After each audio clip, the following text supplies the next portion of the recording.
Hello everyone, welcome to another stream. How are we doing? So, yeah, last stream we started trying to get our volume that we constructed um, rendering.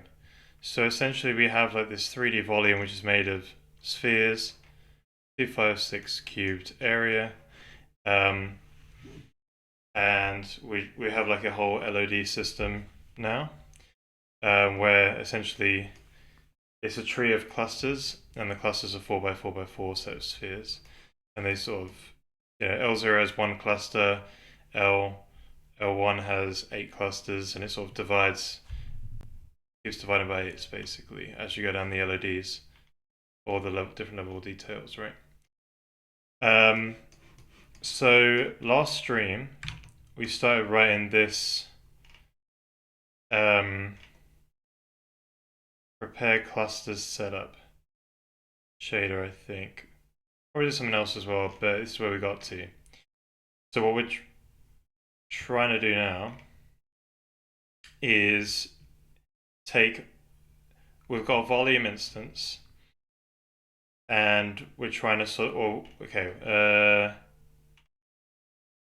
an array of volume instances that get uploaded from CPU, and we basically want to try and figure out where they are on the screen and can they be rendered, and at what level of detail do they get rendered. And then of the clusters which are at the right level of detail, we're going to take those and put those into an array where they will be, the array is called like clusters to render or something like this. This is the whole sort of point of these shaders here that we're writing. So the particular part we got to last stream was this compute shader operates on a cluster. I still need to decide actually at what level it operates. Probably it should do one cluster per thread, but I'm doing a 4x4x4 for some reason. We need to fix that up. But yeah, maybe we should do. It should probably be 32 1 1, where one cluster per thread. You're just figuring out. Yeah. Hey there, Alice. Ills, I guess. Ills, hey there. Welcome.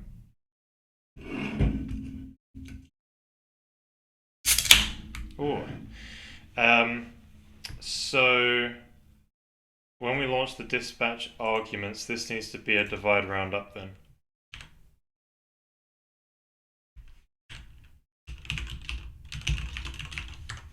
.32. So it's 32 clusters in a wave then. Should be alright. So essentially what problem we're trying to solve here is we've got a cluster and we compute its position in local space. So -1 to 1. So we've got a cluster. Let's try and draw a cluster. Maybe it's a bit rotated, I don't know. Let's do something like this.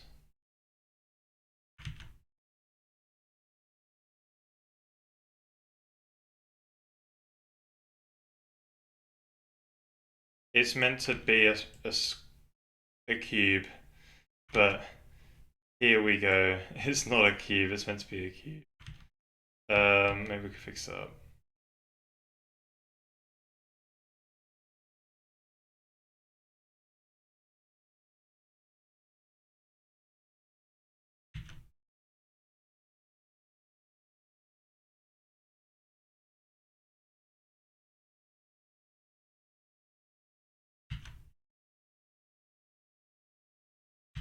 Oh, what's up with my hand today? Usually I can draw. Oh yeah, I think I switched to a... Yeah, so I'm used to using I'm using a vertical mouse today, that's why. Went back to using that. Right, there's our somewhat rotated cluster. This thing will be filled with spheres, basically, a 4x4x4 set of spheres.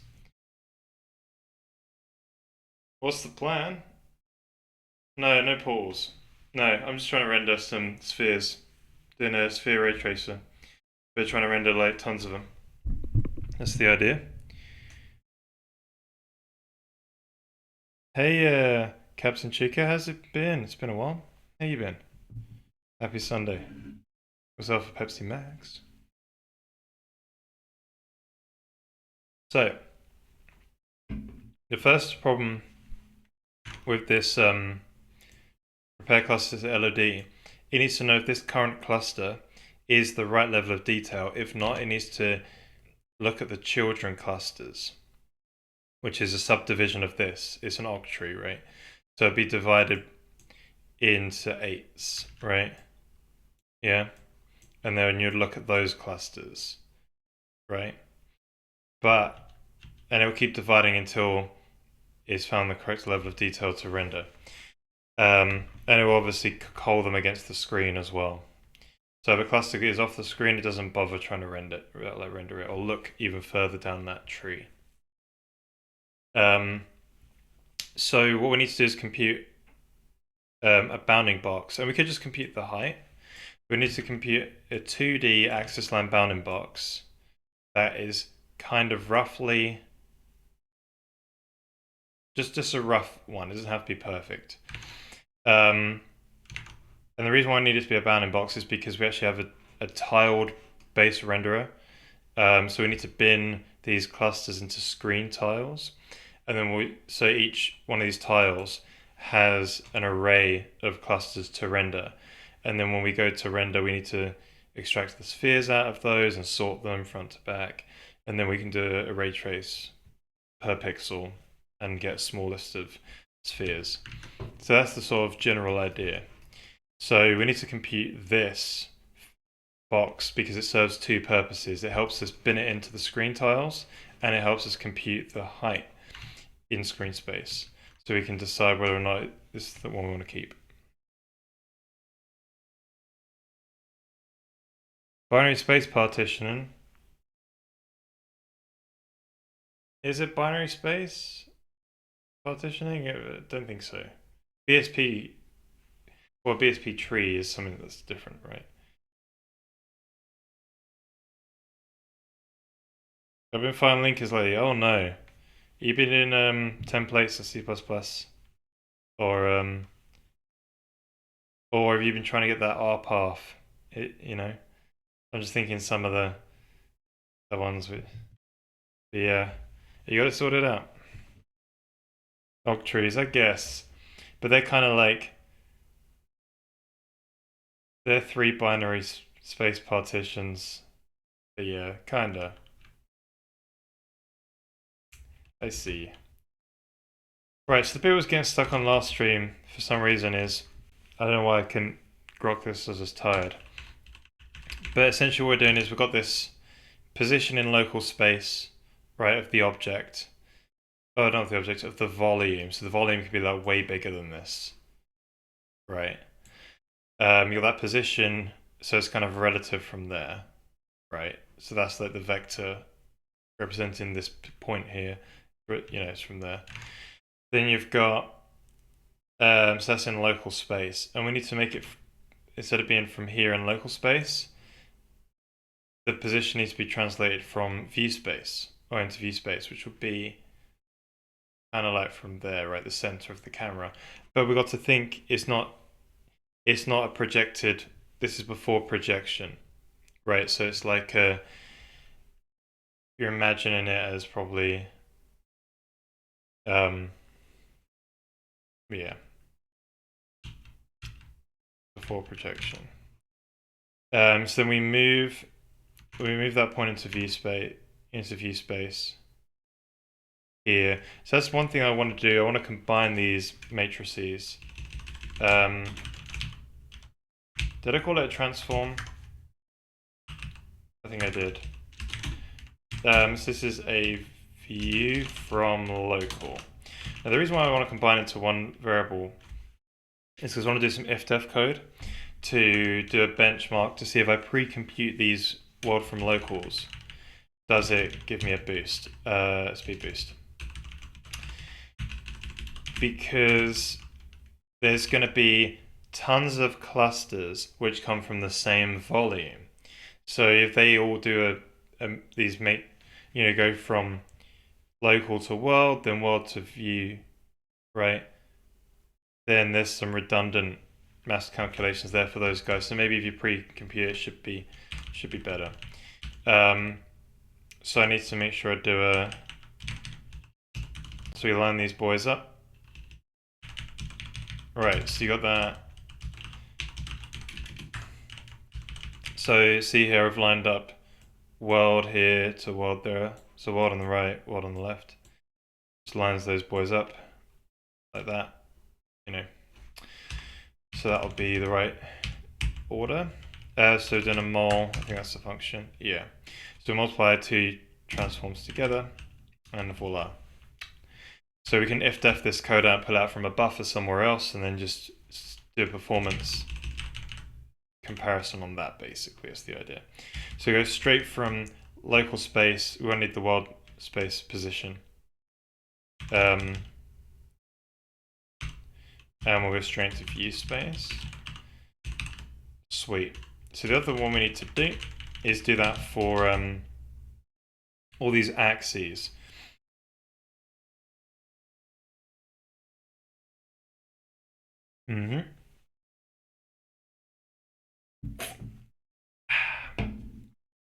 Pepsi Max. Amazing. So we've got these vectors in local space of the objects, which are like the basis vectors, I guess. So they're the axes, right? So what I want to do is transform those from, again, local space to view space, and then we can then use those to compute an axis-aligned bounding box in 3D in view space, right? And then once we have that axis-aligned bounding box, we can find the correct corners and then calculate it in 2D in screen space after the projection. So I just got to do that same refactor here.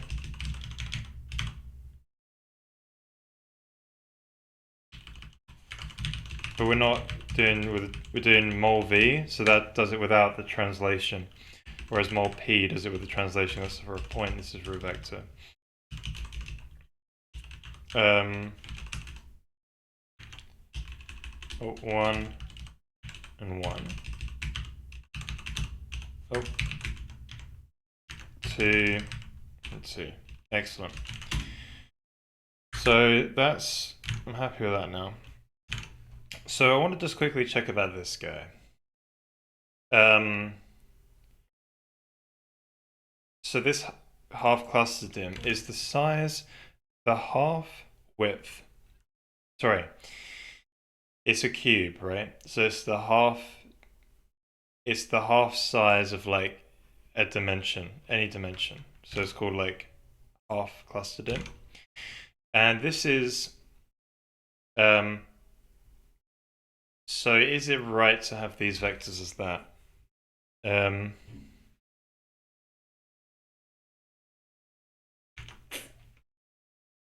So L0 this would be 0.25, is that right? Because you're -1 to 1. Oh, it'd be 0.5. Because at L0, you've got your clusters are the size, are half the size of, right, half the size along every dimension, right?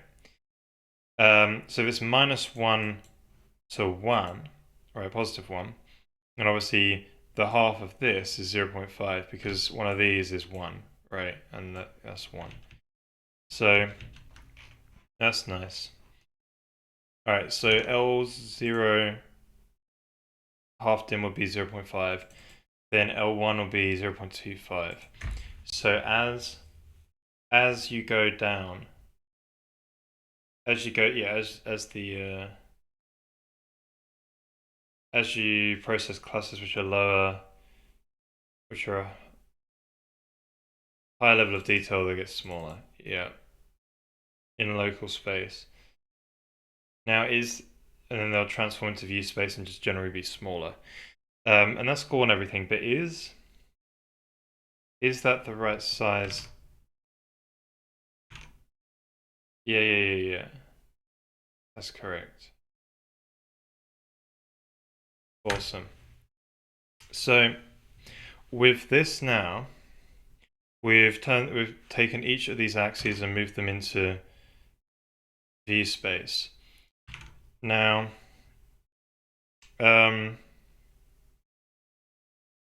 if we take all of the x components from each of the axes and add them all together, or the absolute components of each of the axes, and add them all together, we get the half x in view space. This would be what it would be if it was to make another axis line bounding box 3D one in view space. So this is before projection, right? It would be sort of give us something like that. But in 3D, it'd be aligned to the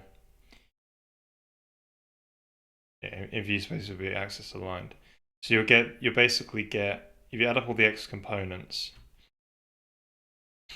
you would get like that sort of as floating point, right? Just that distance. So you do that for the x, y, and the z. Now I'm wondering like how much of this we actually need. So I'm thinking if we compute the 3D bounding box of this in view space, then the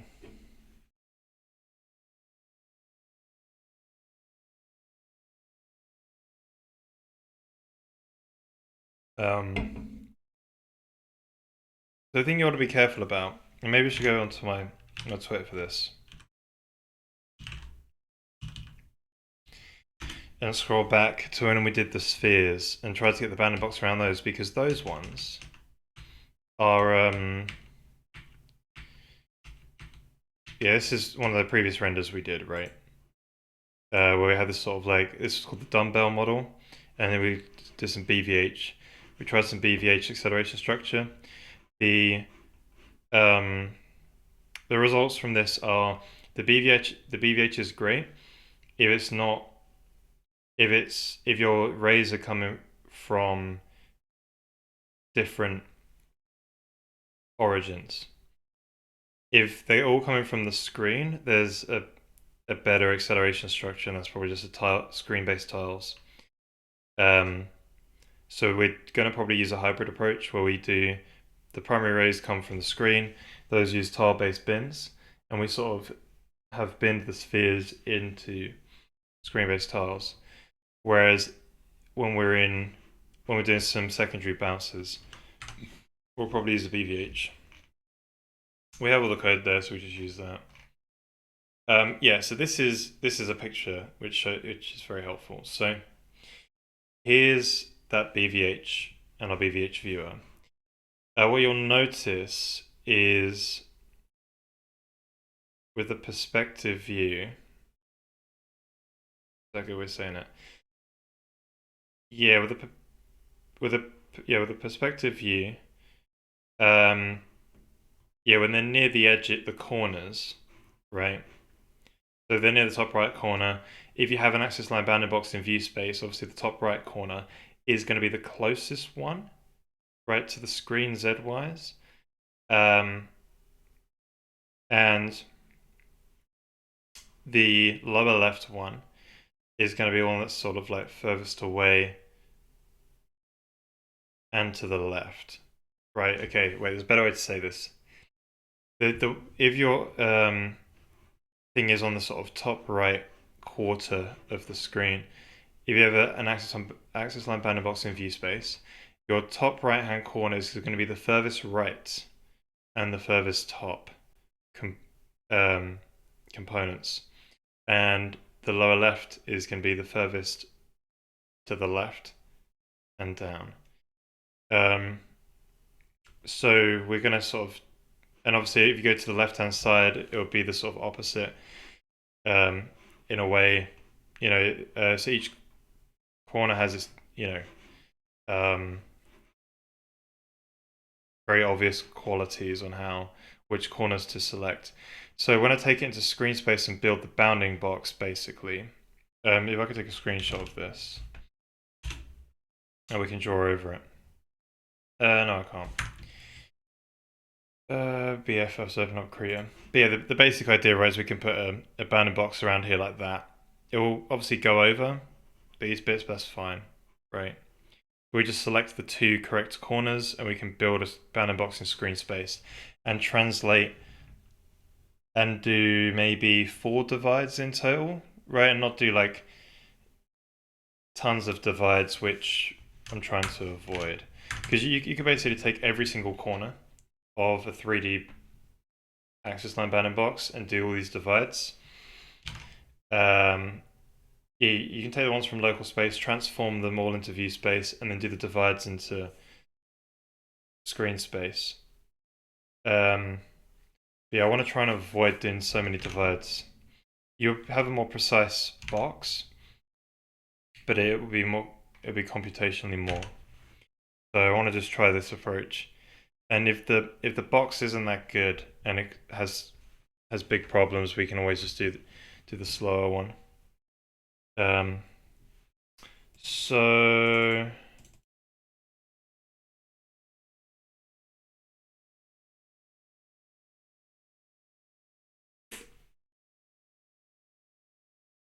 how do we find the correct corners? So if you take your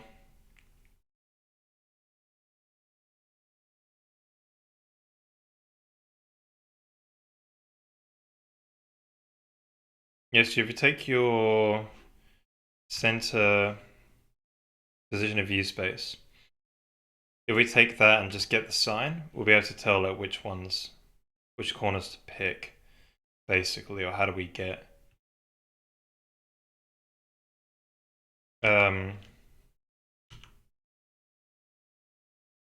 yeah, so I don't know if I've already done this with the calc sphere out of bounds.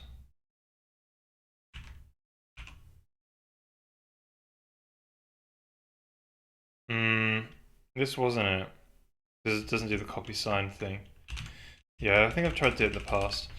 So let's just try and do it again. So basically, we want to get the sign of this. And we want to use the XY. Wait a minute. Yeah. So I want to get the sign.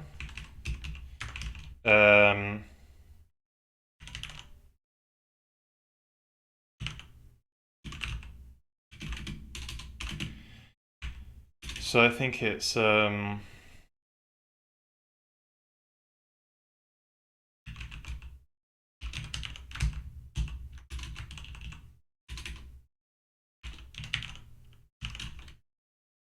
cluster position in view space XY. And this will get you -1, 0, or 1, depending on the value. Right? If it's negative, -1. If it's positive, +1. So then I think we only just need the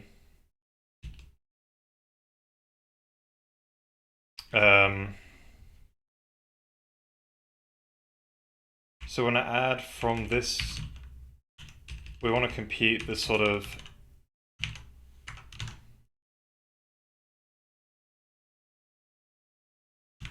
I guess you just say like 0.0 and 0.1. So this would just be like, add float 32 times 3. What are we adding?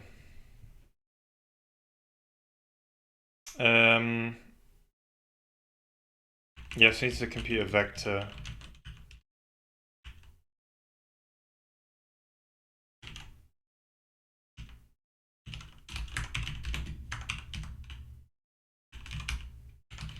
So this would be times by sine. Wait, is times sine a good way to do it? Well, I think we should do copy sine instead, probably.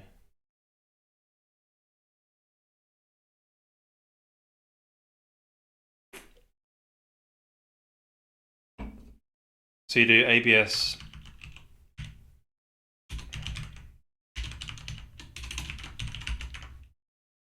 Yeah, that's already absolute, actually, I just realized.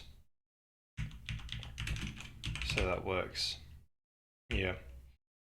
Then the final one.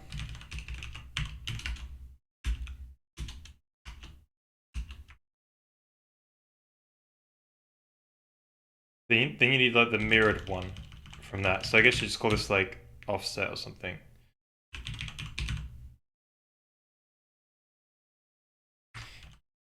And I think you do want to call this to be a 3D vector.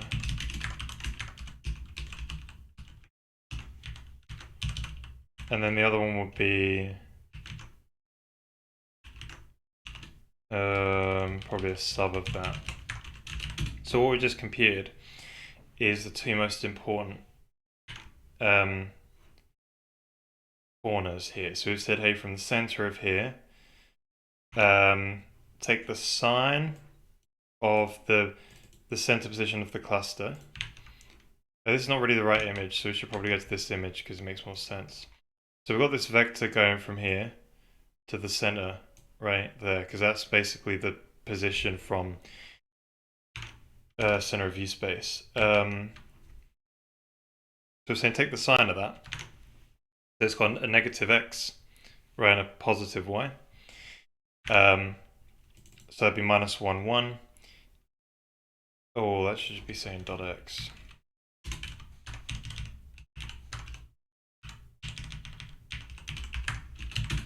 So we're saying, hey, compute the offset there. So that'll be take the half dim x in view space. So to compute the axis line bounding box in view space, which, you know, loses some. Yeah, it's axis line in view space now. So we say you get this half x here. It's a sort of scalar value, and we're multiplying it by the sine, so it ends up going to the left. And then the y multiplies by a positive number, so it ends up going up. So that gets us this point up here. So this point up here, that's the furthest. That's the point that'll be the furthest to the left and furthest up point, right? In when we sort of go through the projection, and then we basically take that offset vector, which went up there from there, and we put it down here, and we get this other side here, where when you go through the projection, right, this will be the furthest, which is furthest to the right and down. But we don't know that. But in this specific example, is because on the other side of the screens they'll be flipped in different. You know, sometimes the x will be flipped, or the y will be flipped the other way around. So you don't actually know, you just got the two most important vectors, and from there we'll derive what's most left, what's most right, and all of that. But we need to get it through into screen space first. So with that, we've computed it most important point 0 and 1. So now, I guess offset's a very bad name. So we just want to say like offset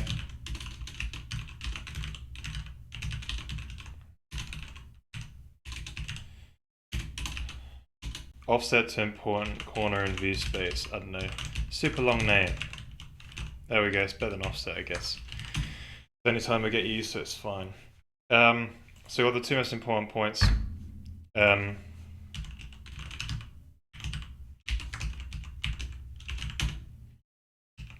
Now, we need to take these guys and move them into screen space. So first get them into the clip plane. Yeah, we'll divide them down to the clip plane.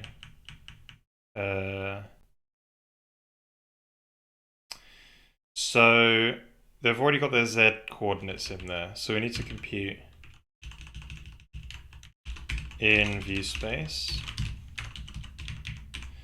And we'll need to go, and let me just figure out how do we get back.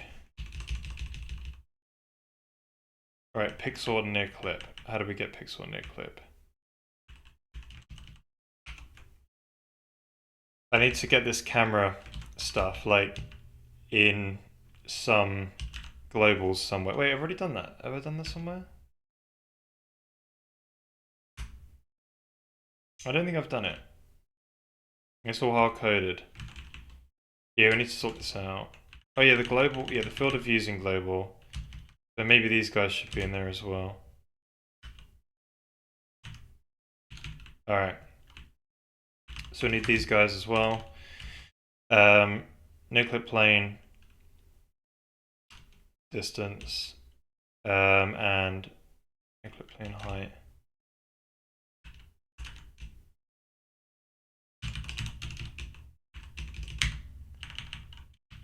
All right, pixel size and near clip plane. Okay, so with this, we should be able to basically get this important point in screen space. So that would just be, it's a 2D vector. It's a 3D vector. So it would be important point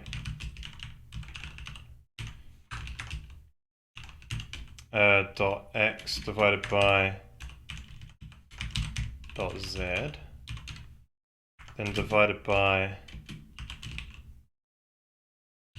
pixel size and near clip plane. And I need to do that for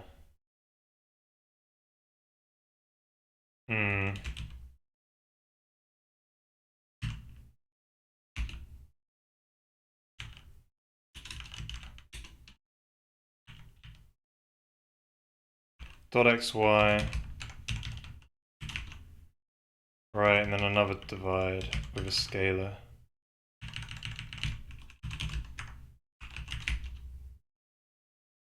Awesome. Then we need to do the same thing again for important point 1. Excellent. So now we've got our two most important points in screen space, so now we can build the screen space box. Hey there, Rizma. How's it going? Or Rizoma, maybe as you say it. How you been? Hey there, Nosserid, how you been? How's it going? Is it getting quite dark here now? I'm disappearing. I need to sort that out. Yeah, how you guys been?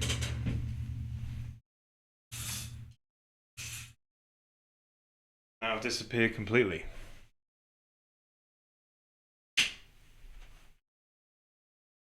Ta-da! How's things going? They're going good? They're going good? Just, yeah, not bad. Was on to the house yesterday. So, just preparing for next week. Got a barbecue. Getting the house a bit in order. But yeah, things going good. Also, it's my birthday on Wednesday. I'm still not 30, so it's good. We're gonna do some Android junk port of the game. It was kind of awful. That's cool. At least you've tried out Android development. How did you find that? I tried. I ported one of my little prototypes ages and ages ago to Android. I just remember doing all of that. Yeah, I know. It's just crazy how how that system's put together. Doing good. Awesome. Good to hear. Not sorry. Good to hear. Yeah, not been bad.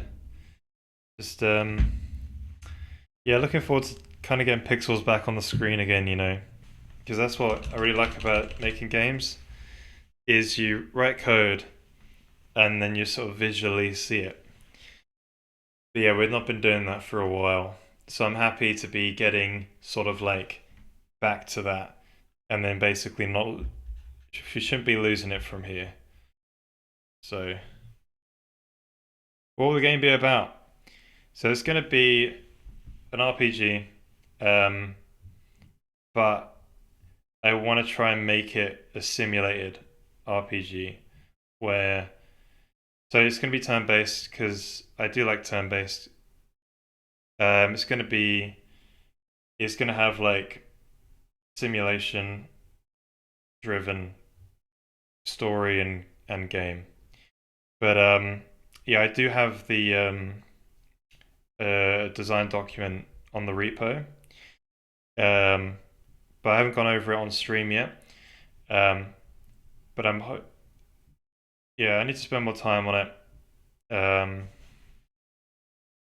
But I should go over it at some point. I just don't know when I should do it. I want to do some more programming first. Had some time this weekend, so I made the import stuff I talked about last time. Nice. Turned out better than I thought. Excellent. Awesome. Good stuff. Did you clean up a bit of code on the way then? Or was it more easy to implement?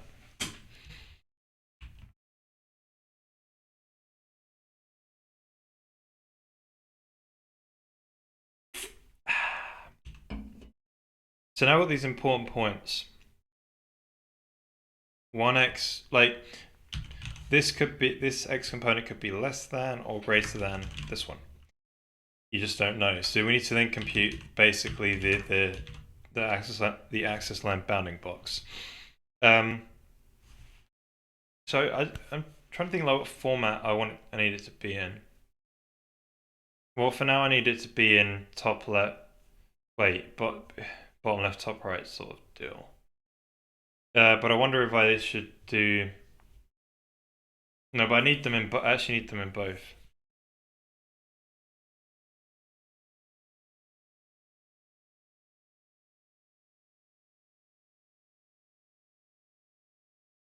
Um,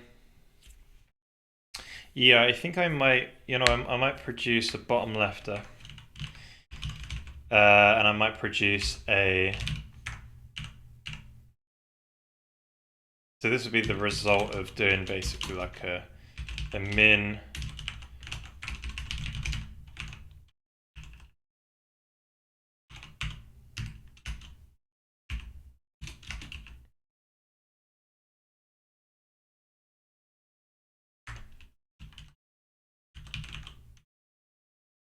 Wait, what am I doing?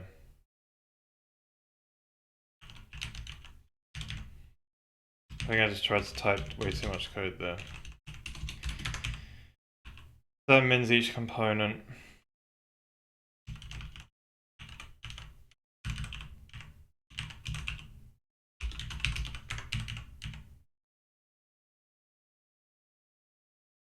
Maybe a max. Right. So what I need to probably store this as is probably a bottom left, and then probably a width.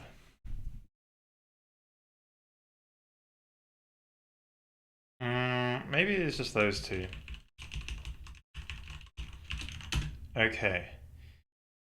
So it might be good to sort of get this up and running and just sort of see um, how good these numbers are. And like they might need to be offset by like a half screen size, I think. I think they're going to be like negative something or other. But yeah, these are in like screen space. I changed a lot of stuff, but it's worth it, I guess. I can now order every scope I want to, but I will leave the order independent stuff for the global scope.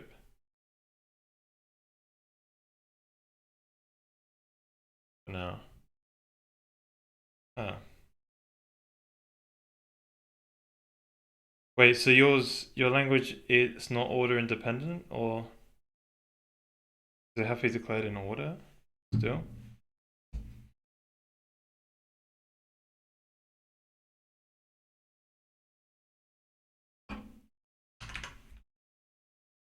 Okay, so we should try and print these values out and just see where we get.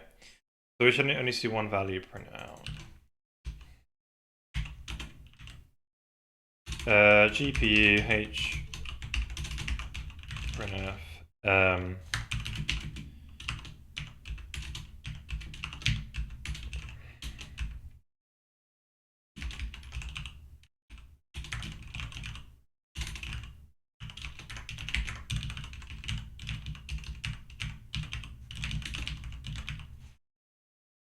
It's order independent in global scope 9 function bodies, right? That makes sense.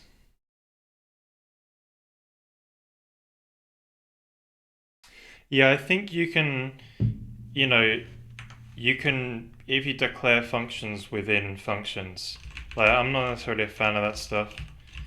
I think it's like when you have it, well, when I have it, I use it all the time. But I shouldn't do. I should just make functions. Um, but yeah, if you have those functions within functions, those if they're at the bottom, some people like to put those at the bottom of the function so they don't sort of like get in the way. But yeah, yeah, it just kind of just gets in the way. It's just not really great. Like if you made it into a function, you might as well just make it accessible.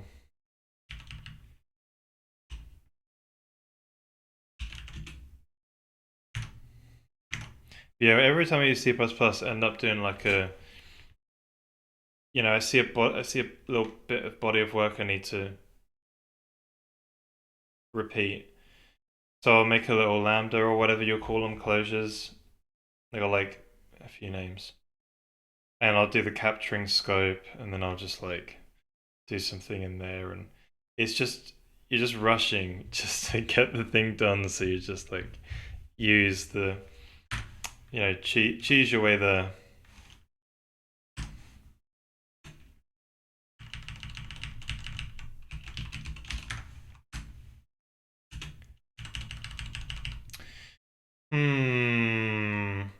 That's a copy paste problem, isn't it? Cluster ref.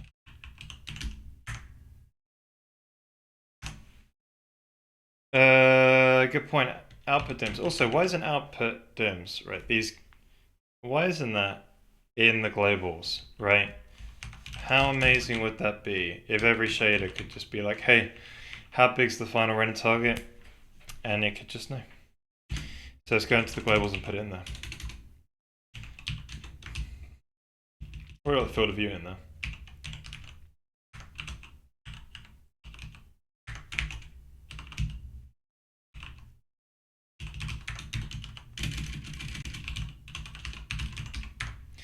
So that one should probably be like screen dims, because it's not really, yeah, like that.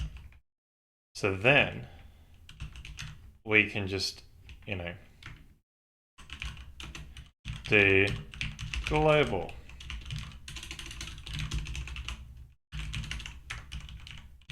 And voila.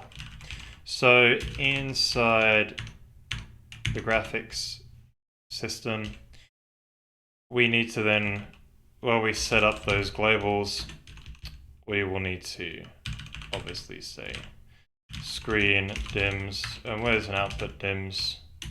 Oh yeah, temporary width and height. It's fixed sized. See, I've actually got screen resize in the engine, but for some reason I've never bothered to do it in the graphics code. So something to do for the future. Right, everything's compiling, the shader's compiling, the game code's compiling. Did I launch this off successfully? Prepare clusters in LOD. Yeah, I've just not fired it off yet. Alright, we can try that in just a minute. I have a question.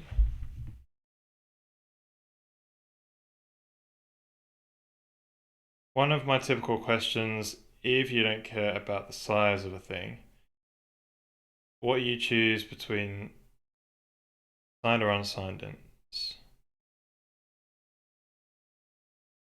Yeah, so typically like signed ints are better. when you want, if you have, so there's a few things, right? There's a few, when you have a vector of something, a signed version is better because when you do like subtraction and you want the difference, typically you want it to know, like you want it as a signed number. You know, also, and so having it signed is great for that. But if it's like a if it's just like a scalar value, I typically just like unsigned values, because then there's less invalid state. You know what I mean? Like when you do like a if I go into my core, I got something, right, stack in it. It's a good one.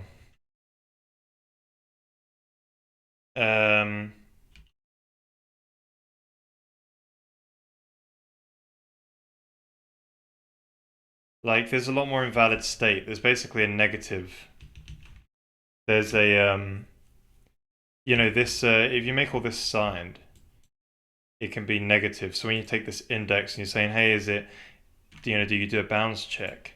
You actually have to do two operations. You have to say, is it greater than 0 and is it less than the count of the stack, or is it, you know? Whereas if it's just unsigned, it's only, you need to check once, right? Is it less than that? So there's a lot less invalid state when it's unsigned, when it's to do with like memory addresses and stuff. But some people still like the signed stuff there. It's not my sort of thing. But I can see why when you do the subtraction stuff, where it's beneficial to have it signed. But yeah, definitely when it's like scalars though, it's probably a good idea to have it signed like that. Yeah. I think I did it for, if you go into HCC, I think I did it there as well.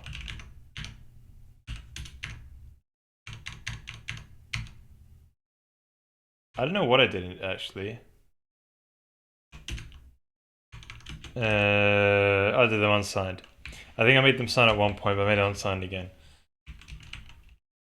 All these guys and that, the system values.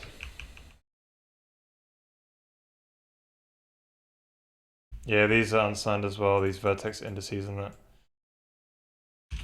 It's a hard choice, I'm not gonna lie. Some people sign all of the things.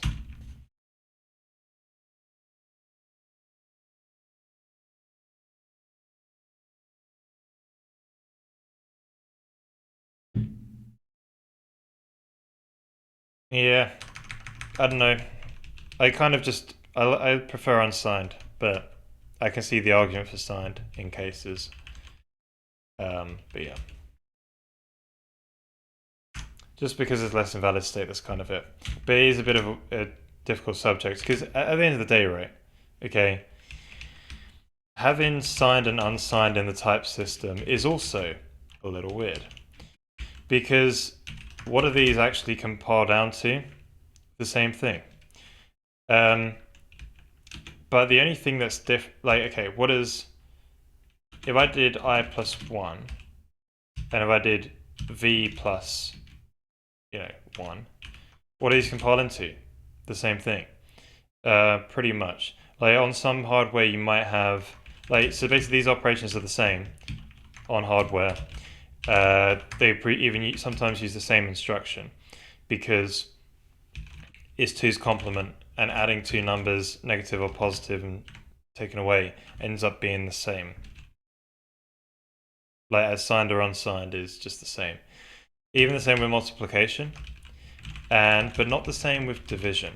Division would actually have an effect. Like a -1 would just be different.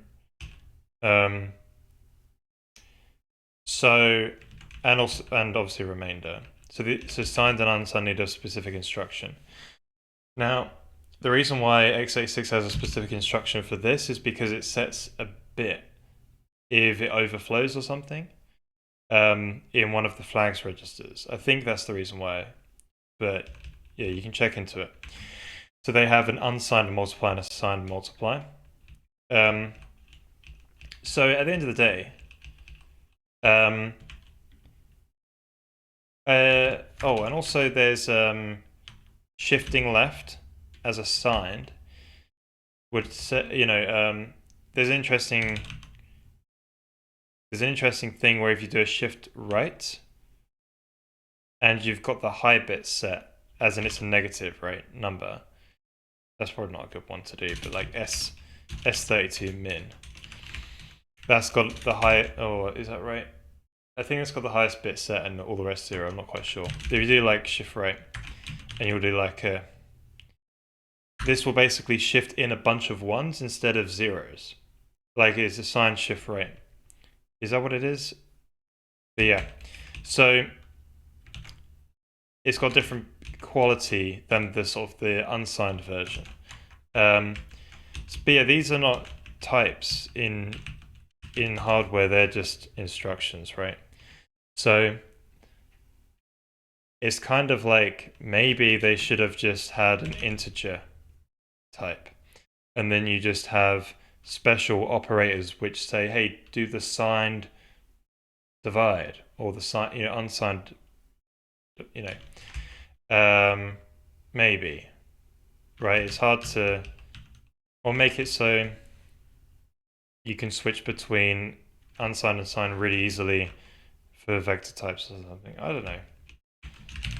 Just saying that, it's purely a fabricated thing in languages.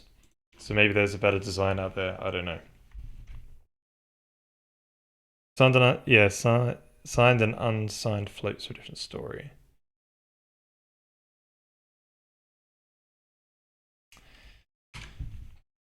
Well, also, let's take a gander. Here's something I've been working on. What is this? Oh, it's the import module test.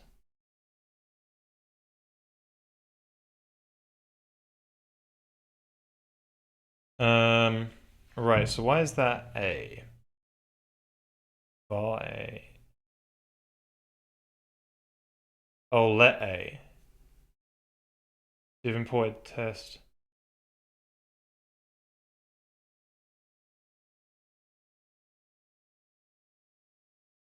I don't know where you've named it A though.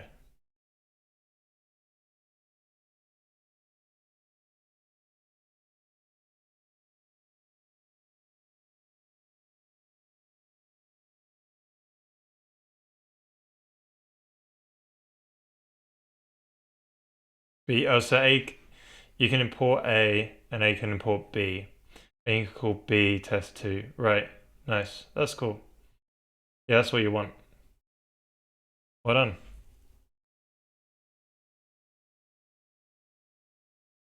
How's it cropped to the top? Yeah, it's not showing up for some reason. Oh, it's above it, is it? Oh, okay. Right, there's other lines. Gotcha. That's cool though. Yeah,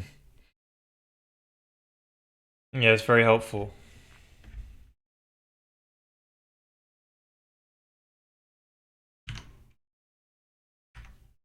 That stuff. What feature you working on next?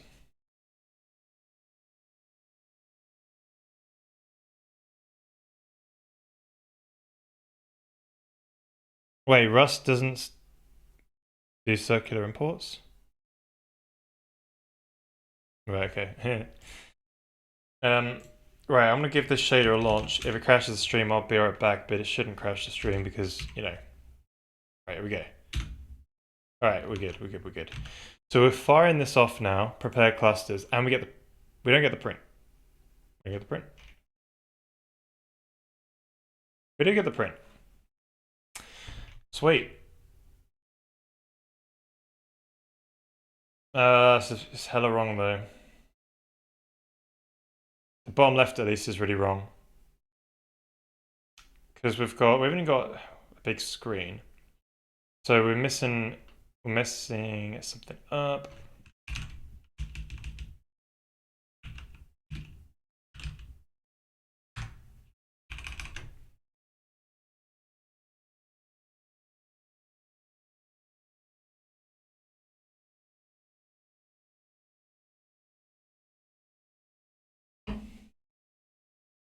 Wait, did I even set my...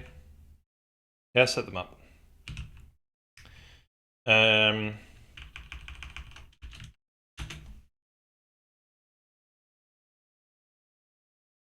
Wait a minute.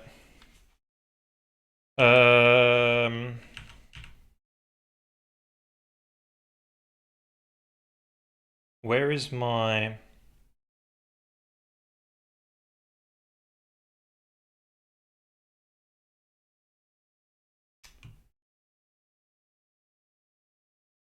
Yeah, I forgot what is near and far in camera space. I think it's increasing further away.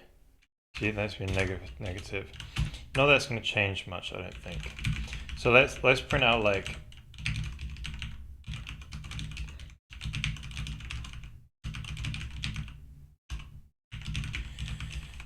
0.1. I just care about the XY, I think.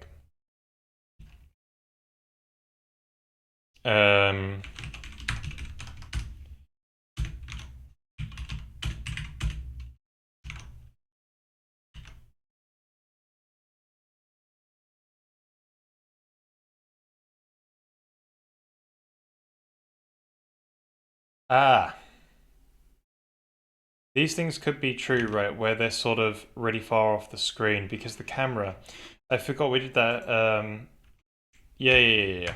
So we basically have this camera attached and we've got these camera controls, and when you start off the screen, it applies, I don't know, the operating system's giving me some data and I'm feeding it right in, and it's kind of it just moves the camera a bit. So what we should really do is if zero that out. So we just have an identity transform. And this way, I don't think we're gonna... Yeah, right, so these values are a little bit more sensible. These are in view space though.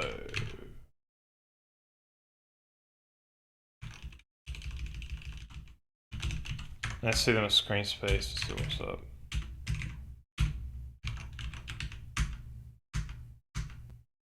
Right, these are actually on the screen.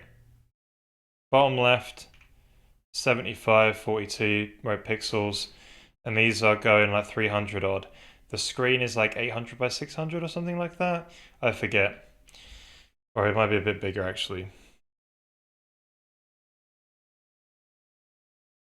Oh, your internet died. Oh.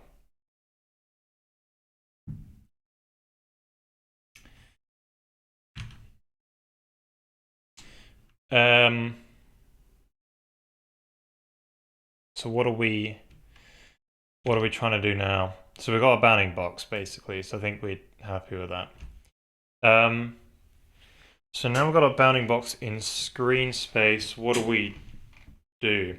Well, we need to get the height, and we need to figure out, like, is this the correct level of detail? So this picture isn't really good one to use anymore. I was just using this for the perspective thing to say, hey, that we've got this important corner here, important corner there, right? Important corner, depending on what sort of quarter it is on the screen. So I can close that now, and we can get back to this example. So we got this volume and this cluster, and it's a 4x4x4 set of spheres. We need to get the height it is in screen space, and we can use that to select the correct level of detail. So I just need to work out that maths. So you get the height.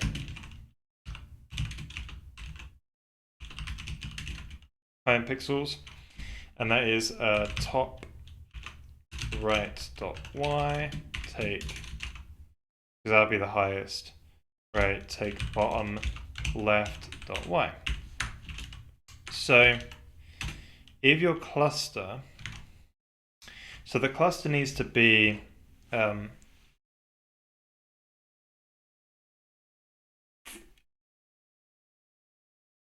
so 4 pixels big, shall we say,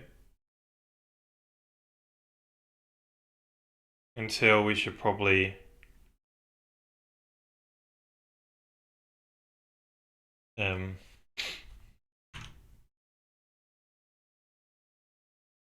use it or not. I don't know what the boundary is, but we should probably put that as a constant somewhere. I don't know, to add more constants. We'll call this one like volume cluster min pixel height. And we'll just say 4 pixels. So if it's less than, if height in pixels is less than this, then this means we need to select, this one is saying we need to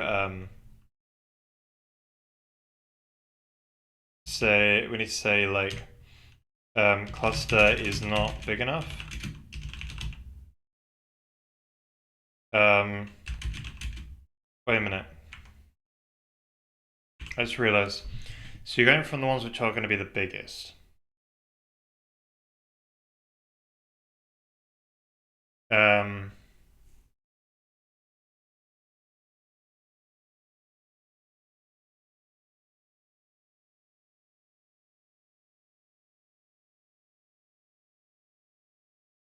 You'll go biggest to smallest first. So when it's less than, you've kind of just gone a bit too far.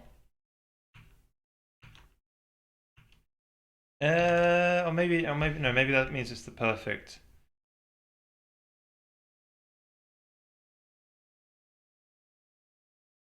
Hmm.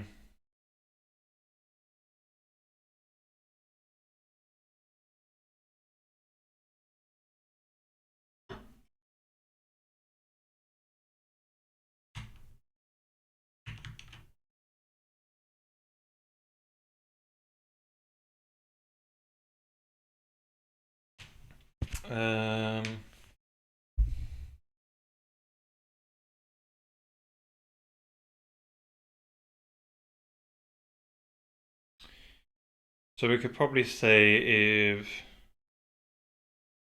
if the height in pixels is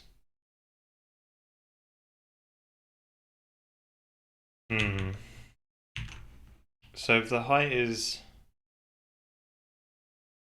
if you've got 1 pixel for each of these guys, you definitely want to stop and use this one. But say if it's like just a little bit.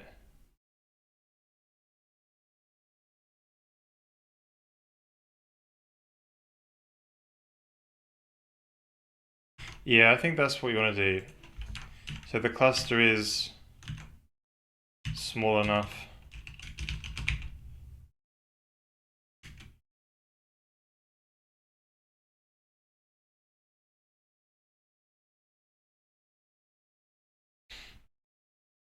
On the screen, so let's use it. To be, you know, at least, to be roughly 1 pixel for each sphere. Now the reason why you want to be like 1 pixel for each sphere, because then you're saying, so you're saying like, well, you're not going to actually see these spheres, right? Well, you will see the spheres because there's a highest level of detail.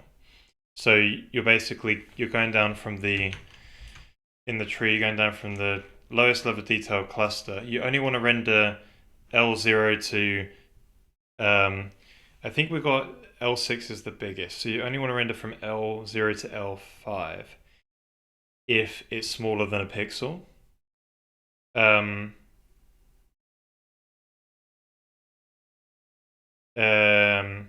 You want to render L6 when it's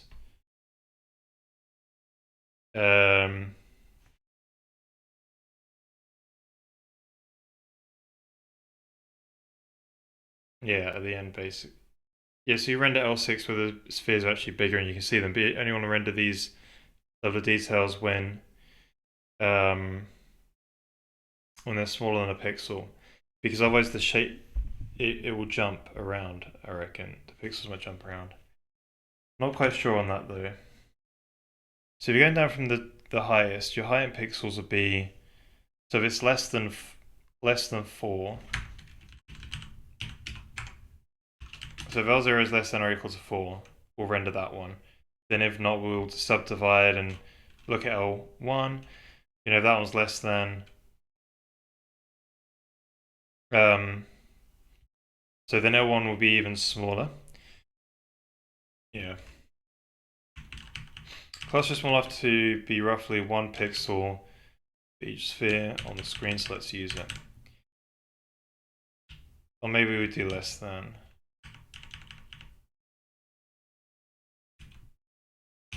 I don't know, we'll figure that one out.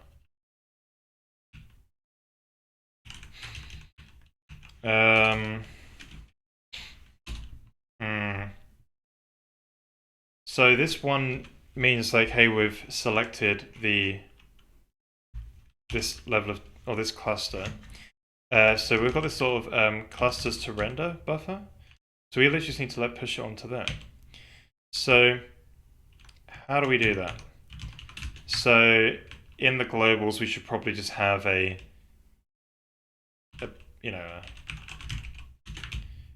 thing to,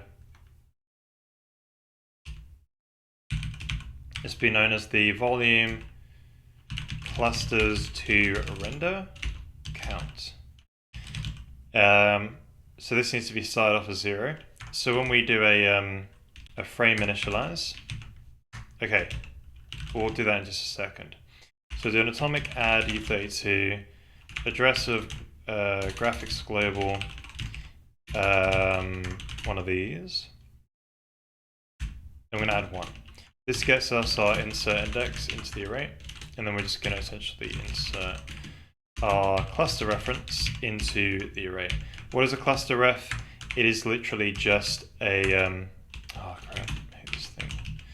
It's just a volume instance index and a relative cluster index from the base index of clusters for the volume.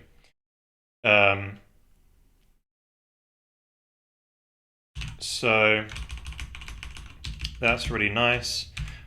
In the future, I want to write a visualizer so we can visualize this information. But for now, we're just going to hope that that printf information was good enough. But soon we'll be able to like render, debug, drawing very, very easily from shader code and CPU code as well. But we'll wait until we get something on the screen first before we do that.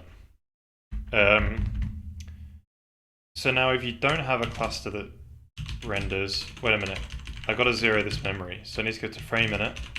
This shader is executed at the beginning of the frame, so we just need to simply take clusters to render count, set it to 0, and bam. So what happens now if you don't have, if this cluster is not the one that we want to render? Well, then we need to insert it into the ring buffer.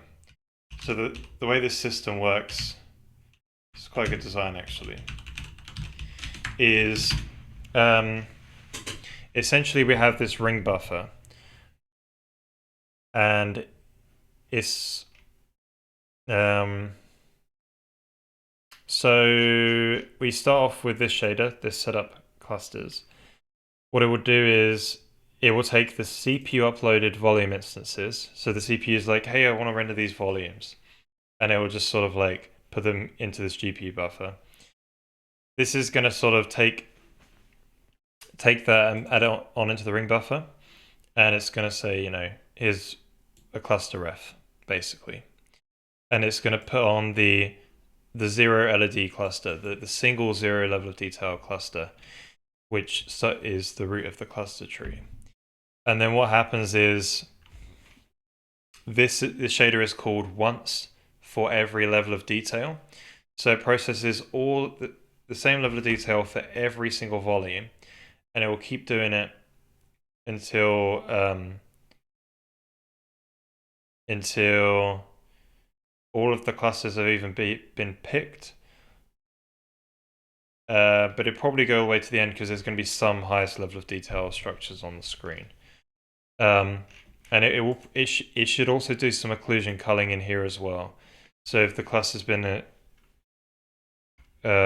occluded, we can save some computation there. So it starts from the root of the tree, and then it essentially goes down the tree. And this is how we make it go down the tree, is we just push more stuff on the ring buffer. That's all we do. But we need to do something where we do something a little bit more intelligent. We need to wrap the index. Where's the wrap code? This one. Because it's a ring buffer, we need to wrap it. We didn't need to wrap the other one because we can guarantee that it's at least it's big enough to just insert when you first do it. We take the tail index, we add to the tail index, wrap it within the ring buffer so it doesn't go out of bounds, and then we can insert the cluster ref. So this would be, so you need to get all the 8 children and insert them. Now the problem is you don't have 8 threads to do it, so you'll probably just need to do a for loop.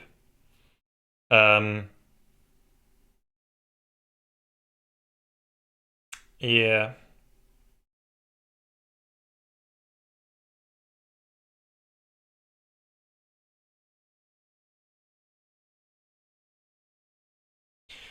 I don't know if there's a good way to do it multi-threaded. Like, you're just gonna have to do 8 lines of code. Unless you could change, if you change that to like, but then you'd just be wasting for all of this computation. So I guess it's just the necessary thing you have to do. So we'll just do a 0 to child index, 0 to cluster children count, and we'll just keep inserting basically. So you probably want to insert 8 of them, but maybe not because they might not all be there. So what you can actually do, something that's quite good actually, is you can do a bit count on the bit set. Where's my cluster? Children count equal bit count E32. Cluster is just called node, isn't it? Node children bit set. That gets us the number of children.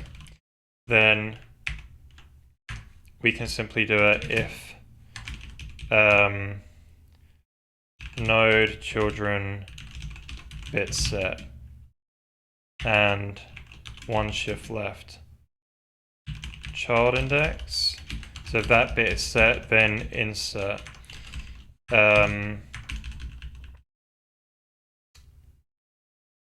But that's kind of the, not very good way of doing it because you'll be iterating over all 8.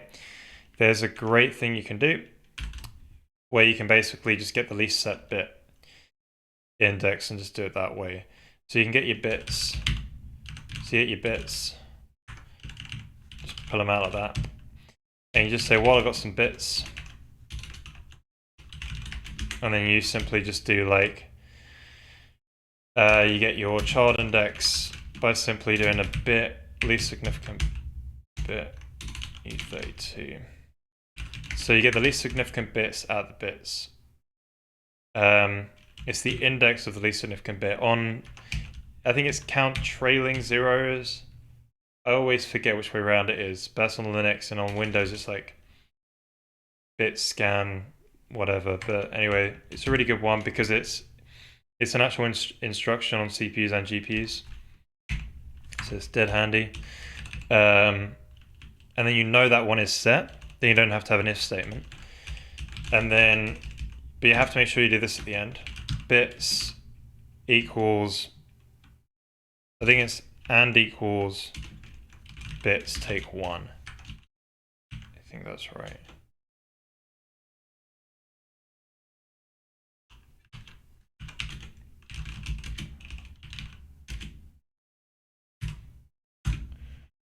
I think that's right.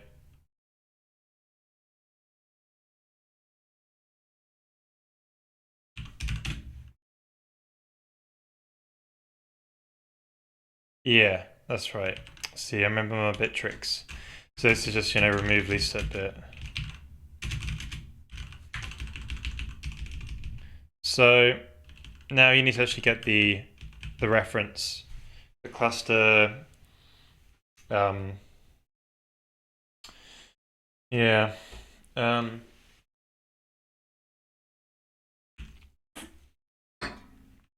So child cluster index node dot children cluster node start index plus children index, because they're basically all children are allocated they're allocated in a contiguous block of memory. So you just add that.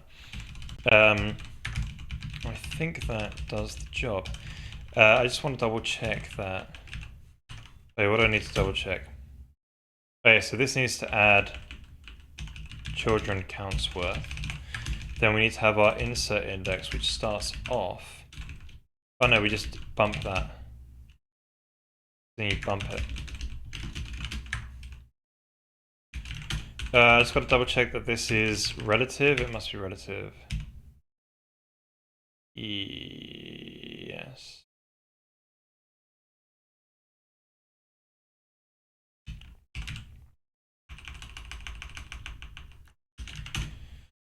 Okay, so that's going to make everything actually work. Now the whole system actually work.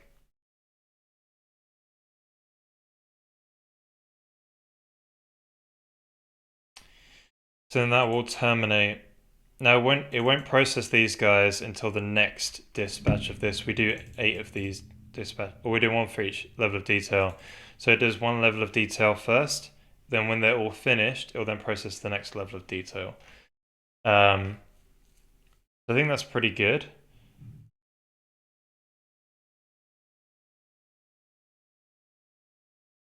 Can you go on the ring buffer data when you have time? Well, do you want me to go over it? I think I went over it, but like, what part doesn't make sense? Like, maybe I can describe it a bit better. Data definition. Oh yeah. It's just an array of cluster ref. It's just an array of cluster references, and the cluster references are just a volume instance index and a relative cluster index. So it's just an array of entries, whatever makes sense for the data, basically. Yeah, I should probably just build it here.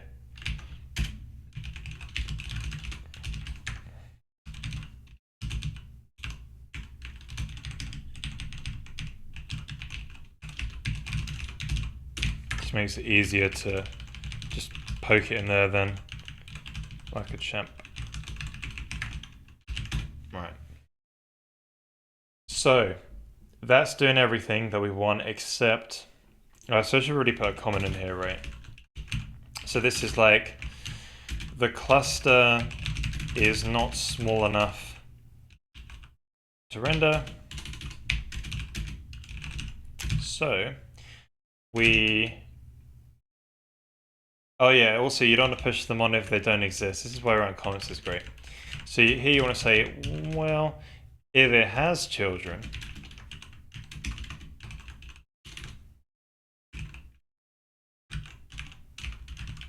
right. The cluster is not small enough to render, so we must check its children.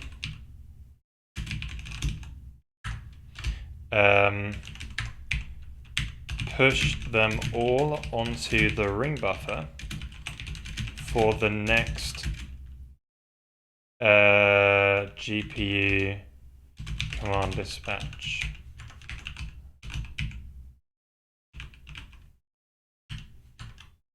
For when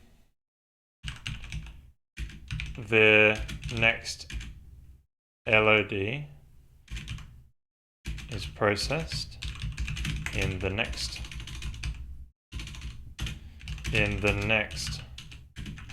of the shader.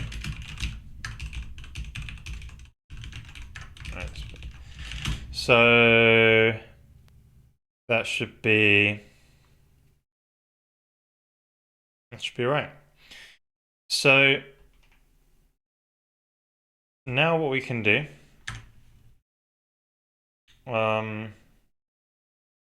is try and run this thing. Yeah, where is that?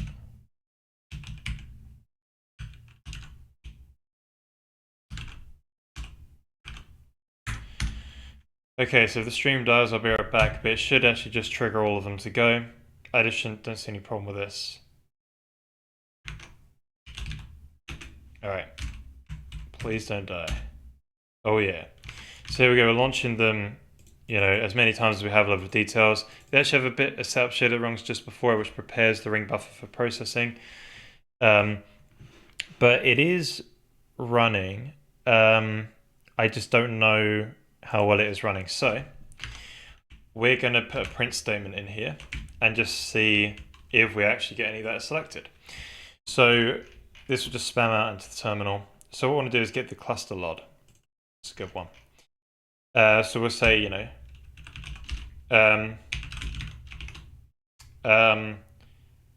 found cluster at LOD blah. And we just want to say cluster LOD. So this it's just somewhere on the screen, and we're probably going to end up rendering out the highest LOD. I don't know. We'll see.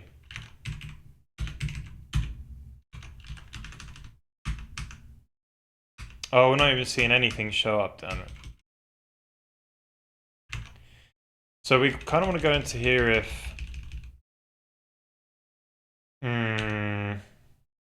we kind of want to go into here if... or if it's the last... or if cluster LOD is equal to... You see, you just kind of want to render this regardless, but you still have to calculate all of this stuff because you're going to need to store it. Yeah, so it's fine to do that. There's no point in an earlier check. If cluster LOD equals data, maybe you could do a specific shader for the final. Nah. So is the ring buffer a worker queue of things that live in another data structure?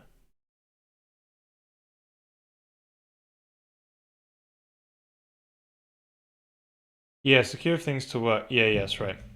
So we've got this cluster node, and what cluster node is it's just a one of these boys. It's a 4x4x4 set of spheres, and it lives within a cluster tree. So there's L0, and that's one cluster. It has an octree of children, and these are the high level of detail clusters for this cluster. So this one is another 4x4x4 set of spheres, which is a higher resolution version of these 2x2x2 set of spheres that live in this area here, right? And that just progresses all the way down to the highest level of detail, and you build this 256 cubed space of spheres. So all this is just you got this cluster location, which is a left bottom near, so that's an XYZ basically crunched down, and a level of detail into 32 bits. So this is your this is the cluster's coordinate in cluster. I forgot what space it's in actually. It might be spheres or cluster space, I forget. I think it's in cluster space. Then this is just the bit set for all the spheres. So it's a 4x4x4, so it's 64 bits we need to represent, you know, if they're there. They're aligned to a grid, but when we bring them out into screen space, they won't be aligned to a grid. We'll apply some fancy animations and stuff. probably like velocities and whatever, right? You got this sort of exclusive LOD spheres, so you can have like bigger spheres explicitly on the lower levels of detail to make the shape sort of feel right when it goes further away from the camera. And this is a start index where the children cluster nodes live. Here's the bit set. I need to squish this down a bit. And then there's a parent cluster index as well. So it's just an octree of cluster nodes, which hold a bunch of bits for the spheres. There's going to be more information that will live in different cluster trees. Like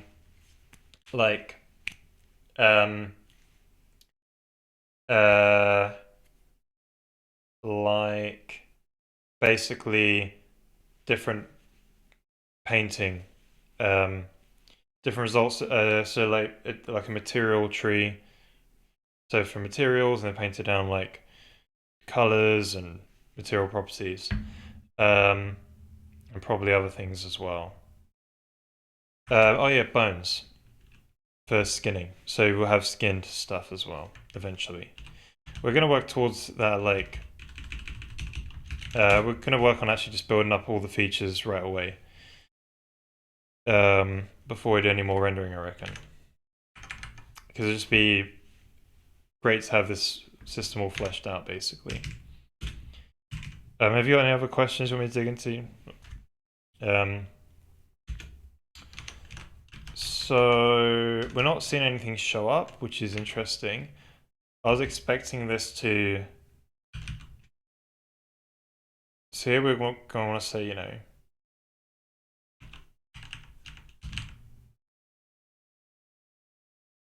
checking cluster LOD. So how many LODs do we go down? Is this just the one?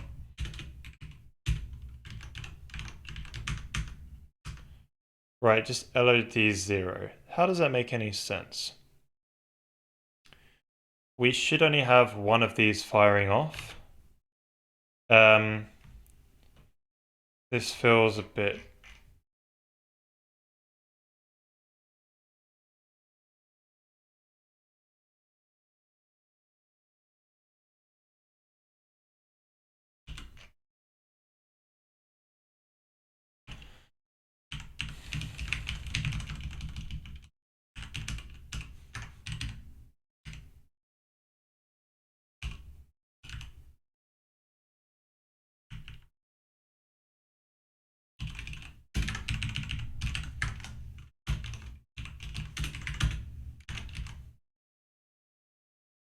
So there's no adding child cluster. Weird. Oh yeah. So I think my node... Oh, we're using dispatch group index. I completely forgot. We changed the... So that should just be dispatch index.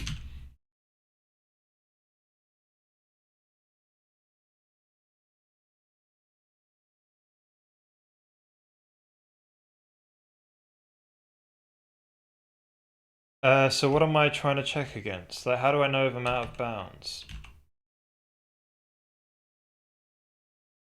How do I know if I'm...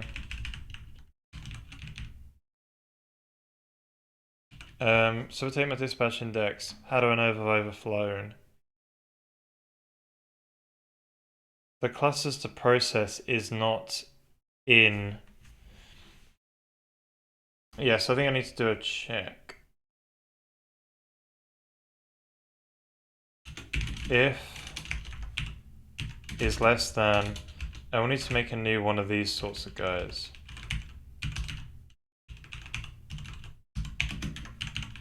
Prepare clusters.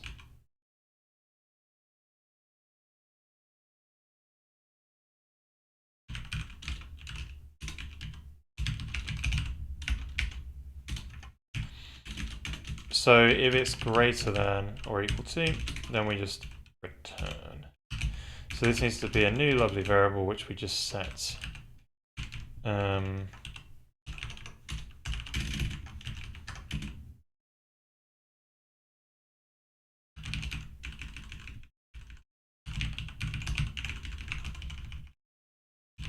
I don't go too far there.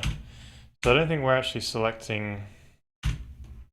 Yeah, so that'll stop it printing out too many, but I don't think we're even getting any further for some reason. I don't know why. Oh, come on.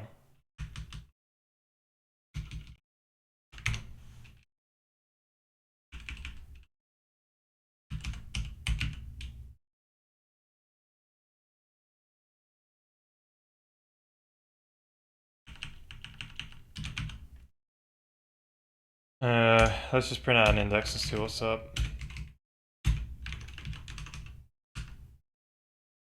32, 32, 32.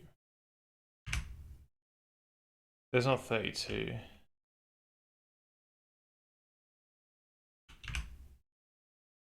Oh, they all added 32 of them. Whoops, I didn't put the if guard here either. Man. Alright, I need for the if guard up here. This one. So the CPU uploads an array of volume instances. We're taking those volume instances and then populating the ring buffer with the initial LOD0, the root cluster node. So we simply didn't say, hey, if the volume index is out of bounds, then it's bad, right? We need to add that to here.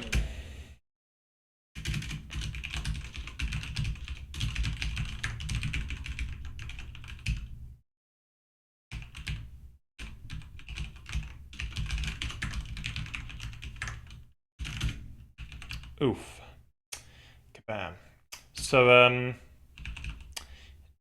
yeah, so we just simply say, hey, if volume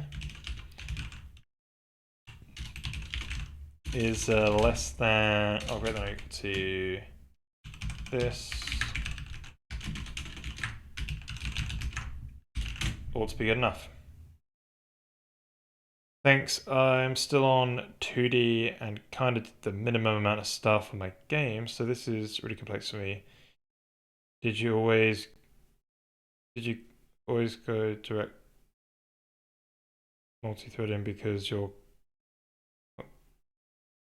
comfortable with this type of code, or do you design the thing? What is this tool with bit for? So basically these are GPU shaders, right? It's not CPU multi-threading. So this is a compute shader which runs on GPU. So I want to, with this game, I don't want to just make like, you know, some other, I want to have a kind of unique art style if possible. You know, it's hard to make something new in this day and age that stands out, that's very unique, but it you know, because someone's typically done it in the past somewhere, right? But the idea is just do something that's just not as popular, just do something that's kind of like different. And so I'm building a sort of custom rendering technology, basically, and also using it to sort of learn how to sort of do these more complex graphics algorithms as well, because I've not really implemented a full-on 3D engine before. I've done some prototype stuff with basic shapes and that, but I've not done all these like nice graphics algorithms and that. So it's be a good sort of test bed to do that in as well. So yeah, that answers that thing. What is this tool with sphere used for? So basically the spheres is the base primitive that we're using.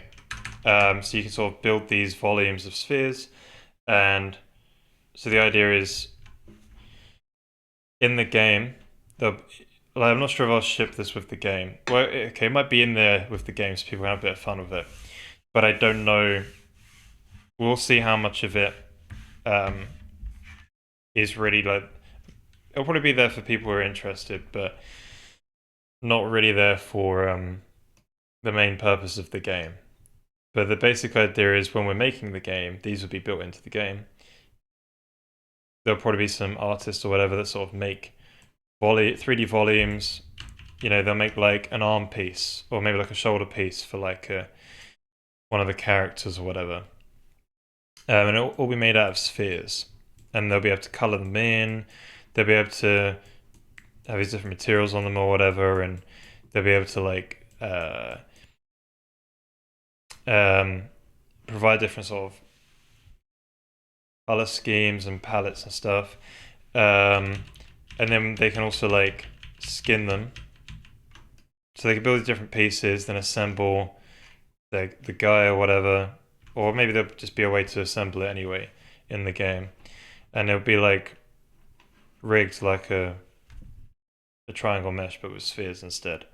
So it'll take those sort of grid of spheres and it'll bring them into view space, and then sort of like, in a sort of skinned manner.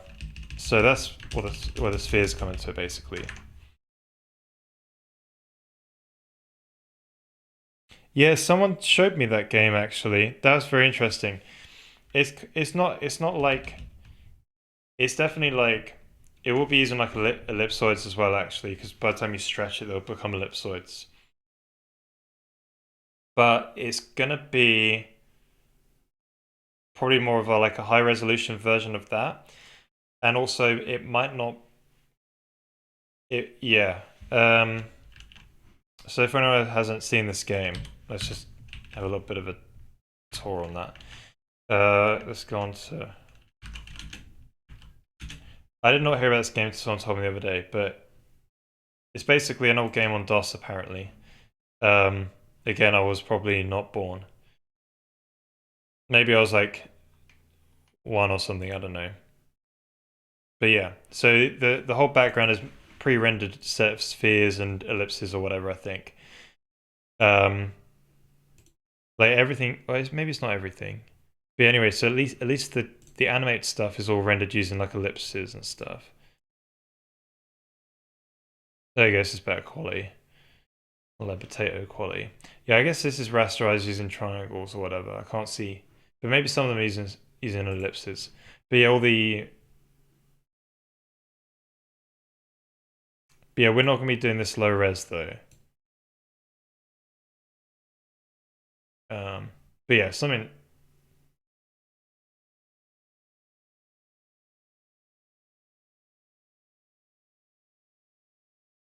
But yeah, it's gonna be like this in a way.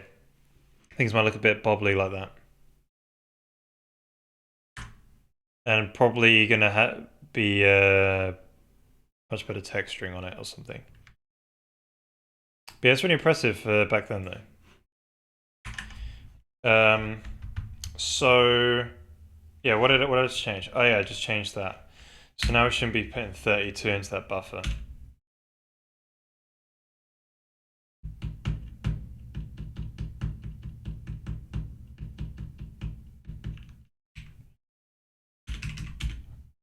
Oh.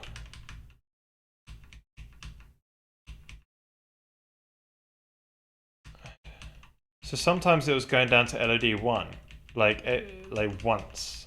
Anyway, that seems a bit dodgy. But anyway, why? Oh, it's not group index. No, no, no, no.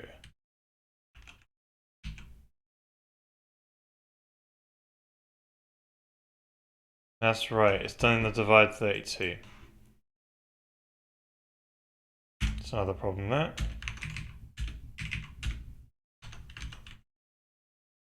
Okay, so actually here we go, we found clusters. LOD 10. What?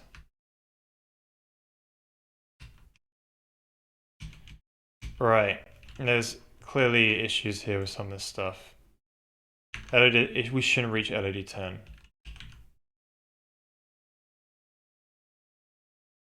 That's not even, it's probably just touched some garbage data there, and luckily it didn't destroy the whole GPU.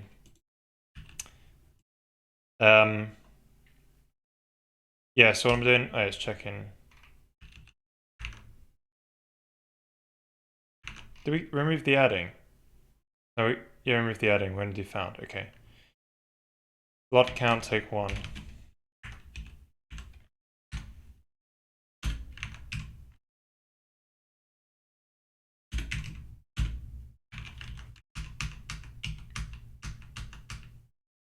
Really? It's not even showing up anything now?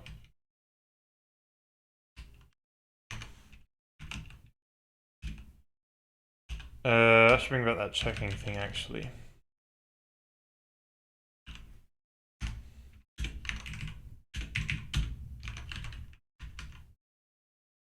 Okay, this is good. Checking cluster LOD 0.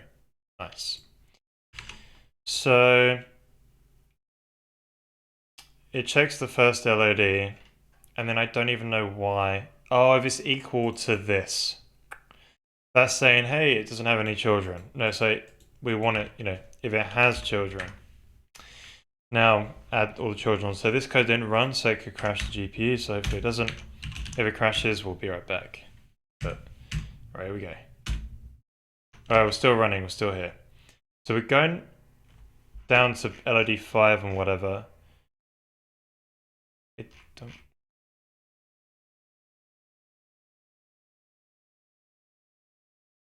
Right, something I want to know is, so let's remove the checking thing. We're going to go here, and we're going to see what LOD the children are at, because if they're right, so I want to see what the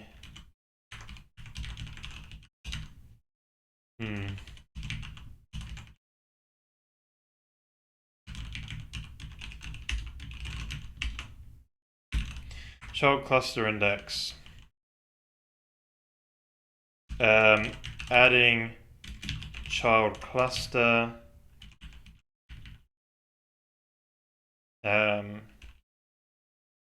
at from LOD this to that, just something basic like that. So I want to do dot lock volume lock. No, sorry, LOD cluster LOD. Right, let's try and print that out and see what we get.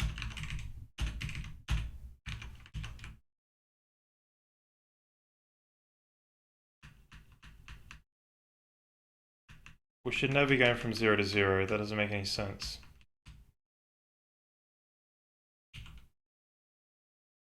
4 to 5, 0 to 4 doesn't make any sense. Literally no sense.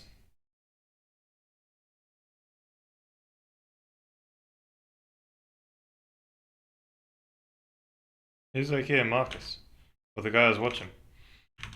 I don't know.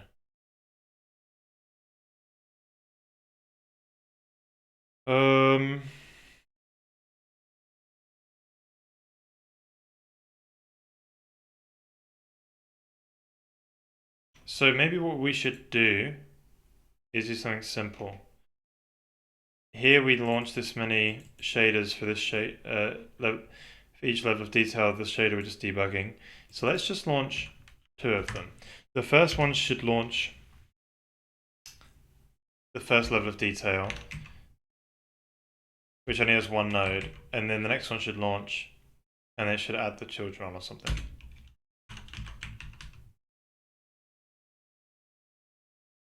Here we go.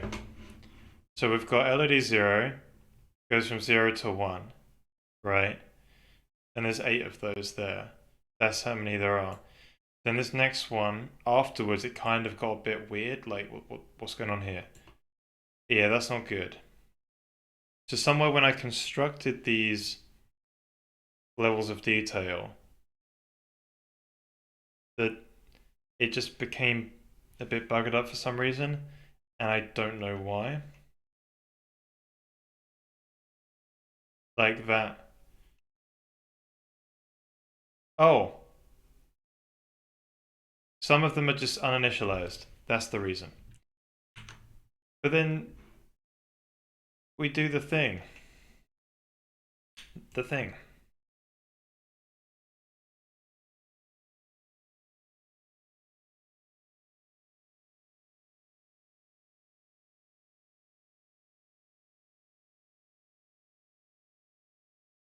Crap.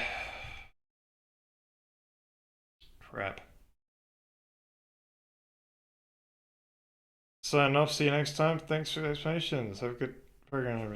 Awesome. Thank you, Rizuma. No worries. Have a good rest of your day / evening.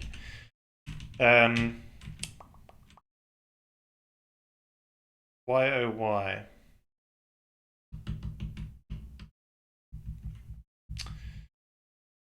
So firstly, let's check when we set this.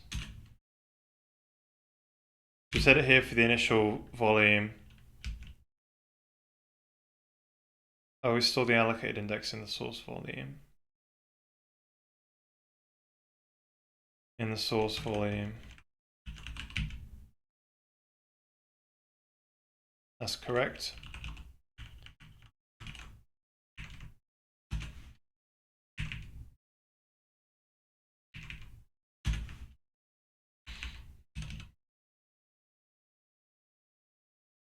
Yeah, we're storing it there as a temporary best in source volume. That shouldn't touch.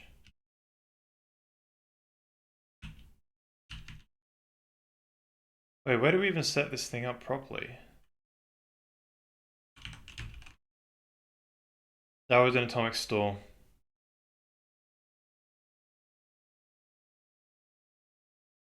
Because whatever the current node is +1. I could have swore we checked this just fine. So I think what we want to do is probably say, when we copy it over, what are the LOD?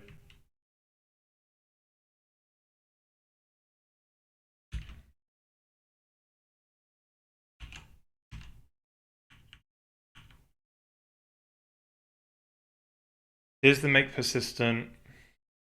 We just do a blanket copy.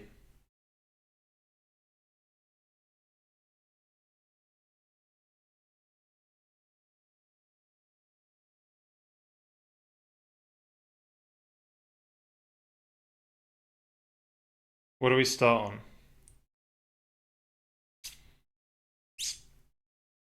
Yeah, we go from the root.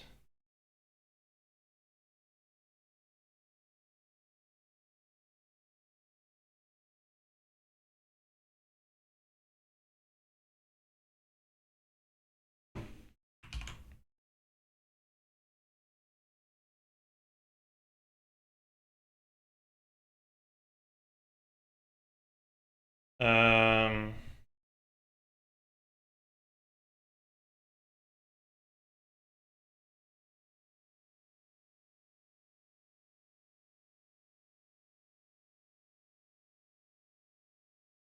so take a node off the queue, that'll be the root node.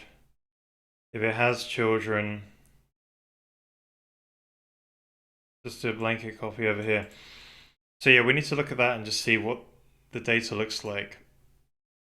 So that print code.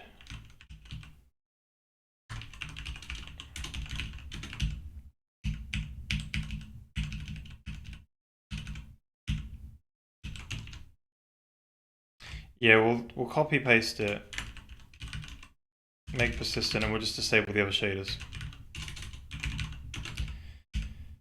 Right, so make persistent, what we want to know is like, hey, what is...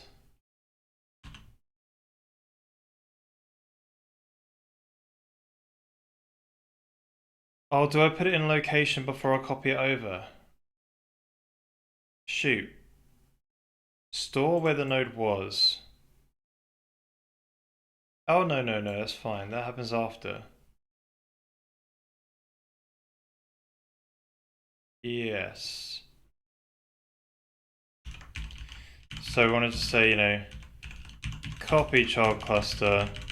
So we get the LOD it was, or the parent's at. So that'd be like this node.location. And this one will be source. Let's look at the source place.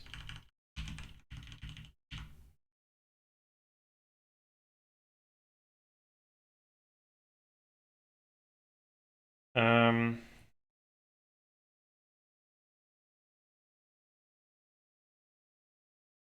shouldn't have to worry about a atomic, because it happens in a different dispatch, and the pipeline barriers handle that cache flushing.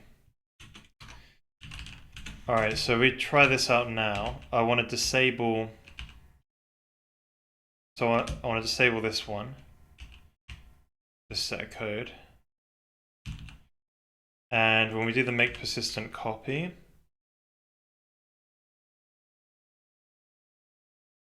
Here in it. Yeah, we'll put a 2 here just so we can visualize that data as well.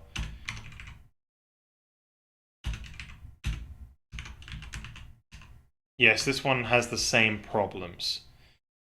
So we do 1, we should see the first level of detail.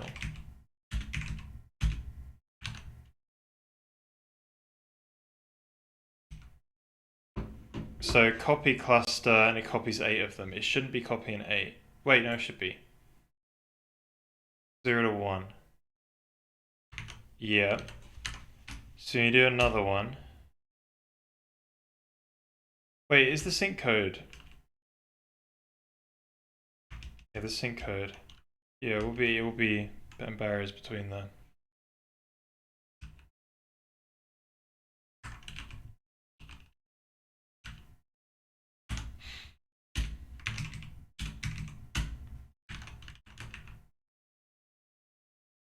Right, so the first ones are there, 0 to 1, that's what you want, right? But after that, it's like, what is this?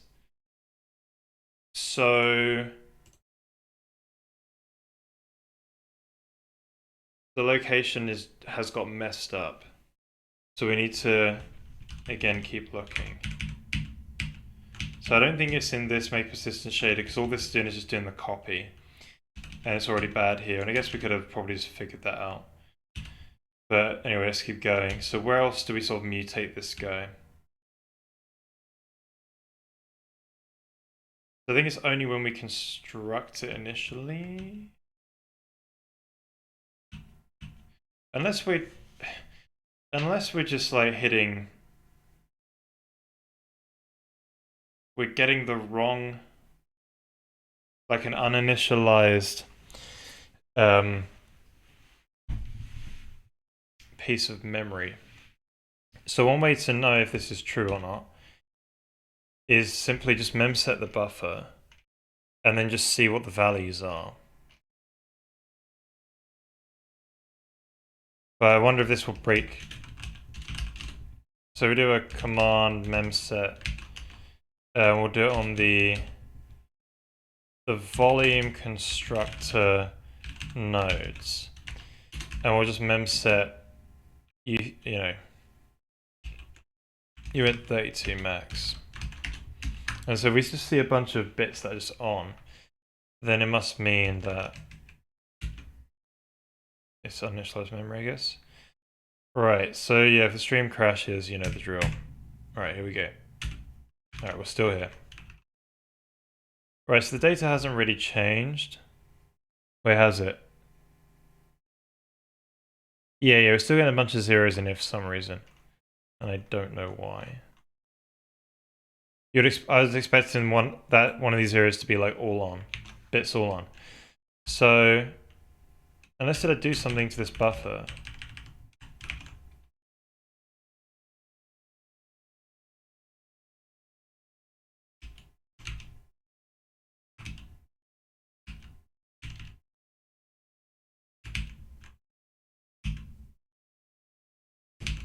Wait, wrong one. I wanted to do the construct... Okay, whoops. Constructor... That one. Right, let's try that again. Alright, here we go. Alright, we're still here. Right, here we go. So we're starting to see some all bits on, right? Because I think there's only 4 bits. So it says 0s, 18, and 15s now. So that means that we're actually referencing uninitialized data. For some reason. So I didn't think we was going to have this problem. So yeah, the data actually is uninitialized.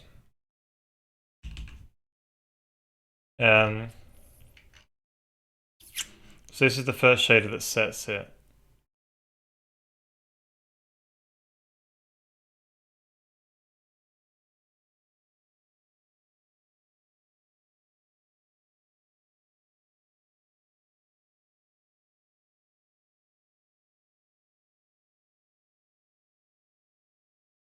So I wonder why.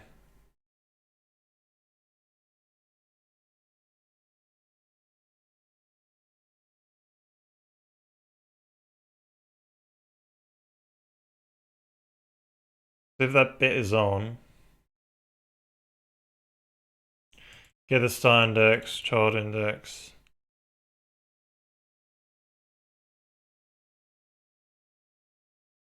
Children start.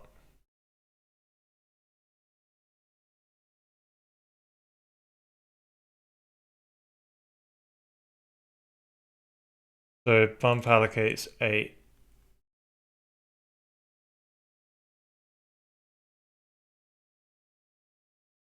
Stores that in there, fishes that out. Like, I know it works here, I think, because we're able to go down the tree. And I remember seeing... So I actually want to see that.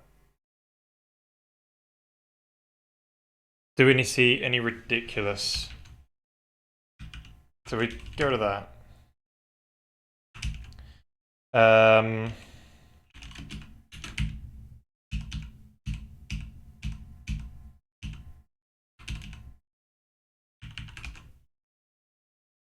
don't know if this needs to be stored anymore because there's only be atomic stores maybe.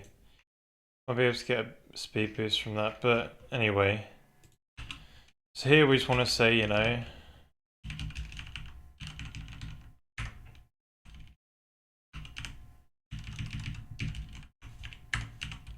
just debug print this out.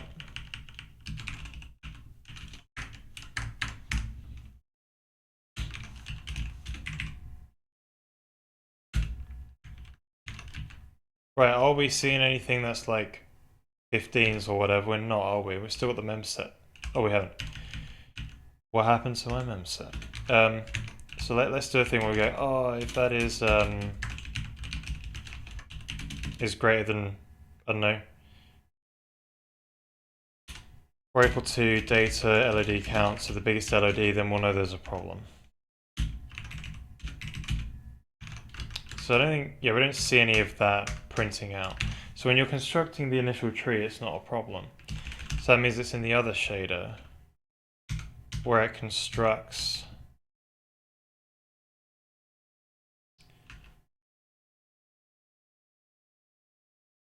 not the occupation map, not the downsample, the refine. Where are we changing data here? So it has children.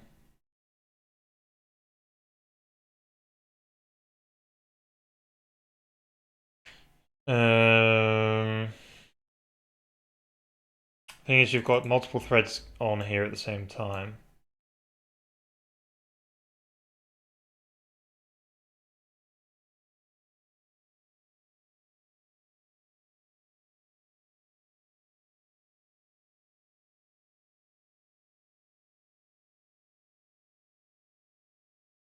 Maybe that could be a bit of a problem. Hmm.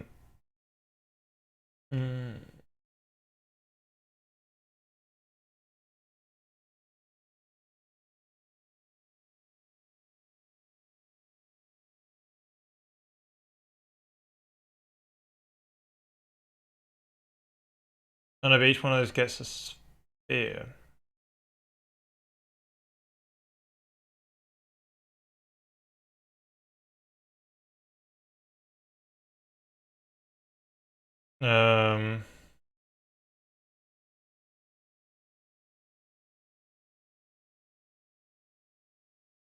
Yeah, but I wonder what this is doing.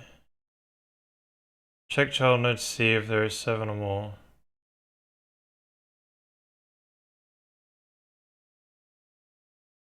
Ah.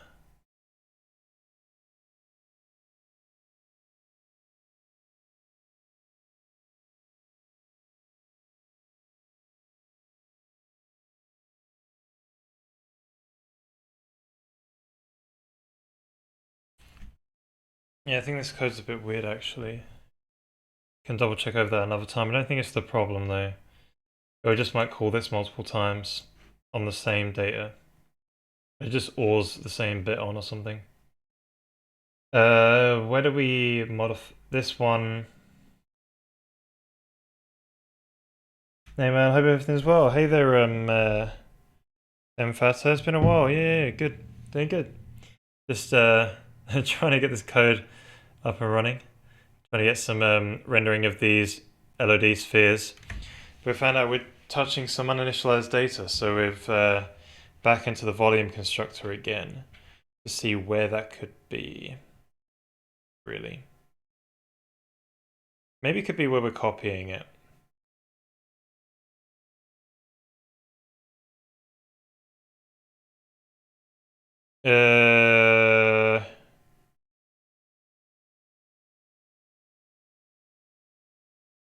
We can maybe disable the.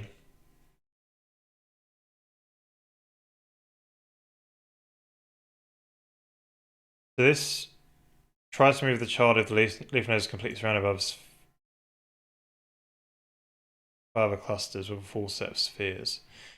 So on success, will it actually touch the other node? But it doesn't touch that location thing.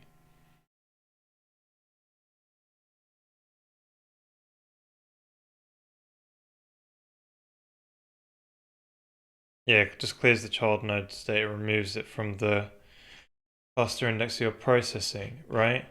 So it must be in the make persistent. We're not touching the location thing anywhere else. So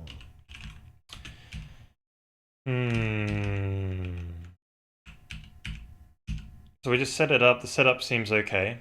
The way we go down the tree, it just looked okay. This one doesn't mutate the cluster nodes from what I remember. The location field at least. No, it doesn't mutate that either. So the only other place we got is we looked there and that's the right one, isn't it? Source is the volume constructor ones, yes. It mutates the root node only. So there's the copy of that in there. Just copies the root node at the start. Then make persistent.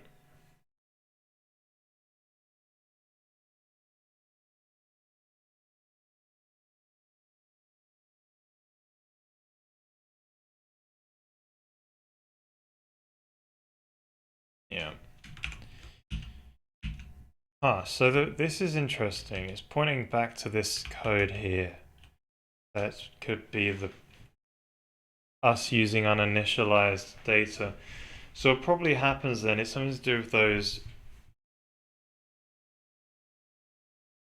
children node start index or something, maybe. Maybe the bit set.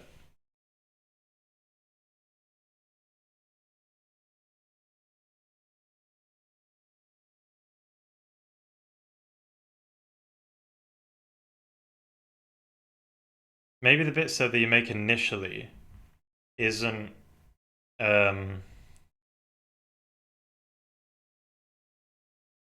isn't correct.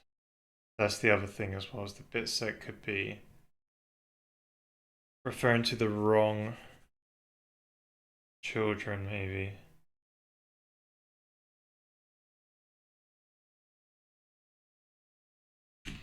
Hmm.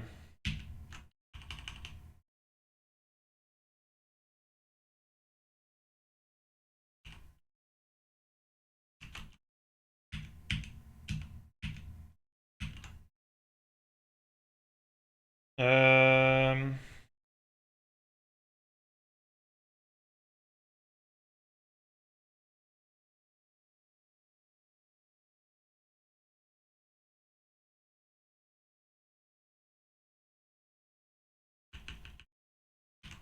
Right, let's analyze that children bit set.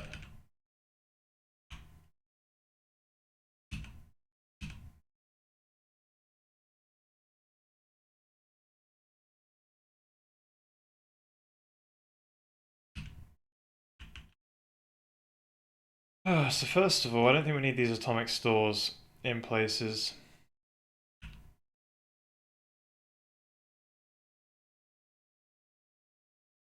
No, you might need it actually. We'll leave it alone. So where's these bit sets at? Hey there, Ransel, how you been? Welcome back, how you doing, sir? Thank you so much for the sub. What have you been up to?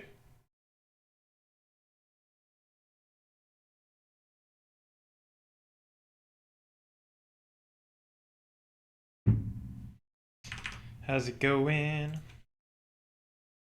So the children bit says the unlocks node. Yeah, we allocated it, shift left by the class.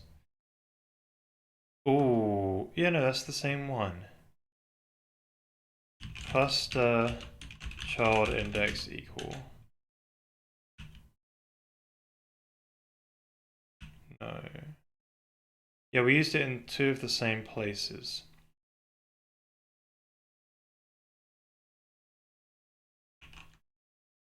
And then we all the bit.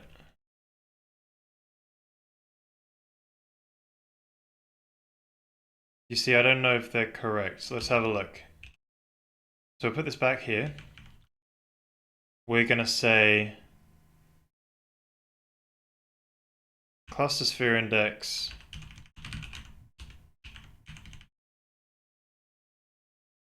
No, I know this is correct.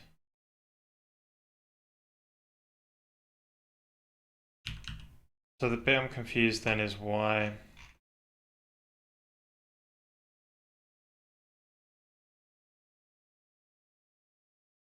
We construct it and put the node on. Then maybe did we have the right child index?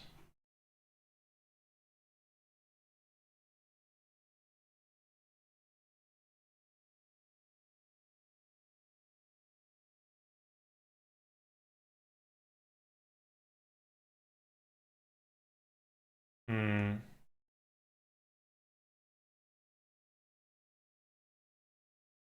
Seems alright.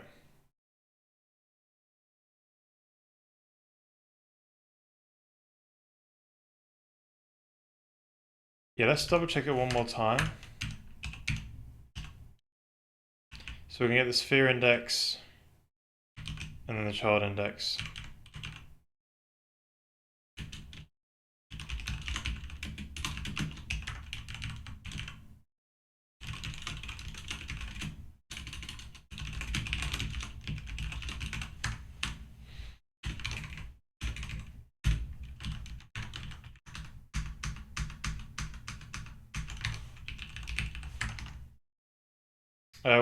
I don't want to do that LOD.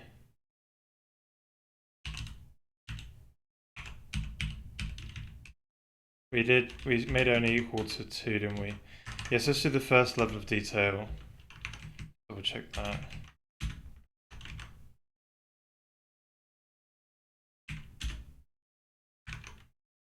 It's overflowing the buffer real hard.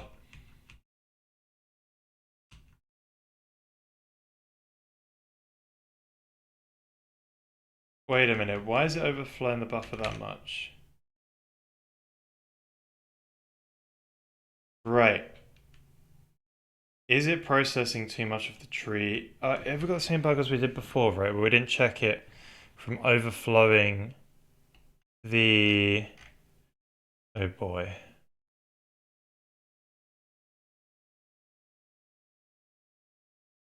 I don't... So maybe we didn't over... Oh.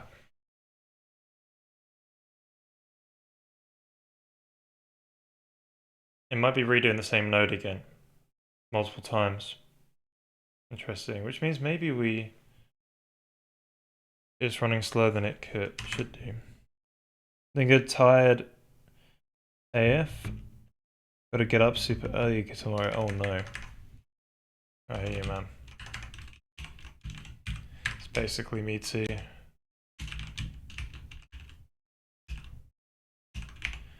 So yeah, I think we've got to stick like a count in here to stop safeguard it.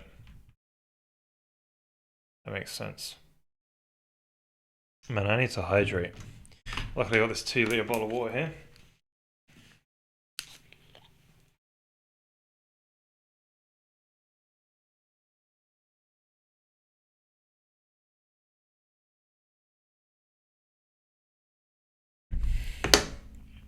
What is it? Is it St. Patrick's Day tomorrow or something? It is, isn't it? Wait, it's today. Oh, but they get it tomorrow. Right. Fair play. Yeah, St. Patrick's Day is just like basically it just goes to show wherever you have tradition, it just spirals out into just the opposite of the intent of the holiday. Like St. Patrick, known for like spreading Christianity over to Ireland, eh? Obviously, right? That's what all saints are, right?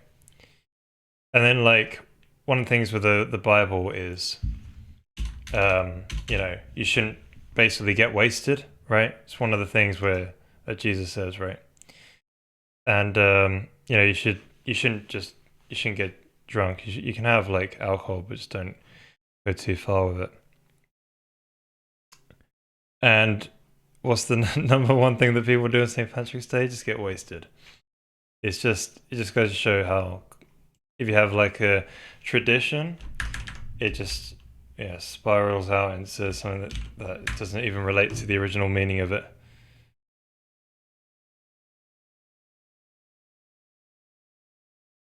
Today be a public holiday for us tomorrow. Right, nice.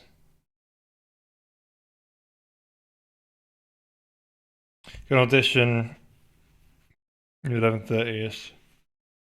Yeah, but 5. Oh, that's a long commute. Very long commute. Ugh. Yeah, maybe we should just have a variable called clusters to process.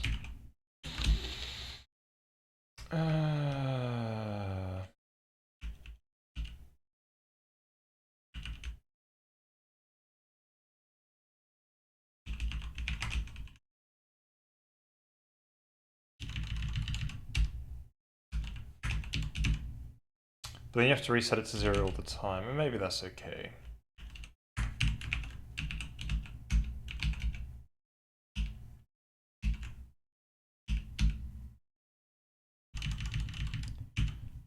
Oh no, I didn't set it to 0, I just set it to in the setup shader. Excellent. This is the thing I want. And I need it in all my shaders that do this ring buffer idea.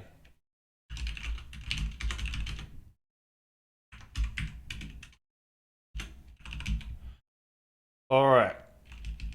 Boom. So if this is dispatch group index, and I need to make sure I set this boy up. To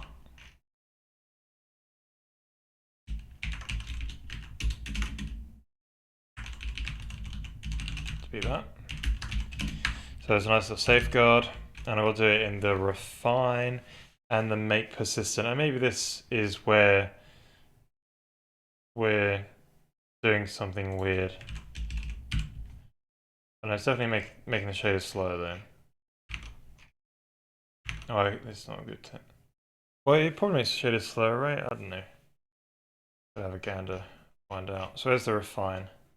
So refine needs that there as well. That uses group index as well. Sweet, that's cool. Then we need to do one of these boys as well.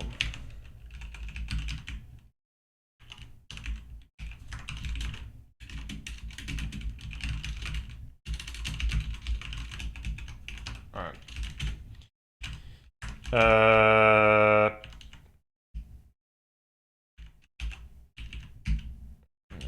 Cool. Right, so nearly there. We also got to do the same check when we do make persistent, where we take them from the volume constructor pool of memory and have allocate them into the persistent memory space. So this one uses group index as well. And we just need to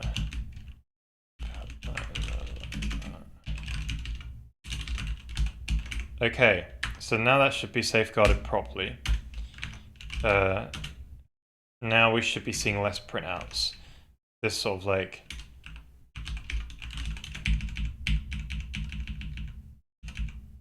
here it is. Oh no.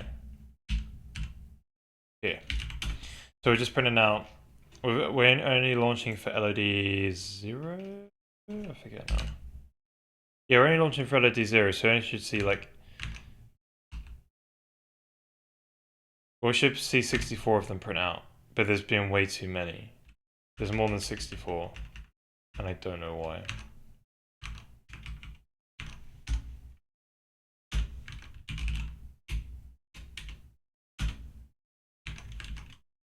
Still a bit too many.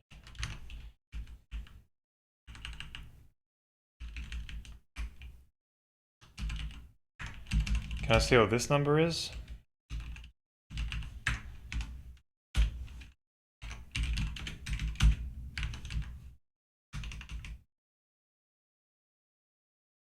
$160, and then it just changed as well to some other big number. Why? Why is there that many?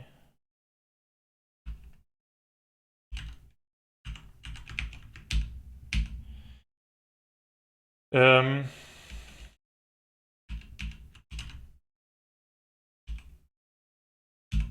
the first...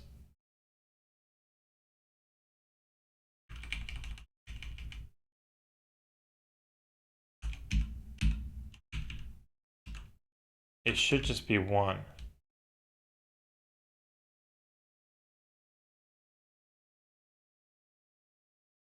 And then...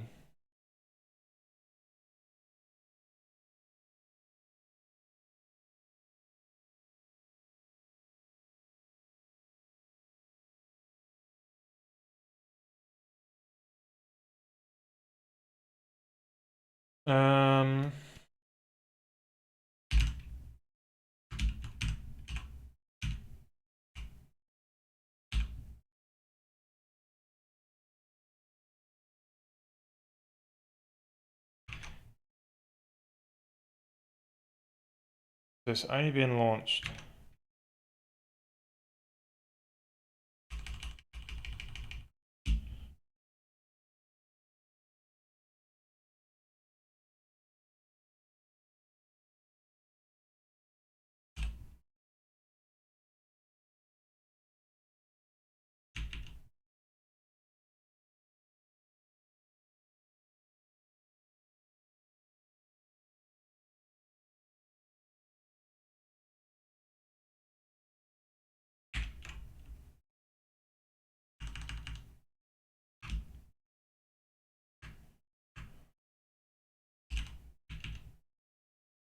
Right, so let's comment this one out. And let's go and print it in the setup shader and just see what it's...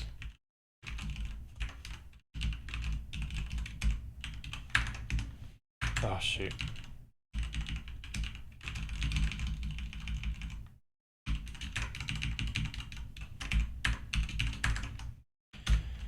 Ah, super weird.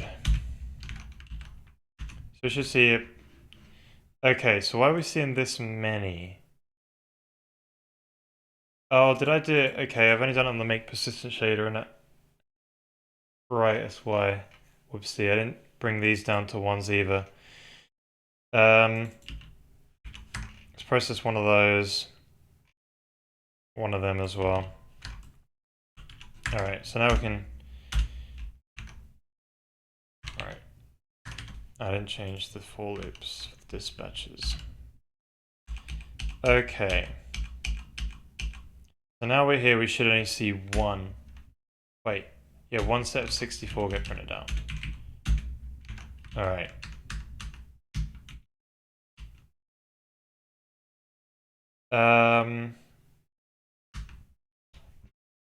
So this is...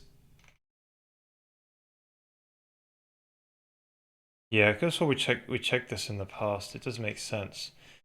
So you got, this is a 4x4x4 mapping. We are mapping a 4x4 set of spheres, a sphere index, to a child index. The first 2x2 and the ones behind it and behind it, and the ones directly behind it go in child 0. These go in child 1. These go in child 2. These go in child 4. And there's also another set of 2 slices behind these 2 slices, which do 5, 6, and 7. Right.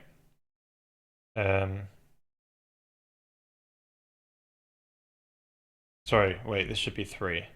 Yeah, they do 4, 5, 6, and 7. So these are the first 2 at the top level, then the next 2, then the 2 below that. Boom. 1s, yeah, good. 2s, yeah. 3s, yeah. Then 2s again, then 3s again, yeah. Then you back up 0s, yeah. So it repeats again, that whole sequence. And then you go to the next set of slices. And you start off at 4s. And you do 5s, 4s, 5s, yep. 6, 7, yep. Then back to the 4s again. Yeah, that seems legit. So it's assigning the correct children. Oh.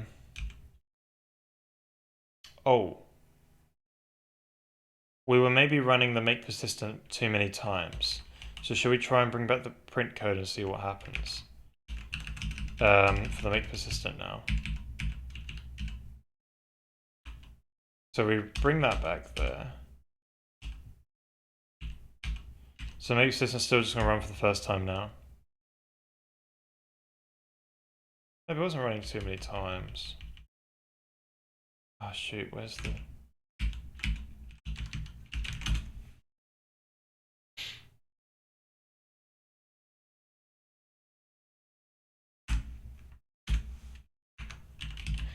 Yeah, it might be running too many times the next frame. I remember the first one was fine. But when we did the next copy, it was wrong. Let's try that out.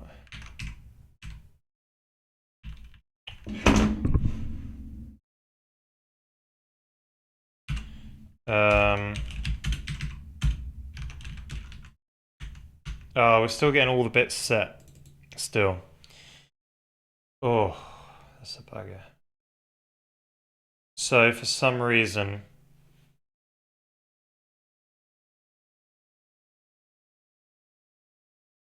this is uninitialized.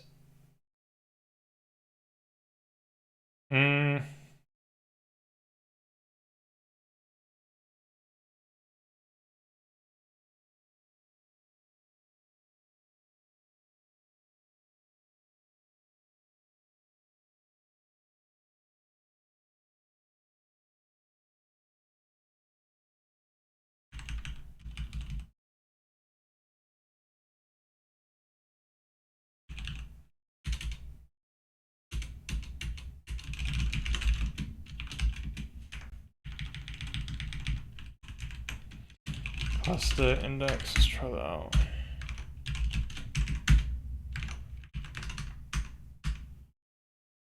Right, so this is cluster 8.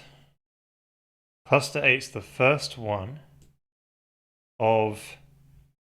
Yeah, why is it uninitialized memory? That's interesting.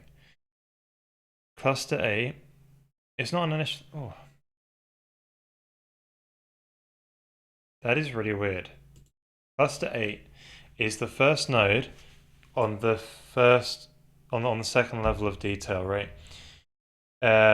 Because in the cluster array, the first 8 are reserved for the root node and uninitialized siblings. Because the root node doesn't have 8 siblings, but you always want to have the 8 next to each other in memory. So we kind of waste the first level of detail set of nodes. So cluster 8 is LOD 1 and all of its children. So we should be seeing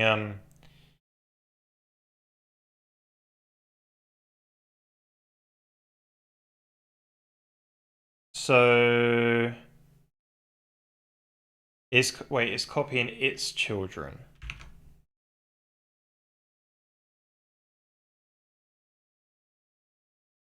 Yeah. But if it has children, am I copying? Right. I haven't put an if statement around here to say, hey, don't copy it.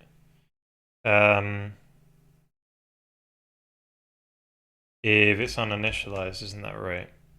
I'm just copying all of them. So what might be interesting is to just sort of zero.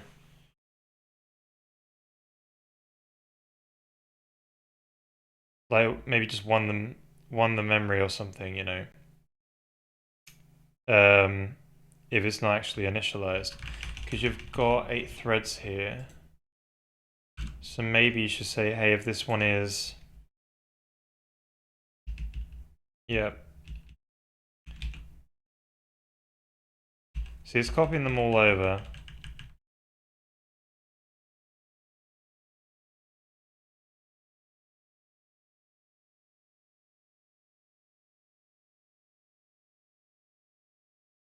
Before there's that code in the refine which deleted it. It removed it from the bit set.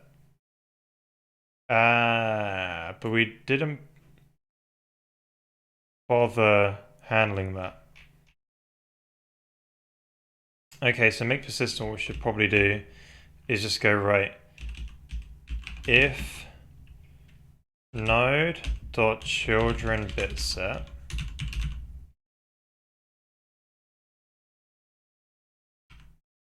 and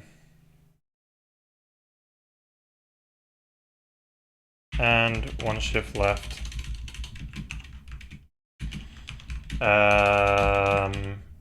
this child index. See, I don't really like this because you can have some threads that do it, some threads that don't. But I guess that's alright. Like basically both sides of the if statement are going to be initialized. Push each child into the process ring buffer. But you only want to do that if you want it. Right, so it's copying the whole tree that was not... Oh, but what? I'm still a bit confused on how this was getting picked up on. Because the bit set would tell you if you can go down the tree. It just would have copied some sort of nodes which should have been deleted, say. So here we're going to simply one the memory, maybe.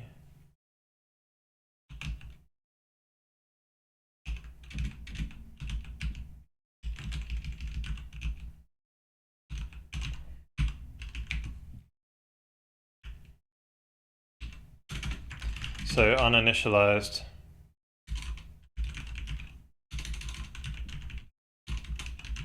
Child. So here we're just going to go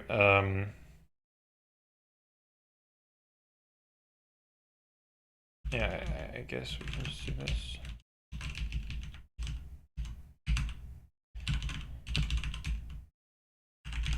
So this is just equal event 32 max. And we just do that for all of that. Because it's basically a bunch of integers. Except for that children bit set. I want to say like, maybe not uninitialized child, but I want to say like this is a child is non-existent.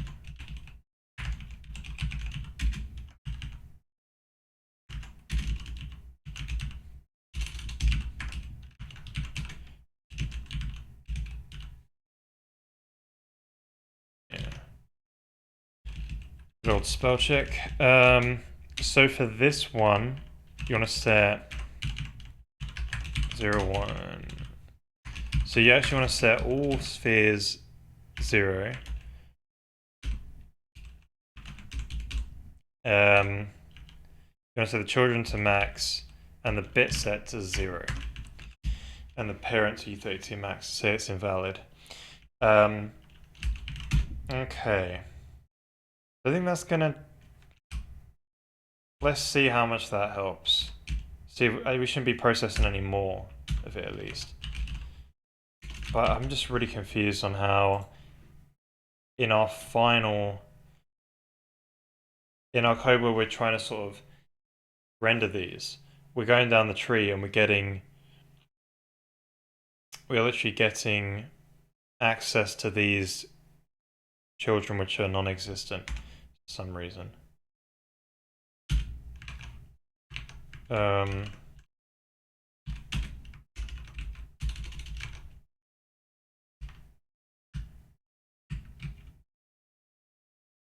Yeah, I don't even know why it's happened still.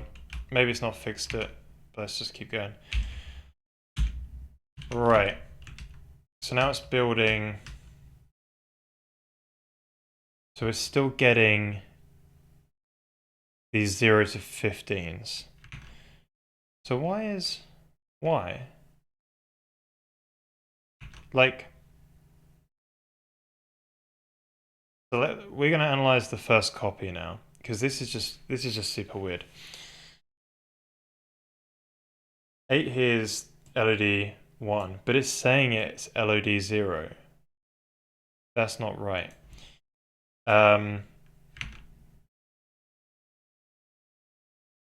That's not right. So if we're going to do this again. I need to print out do the first one for make persistent. But instead now we're going to change this. So we want to know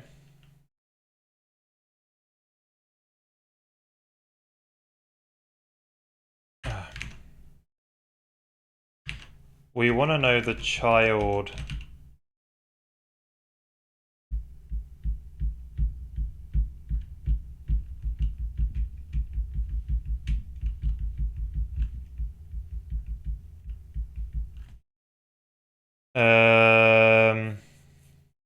should I print it out?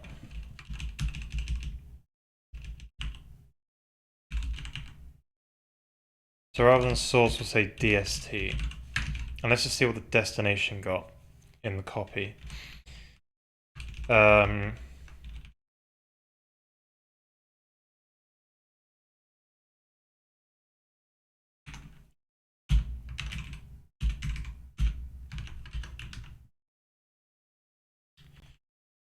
So it did still copy it to 1 apparently. We should also say LOD this, copy, wait a minute.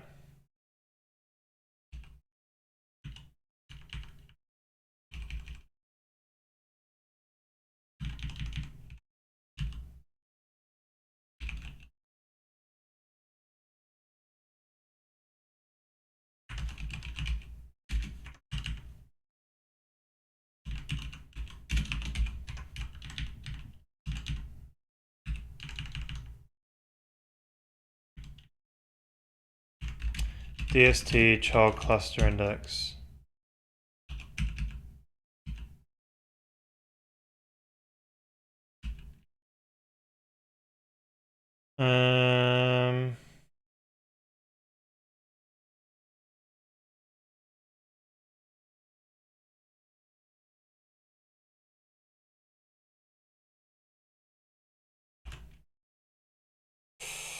Oh, that's a problem. It might not be patching it correctly. This could be it, maybe. This is meant to be...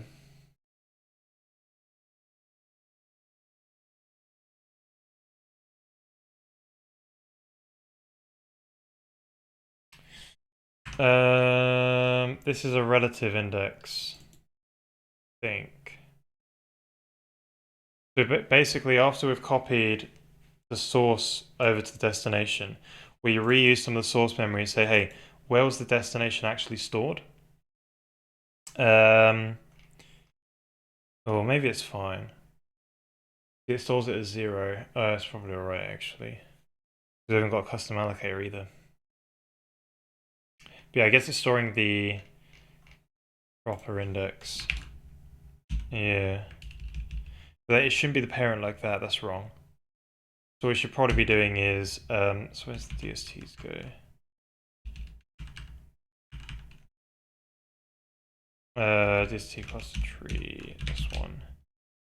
To make this correct, this needs to be like that.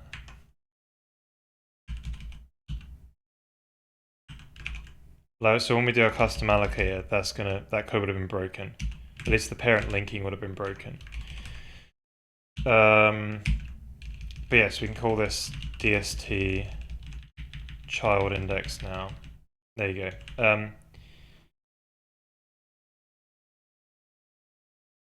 Wait, DST cluster. Yep. What else am I thinking of?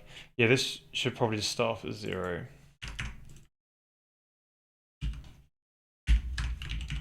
Copy 2.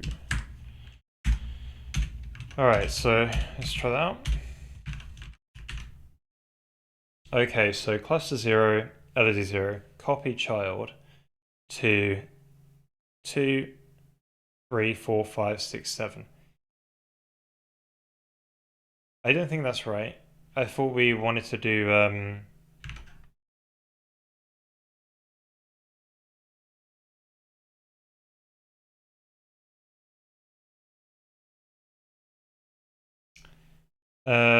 why is it 2? Oh yeah, oh no, maybe that is right.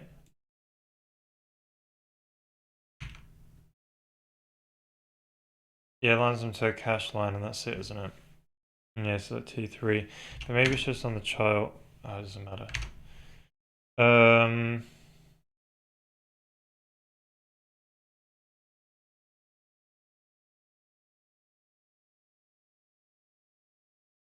Yeah, so it's saying 2, 3, 4, whatever. So now when we do the next layer, we should be seeing these references.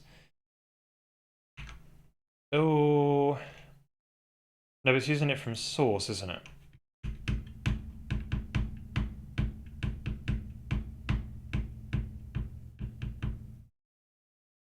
Wait a minute. Store where the child is being copied. And then you'll go into here. And you'll copy in the whole of...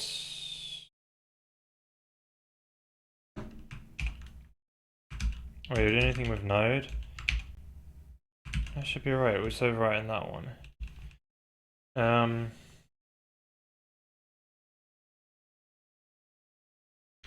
Huh.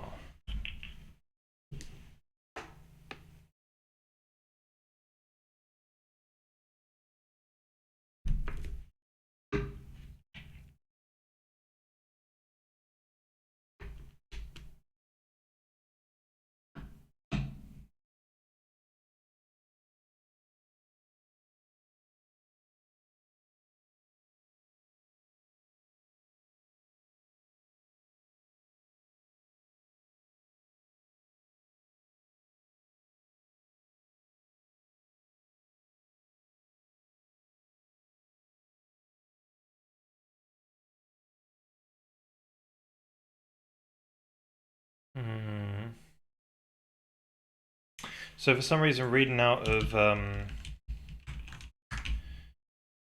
source is a bit of an issue.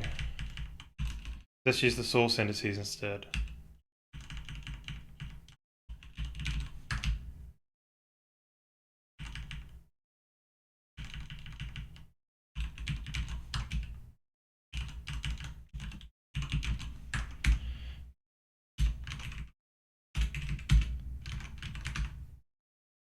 Right, so these...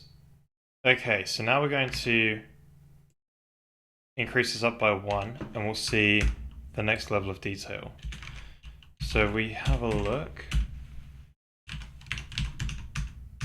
should be able to get a good idea of these numbers, I reckon. Right, so we copy child 8.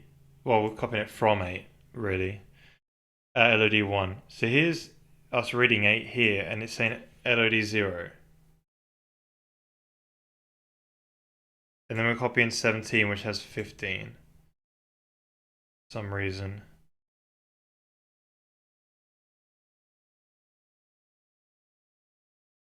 And if 15 is the uninitialized value. So for some reason,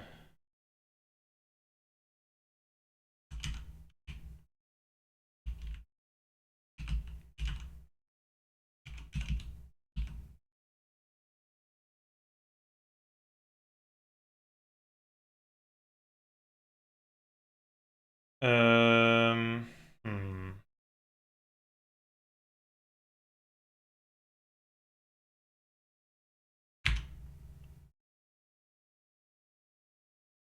So does it get overwritten by the time we...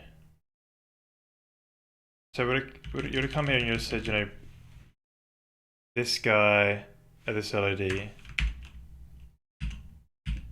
So you overwrite it here.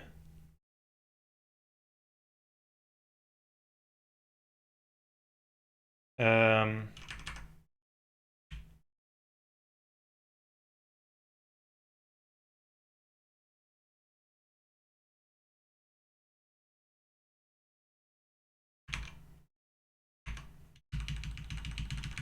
oh yeah, you would have overwritten it, isn't it?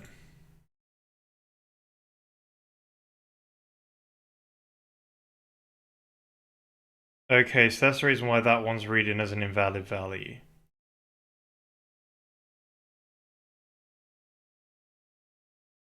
But this one shouldn't be reading as an invalid value. Okay, so we're going to correct this by simply using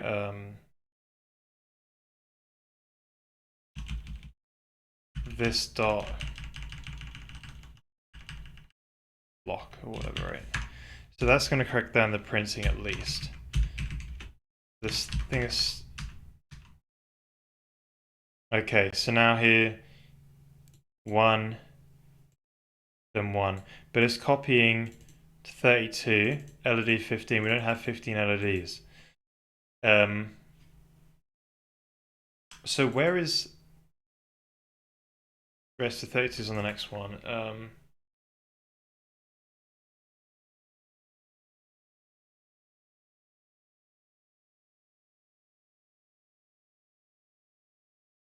But we should be able to visualize this data. We should be able to print out in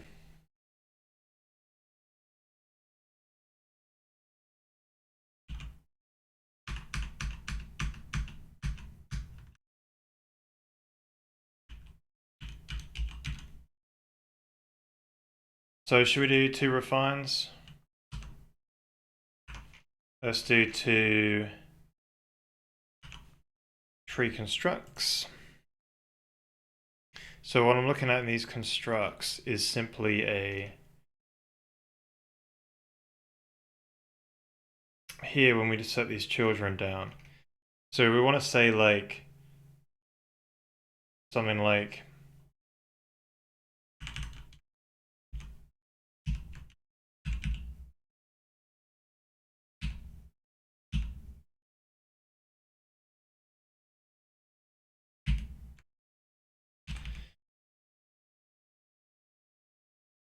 right.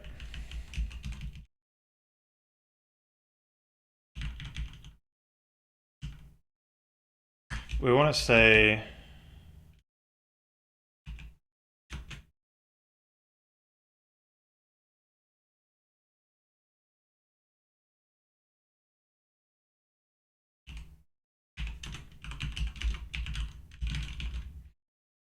cluster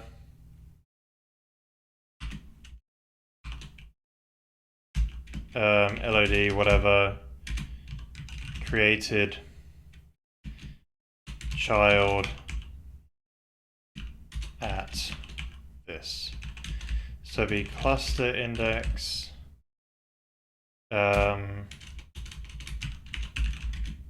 this sort of like cluster LOD thing here. Then the child index, then child cluster node index. Then we can sort of use that, cross-reference that with the later on stage. Right.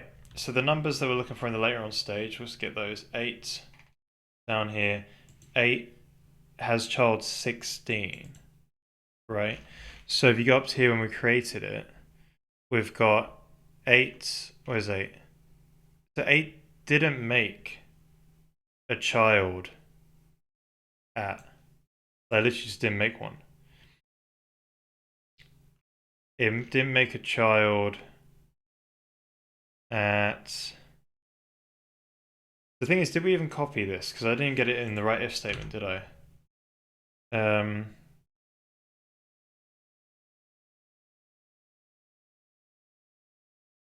Shoot.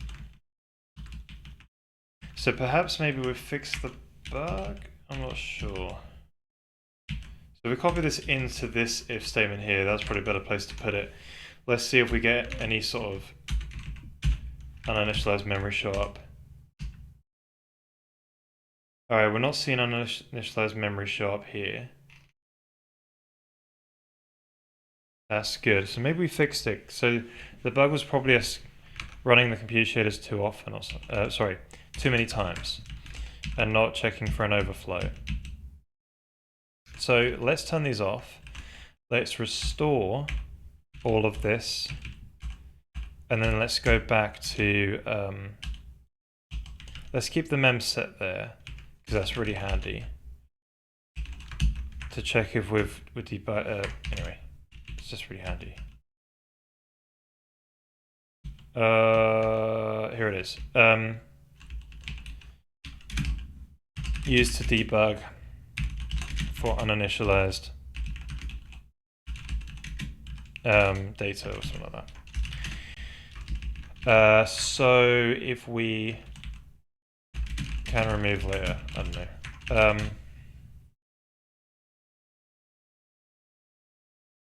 So now in the, I think there's an if zero. There's plenty of if zeros in this code.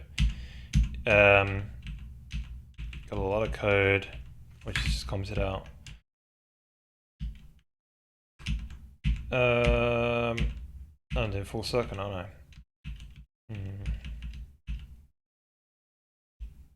It's somewhere here, isn't it?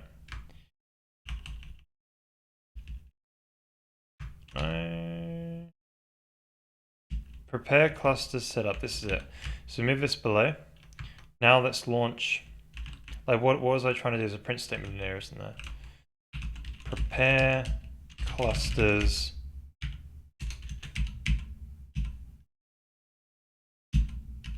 There's a print F in here. Found.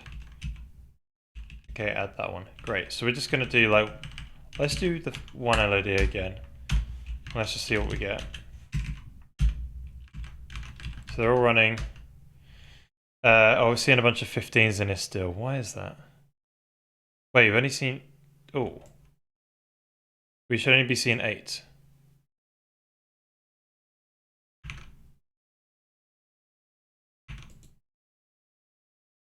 Oh, what's going on?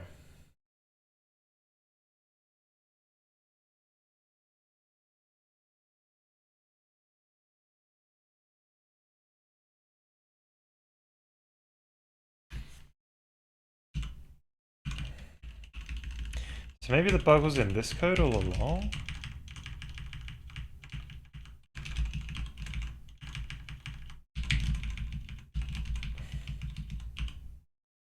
So the first one might have not been 16 children, damn it. There's only a maximum of 8 children. I know the problem. So basically when we do a make persistent, alright. So in our volume constructor, when we refine our clusters, we start down at the root of, sorry, the tail of the tree, or the leaves tree. And then we work our way back up, and we basically like check to see if we've got a full set of clusters that we can sort of like basically like create lower level of details for, right? You can make, hey, you've got a 2x2x2 here, create a low level of detail in there, right, for here. Ta-da. And then if you've got enough of them, and this is completely surrounded by other clusters in the volume, then you can just get rid of it. So we kind of do all that. So to do all the bookkeeping to see if we've been the last child node to reach here, therefore add this parent to the ring buffer, we reuse the children bit set in the cluster node. So the first 8 bits is the bit set, but the upper 8 bits is to mark whether they've been refined or not.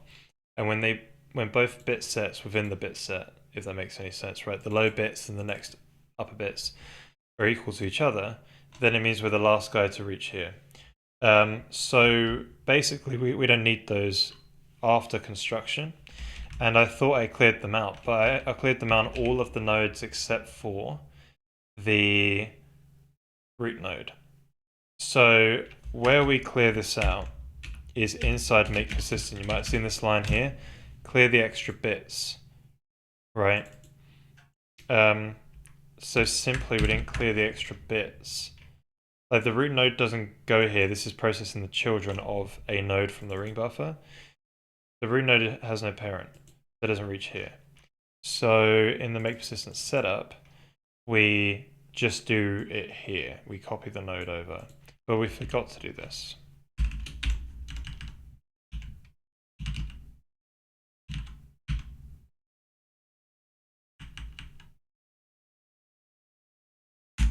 So that's been the problem.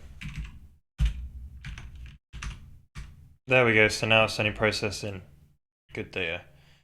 Oh my days. Hopefully that, we'll see if it does it for the next layer now.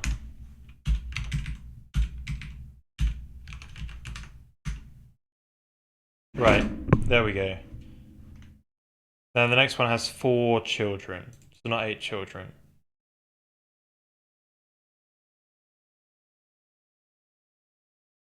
They only have 4 children. All 8 of them only have 4 children. I was expecting some middle ones to have 8. But maybe it only goes up to LOD. No, it can't be true. Anyway.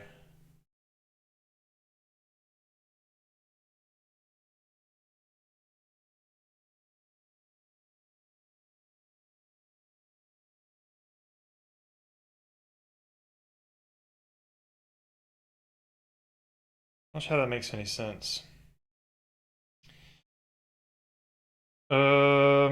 We'll see. Let's just keep going. So let's add another one.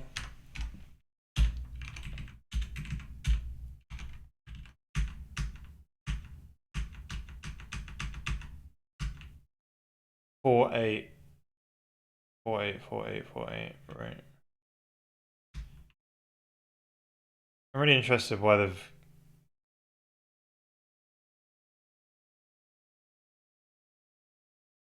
Like, how? Oh wait, it's a 2 by 2.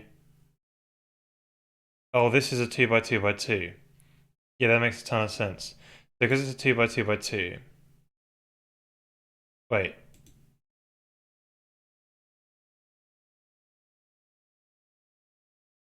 It's children, like, there's a 4 by 4 by 4 space of children within a 2 by 2 by 2. So, of course you only expect... Wait, is that right?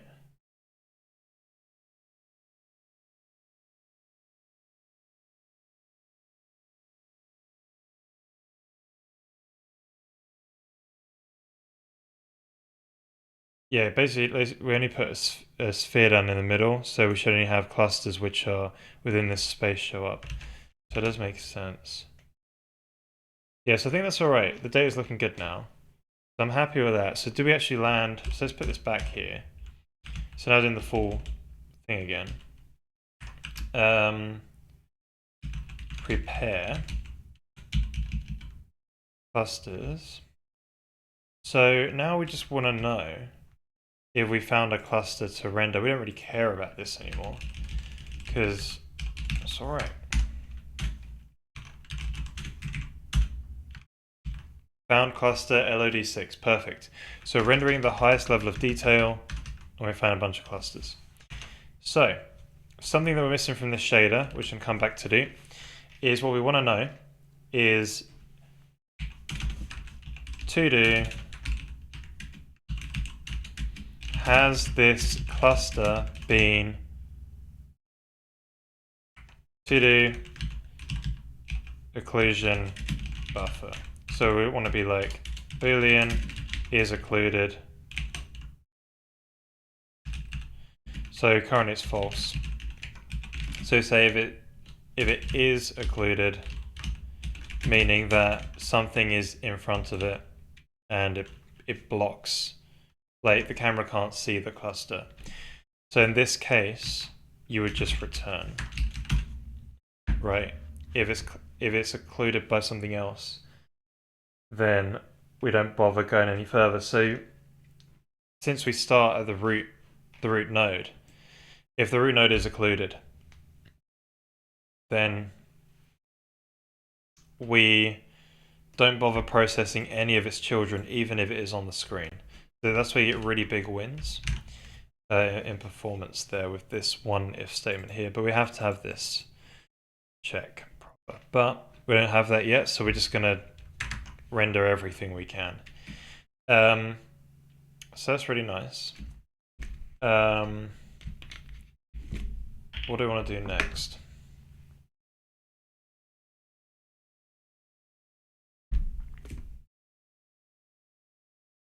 This is a bit problematic. We're adding to the ring buffer, but we don't know when we overflow, which is a big problem. So we kind of want to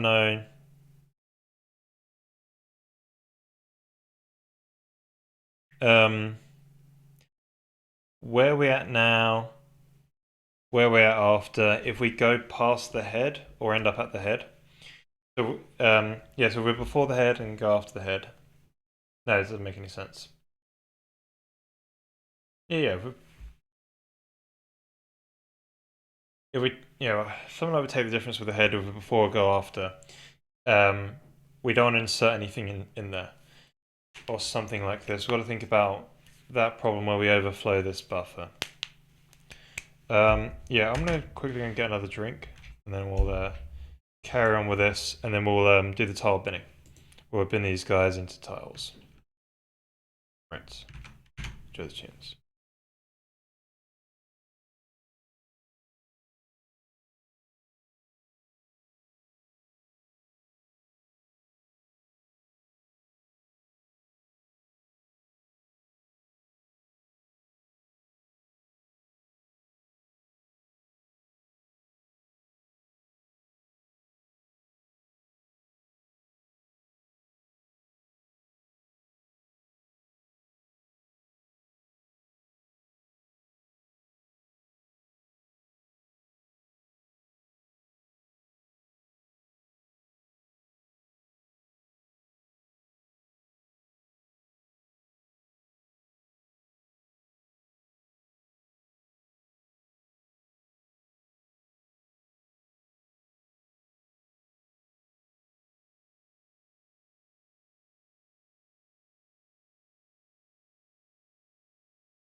Alright, welcome back everybody. How are we doing? So the next thing we need to do now is bin these clusters into screen tiles. Or is it clusters? No, the spheres of the clusters, I think. Yeah. So we got them all into this buffer of clusters to render. So now we can figure out how we get them in the screen tiles. So I want to bin... Hey Banana, how's it going? It's been a while. How you been? Oh yeah, thank you so much for the sub there. Appreciate it.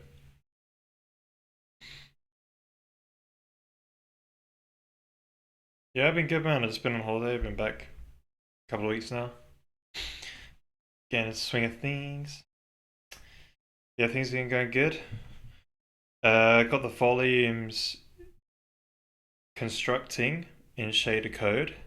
So now I'm just trying to render this LOD tree. So it's just sort of dealing with that. Getting in there though. We've selected the clusters to render now.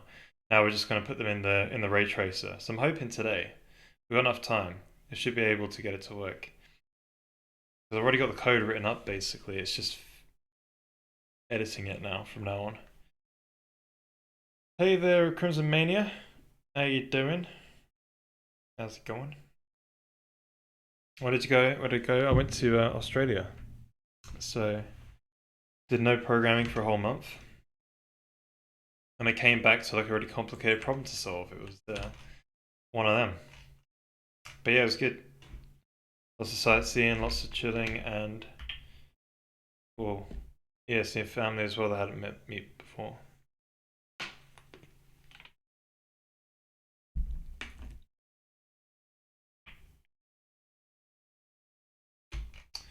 What the crap is this code?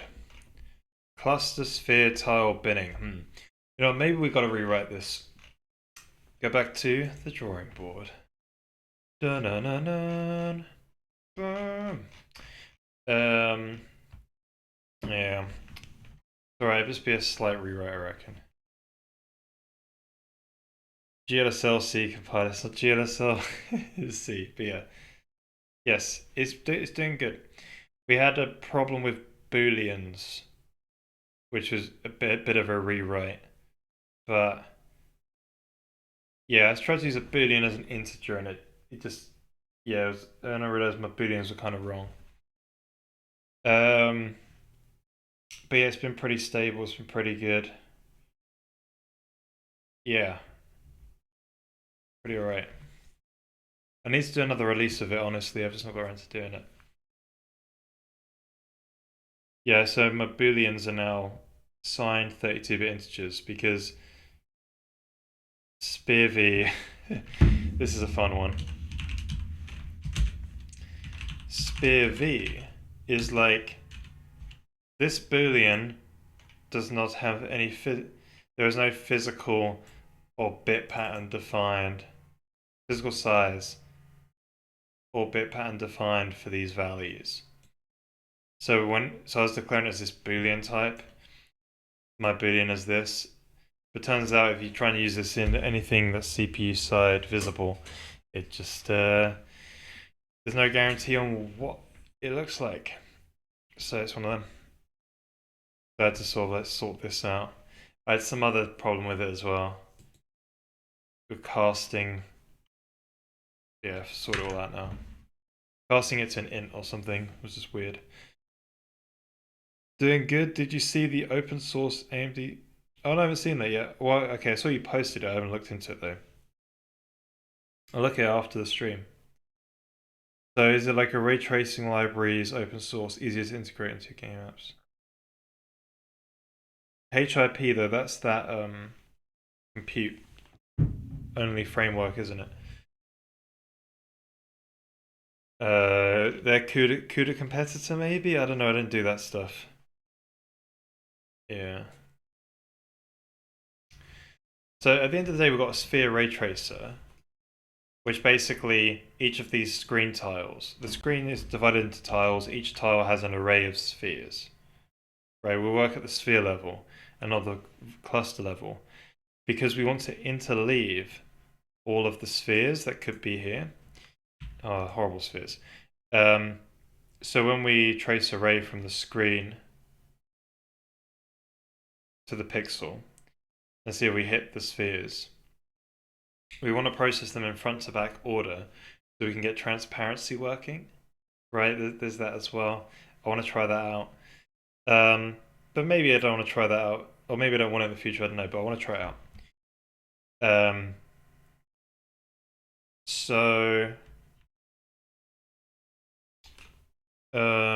Oh yeah, and for anti-aliasing. So we can do anti-aliasing when we ray trace. So we don't have to have a post-process anti-aliasing solution. We can just do it. It'll be like proper anti-aliasing. Like, so there's that.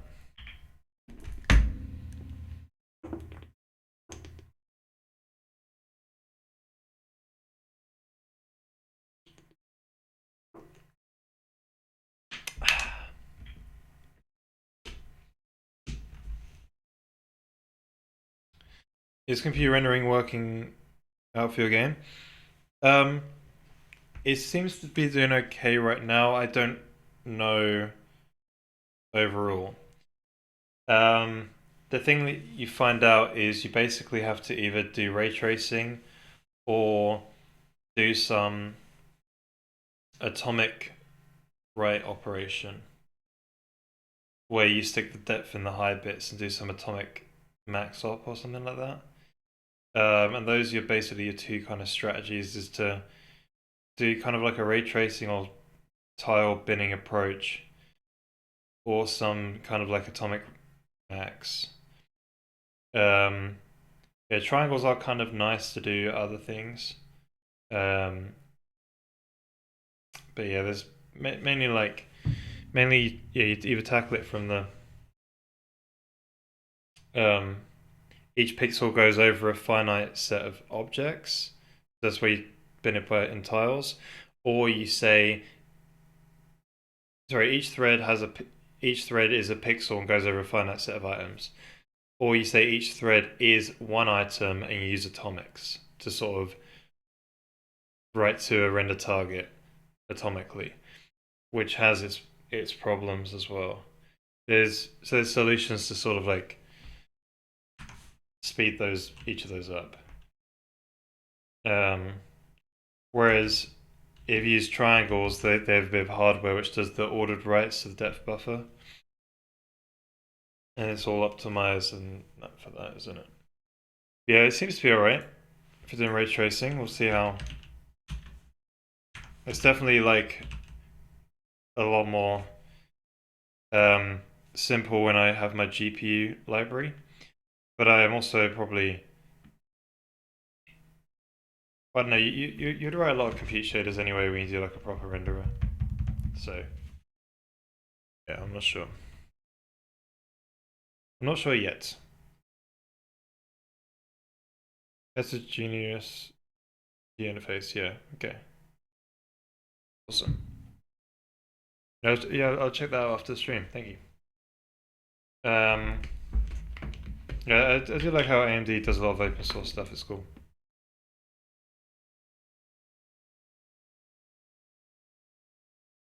Oh yeah, I want to solve this problem quick.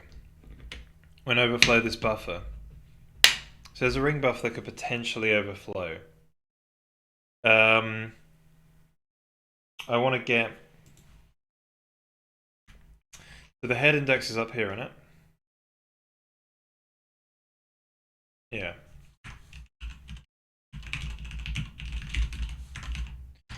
It doesn't need to be. It's kind of globally accessible. It's alright.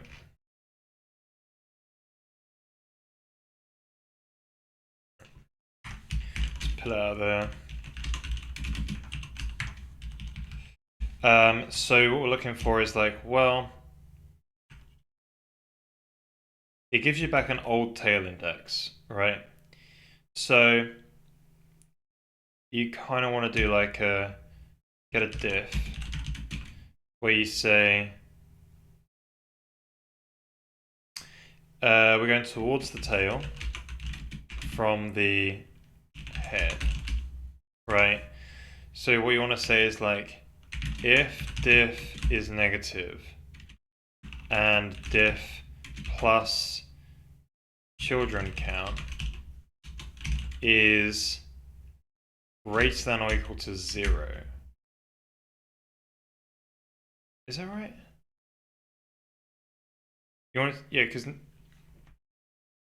because 0 would mean that it, wait, no, just greater than 0.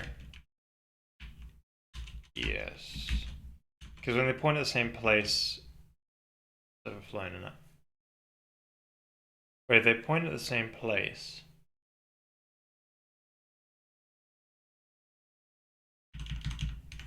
If it's less than or equal to 0, yeah, that's the right one. So does this mean the buffer has overflown? So you kind of just want to say return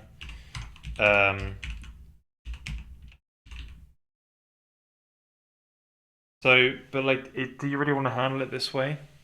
So like, you've got this volume plus process ring buffer. First of all, I've actually already added, so you should probably take it away. Secondly, the order in which they get put on this ring buffer is not going to be deterministic, so you will just get flickering. You'll literally get flickering on the screen.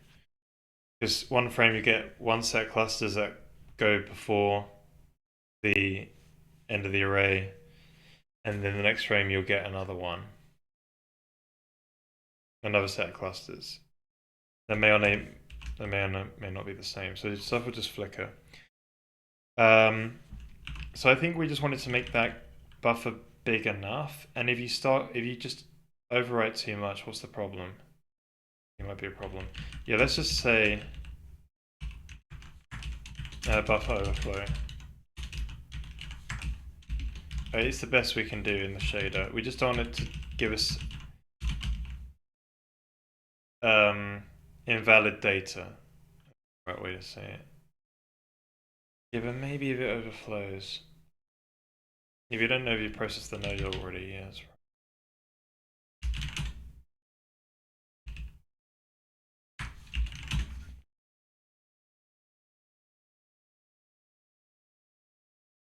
Okay, a pour over G. That's nice. Cool. I'm glad you have such a great superpower.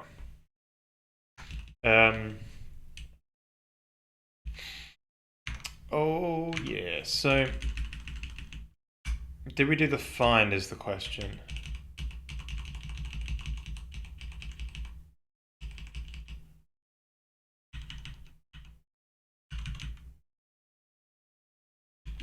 All right, and then we can design our.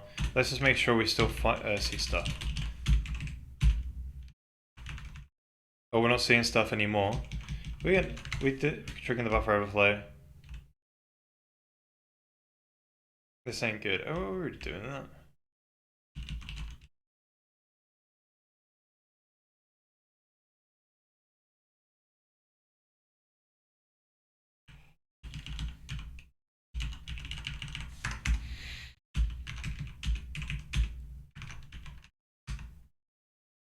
Overflow. We got an overflow. What the living what? So that's the first one that happened. So it was saying the diff. What is diff? Well, diff would have been 0 in it, right? Yeah, diff is 0. So for the first entry, 0, and then you do 0 plus 8, so it's greater. Oh, we're gonna say it's less than.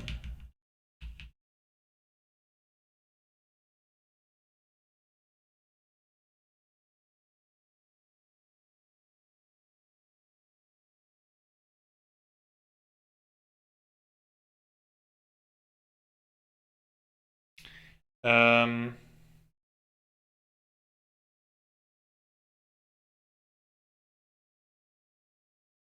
yeah, but we kind of want that to be true on. So I think we want to say if you're not LOD 0,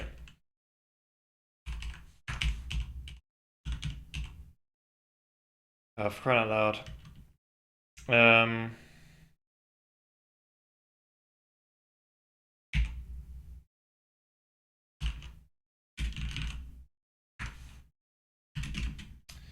Cluster LOD equals 0. Anyone allow 0.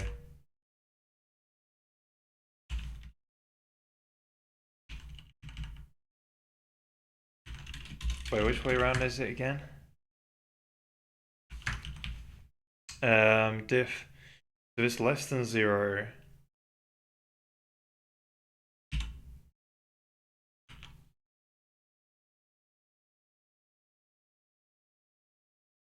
the LOD 0 you're going to say is less than.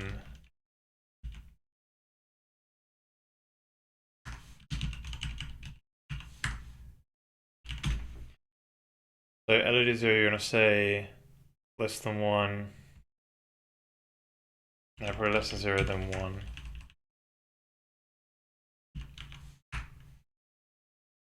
Yeah, that's right. So we shouldn't overflow. Good. So we just hit found cluster. We don't overflow. So let's just double check that. Oh, we overflow, damn it.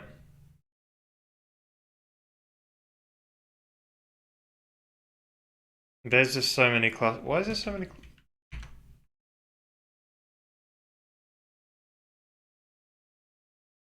Is there that many clusters that we overflow? Let's take a look at this. Where's the ring buffer size?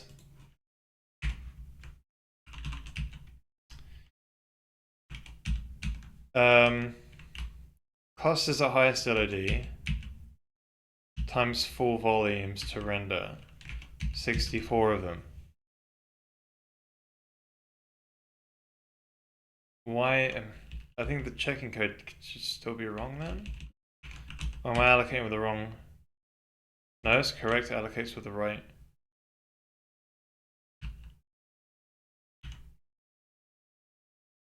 Hmm.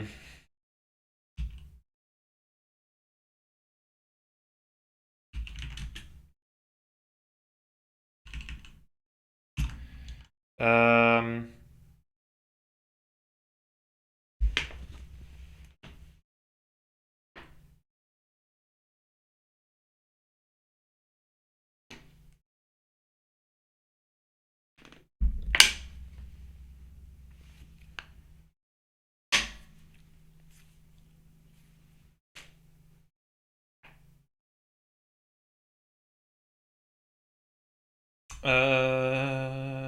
Or maybe we can make the code simpler actually. By just saying that's got to be, if that, yeah. So the ones at the end of the buffer, if they end up going exactly up to the end or more, then it's an error. If they go exact, they do technically fit, but it will still say it's a problem. That's make the code simpler to understand. Yeah, why is it overflowing? So we want to say something like print out diff plus children count, and then we want to print out the head index. Let's just print out 3 numbers. Just see these. Oh, come on. Some stuff in the way.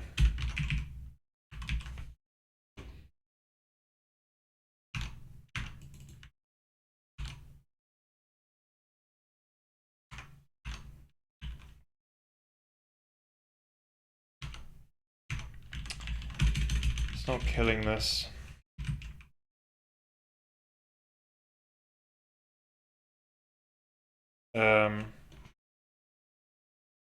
Fuck.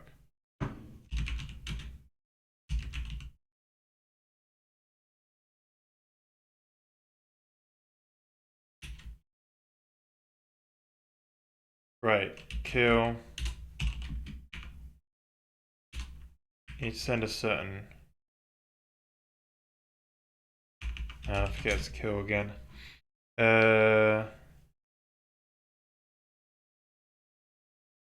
Kill dash s.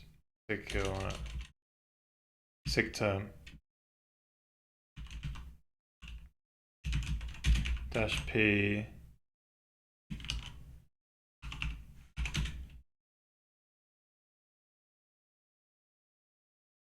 Mutually exclusive? Really? Okay.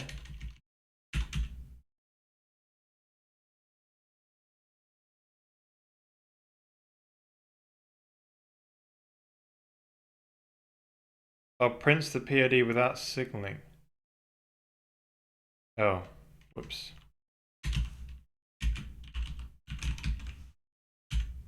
There you go.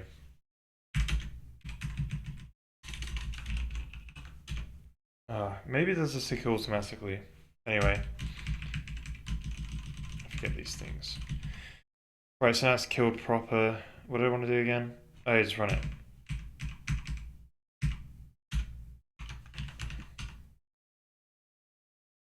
Oh, I don't see an overflow.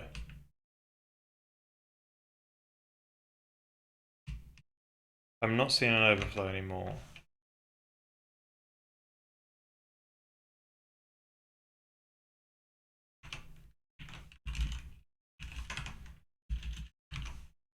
Interesting.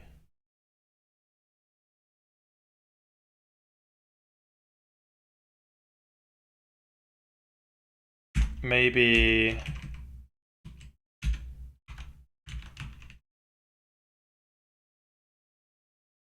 Alright, so apparently that's fine. It was the overflow check code. Okay, so that's fixed now. So let's design this tile binning code. So we've got these clusters, right? We're entering this cluster. We've got a screen access line bounding box for it now. So what we need to do is we need to sort of get the spheres inside of it.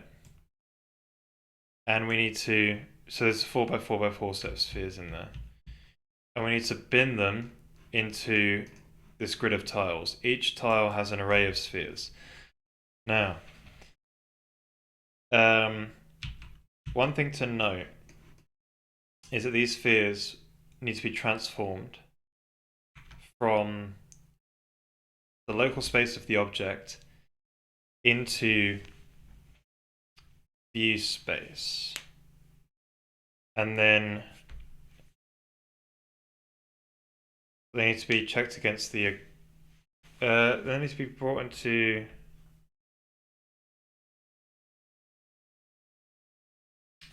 probably brought into screen space again. They need to be checked against with the occlusion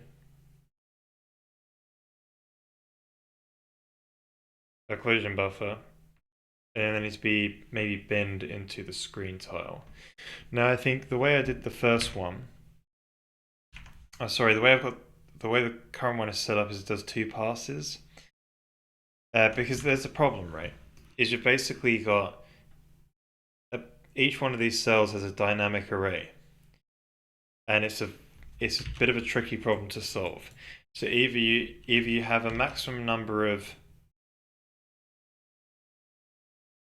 spheres that can be rendered onto a tile,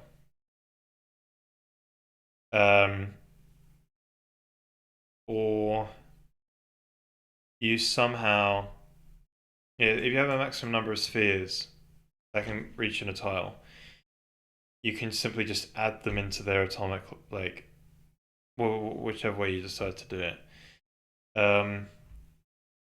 If not, you need to somehow know how many is going to be in that screen tile, allocate it up front, and then yeah, maybe because we're already getting this the bounding box, so why don't we in this stage just add 64 to it? But then the problem is you'll over allocate like way too many, because there'd be so many clusters that come into here, and not all 64 will be there. They'll be occluded by other spheres. Oh, they could be occluded as well, so not sure. Hey, Skippy Blender, how's it going? Welcome to stream. How you doing? How's it going? So the easiest method is to get the number of spheres that are in here and just atomically add that number to one of the tiles. Right, for every cluster that passes the occlusion test, add it to here. And then when you have that number, we can do an allocation pass where we allocate a range from a large buffer for each of these tiles. And then we will not fill it up when we go over. Wait, then we'll do another pass where we go over all the clusters to render.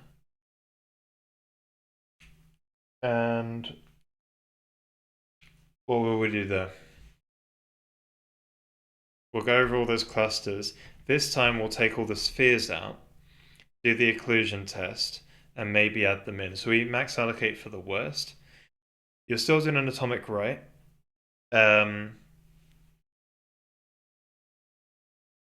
Maybe you can write in the cluster as well into an array.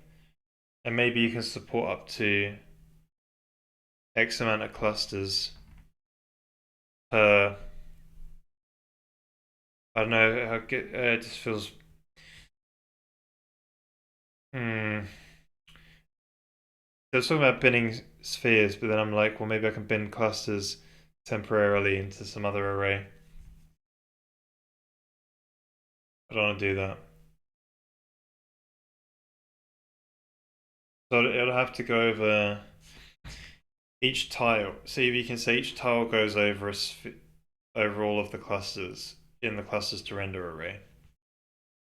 Or you say each thread gets a cluster and it knows the range it goes over in screen space, and then it can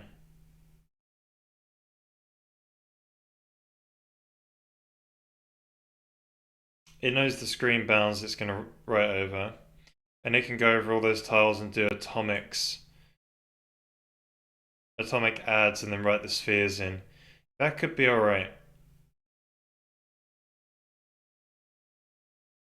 No, it can go over its spheres. For every sphere,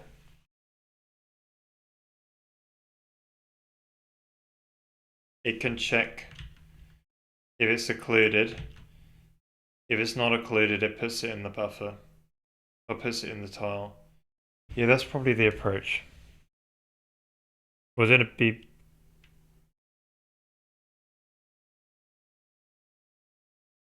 And then there's got to be a sorting pass or something. Yeah, I think that can work alright.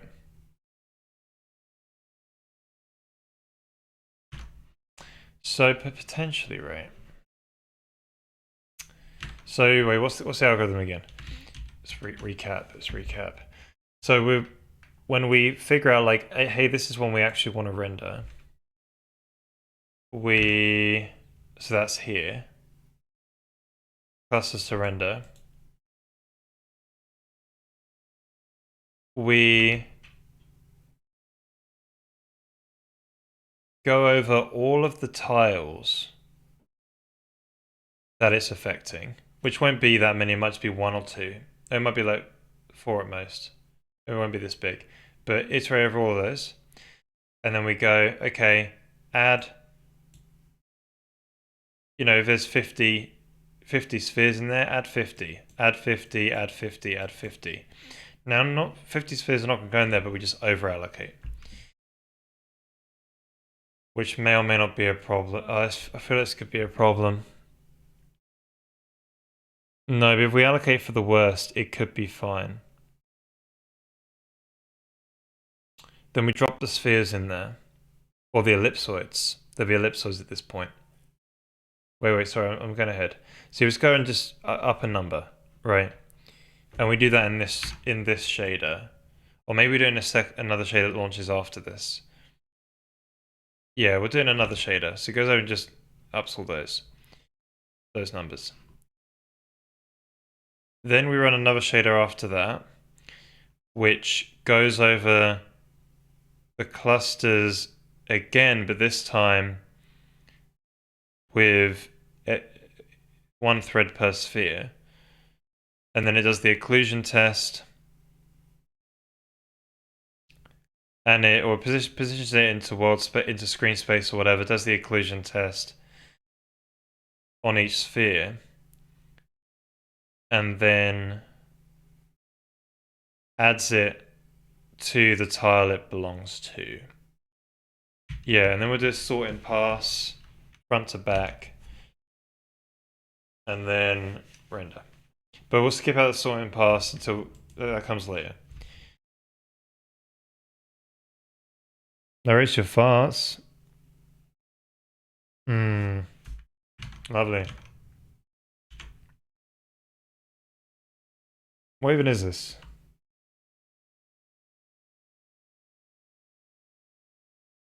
No, interesting. Interesting. Right. Yeah, so I think we'll do another pass. Okay, so I think we know where we're going now.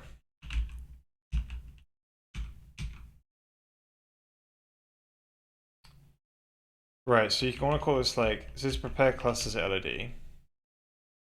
Sphere tile binning. No. So now, this one is going to be a shader called volume cluster tile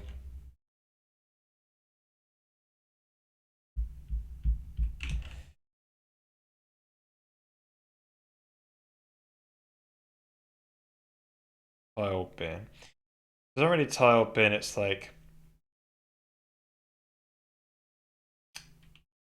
um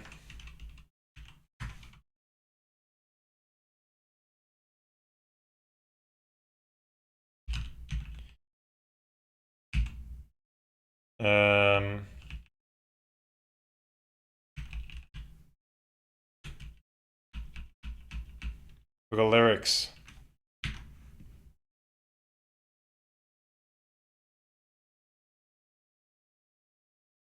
No lyrics. So I'm thinking we've already done this in the past.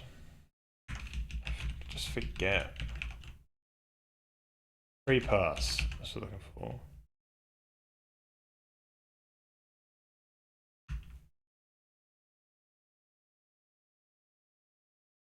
Oh, so it is a shader. Okay. So there's a pre-pass and there's an allocate, isn't there?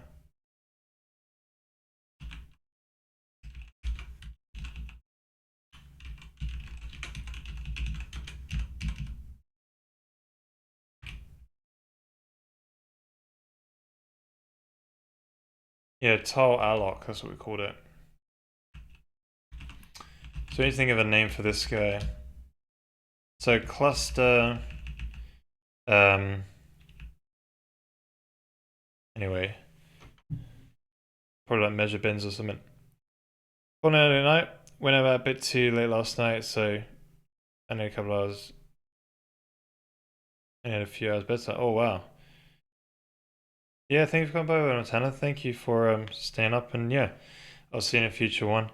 Have a good night rest, and yeah, great good idea to start the week off with good sleep. That's Monday morning. It's rough anyway, and it's the start of the week, so.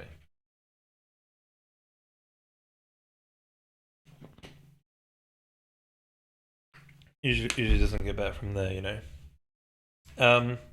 So cluster bin. So we kind of like we're kind of like trying to gauge or measure cluster bin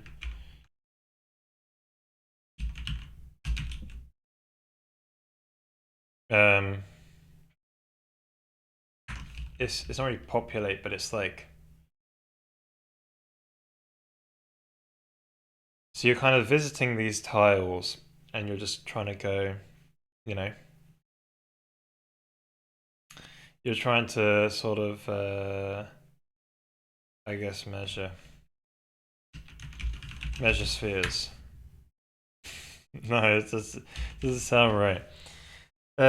Naming.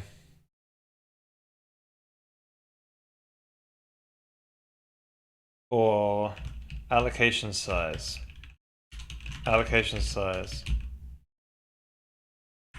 Hey, what is HTC compute? Is it a macro of some sort? Yeah. So basically it folds out to this. And then what it does is my compiler, because I've got a custom C compiler, which compiles C code to SPIR-V, so I can use it for shaders. All it does is in the syntax tree, it means that when it parses this function, it just marks it and goes, this is a compute shader. So it picks this up as a keyword, and then it processes that as the dispatch args, and then it will keep note of that in this syntax tree function. So that's what it does.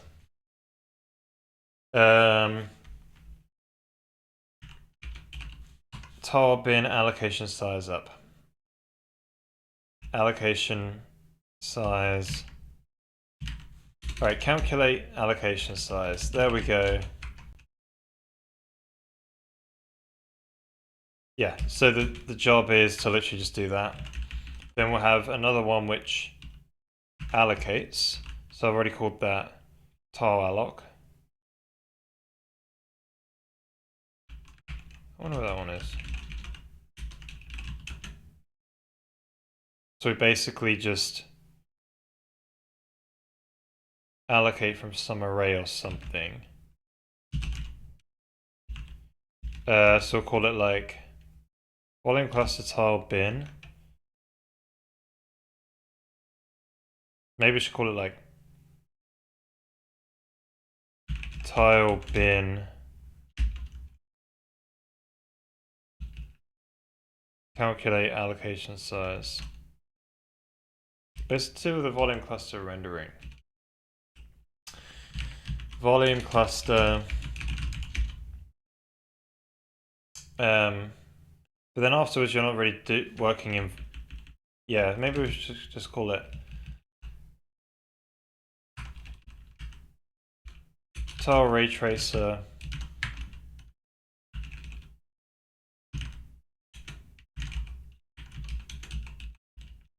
But then call it like a tiled. Yeah, sphere ray tracer tiled. Tile. That's really like a sphere ray tracer in it. Sphere ray tracer. Tiled. Tile bin calculate. So sphere ray tracer. Tile bin allocate or alloc.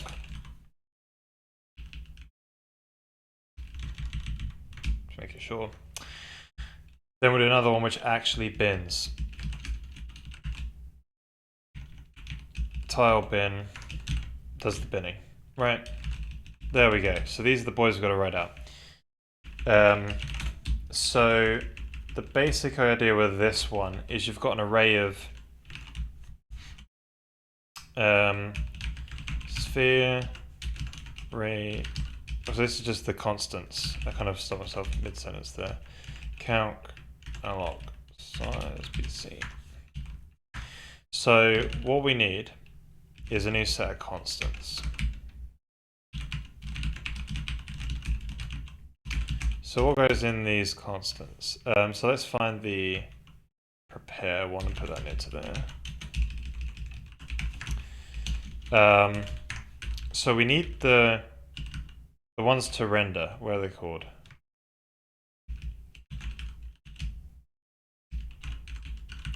Right, prepare clusters to render.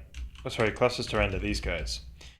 So they're all of our clusters we're going to be rendering. And then we also need the tiles. So we we should probably sort out as well what is going on here.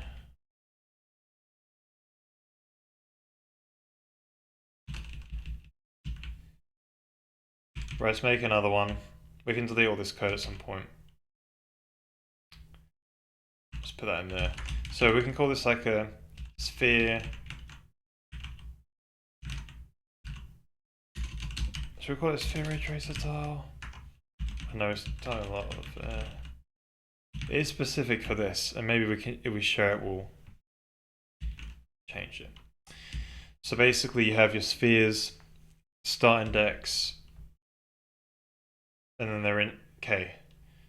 Start index, how many are in there, and their insert index.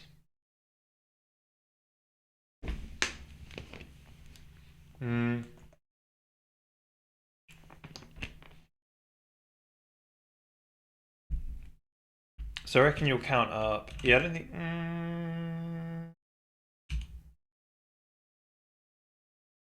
Yeah, we could reuse memory, but I think it's not. There's not many tiles, so we'll just waste memory and just make it more readable. So the basic idea is you need this as writable. Rewrite. Sphere ray tracer tiles. We just call them tiles. So that's all we need to do there. So we just bump up the count, and then we need another one that actually does the bin alloc. Right. Bin allocate.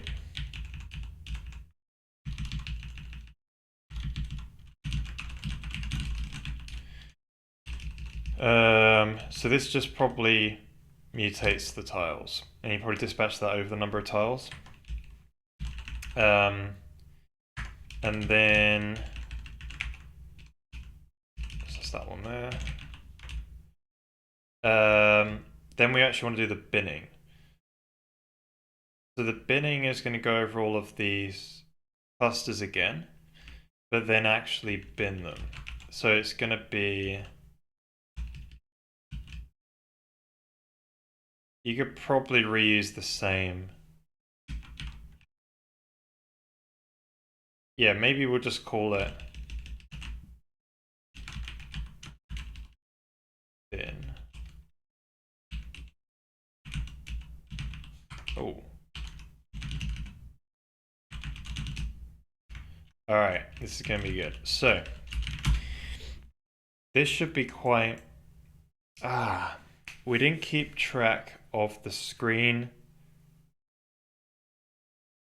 bounds of these, because we went and calculated them, and they're quite a lot of work to calculate. You got to translate, so for the clusters, you got to translate stuff from local space all the way into screen space, which is a bit heavy. So to save doing that again, we can store them in a buffer somewhere.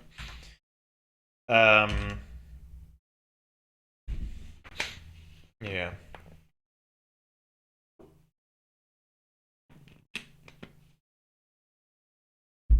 Actually, I think you need a very specific.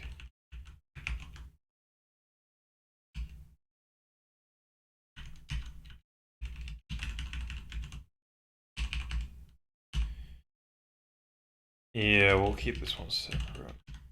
Right, so this one needs to be... You also want read only. I haven't got this written out yet, but it's as if we need to know the screen.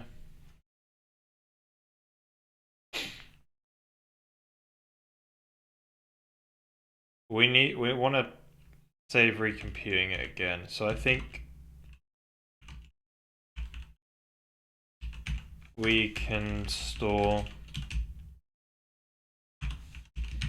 in here something like, call it screen bounds maybe. So this is just going to keep track of like, hey, the bottom left, and maybe the bottom right as well. Top right, sorry.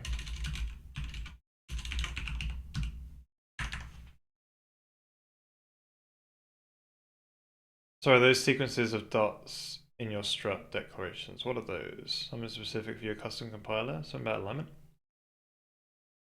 There's dots in my strut declarations. I don't know where that is.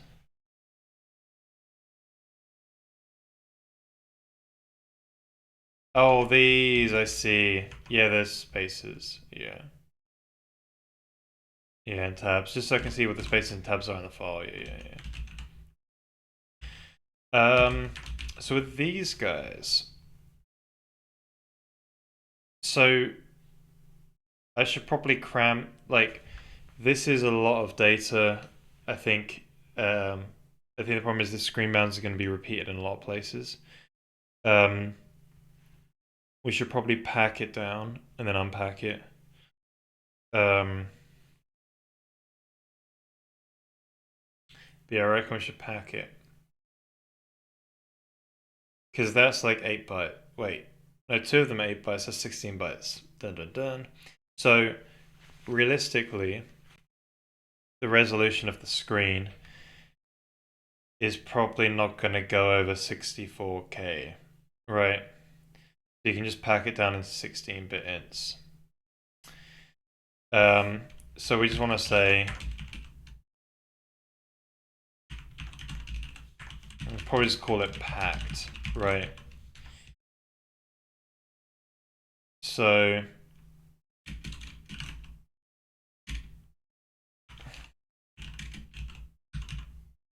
did I have a have I got a custom thing for packing those?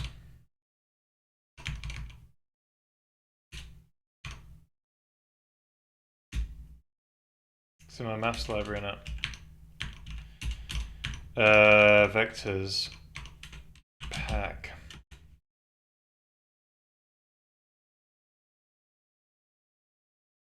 No, this is about floating points only, isn't it? Yeah, it's just floating point stuff. That's alright. But yeah, just two 16-bit units.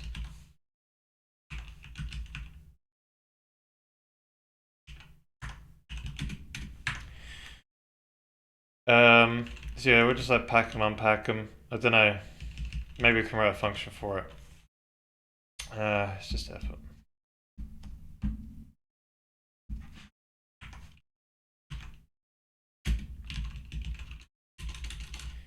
Screen bounds packed. So you'd do like U32 times 2. Bottom left.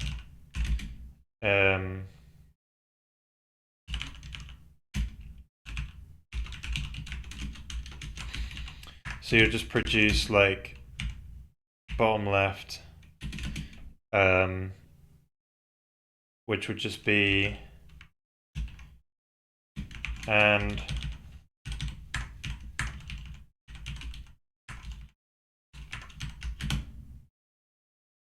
OR with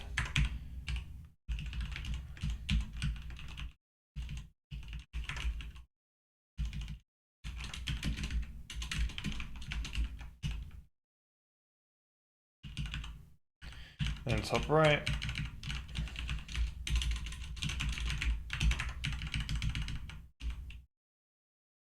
Then we simply just return, well, realistically you just do this, right? P, P, return P. Then if you want to get your bottom left and out, you just do another function. Bottom left.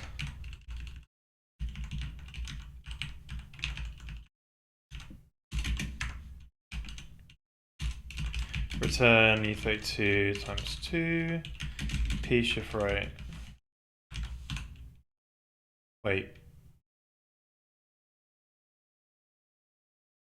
P.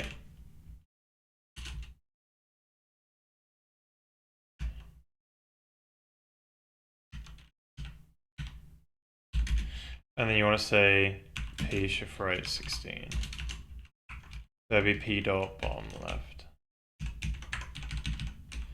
So you just do another one of those with top right this time. There you go. So now you got these lovely guys that can help us out. So we want to populate these from one shader. See, here's me thinking about it again.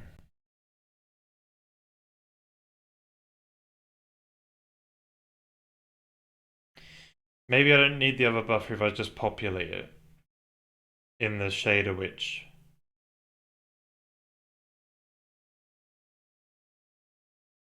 Yeah, maybe this is a waste. You know, we'll keep it here because I might need it for later. We'll keep it there.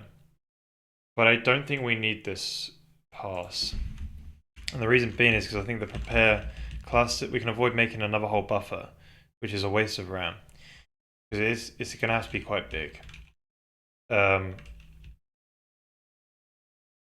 And instead what we can do is we can just bring this into here and we can just write to the tiles. Now those tiles somewhat have to be cleared or something, I forget now.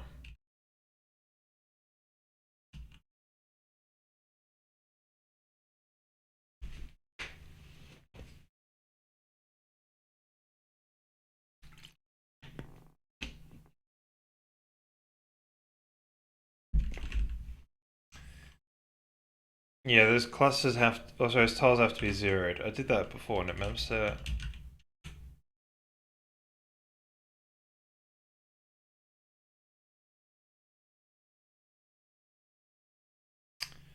I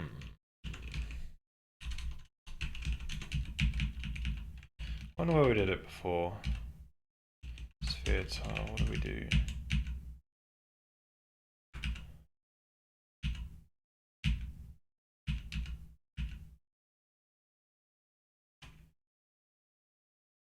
Yeah, I reckon they got cleared at some point.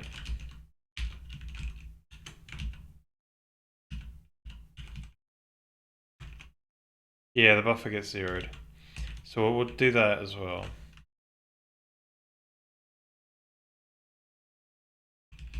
So this time I'm going to zero the other buffer. Oh, we've actually got it written out yet. But yeah, so basically we get rid of, you have the tiles there, we get rid of this shader.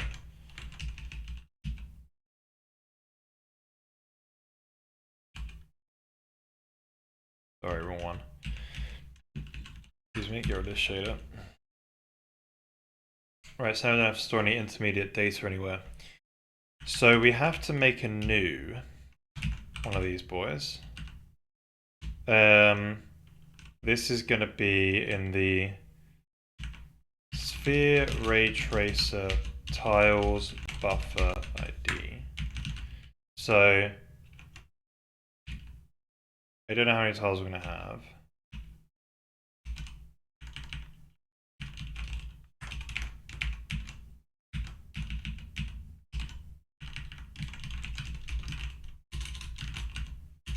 Ray tracer tiles buffer ID.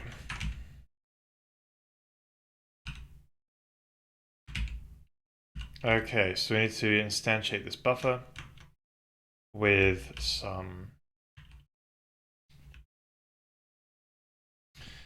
somewhere about here.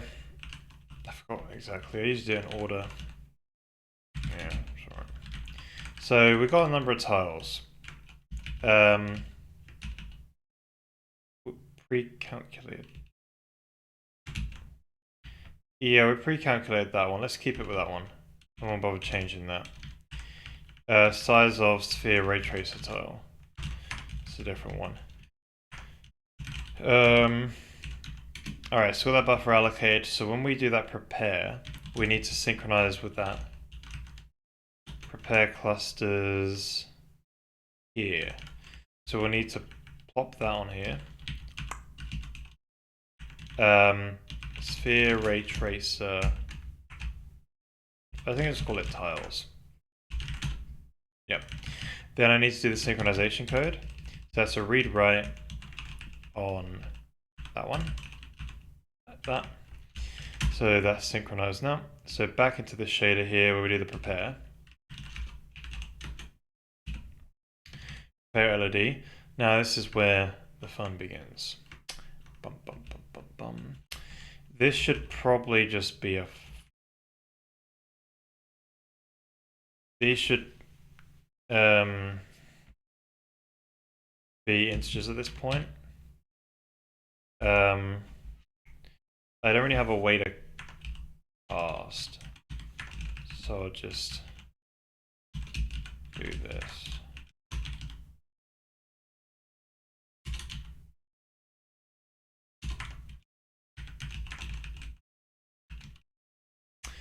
See, we shouldn't really be using one. We should just be using one of them because then otherwise.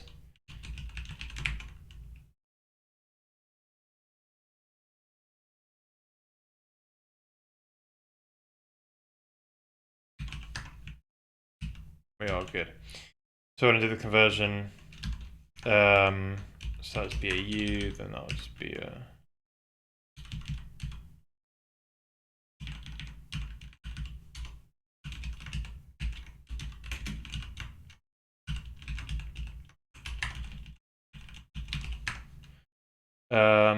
yeah, just another one of those for the top right.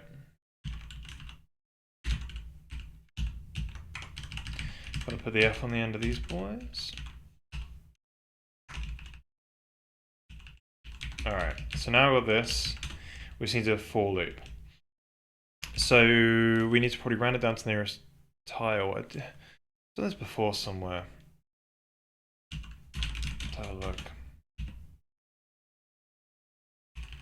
Yeah, this is it.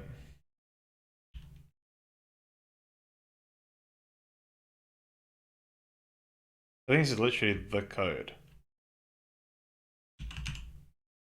So, hey, we're binning here, right? Now we're gonna, sorry, hey, we're keeping this cluster to render.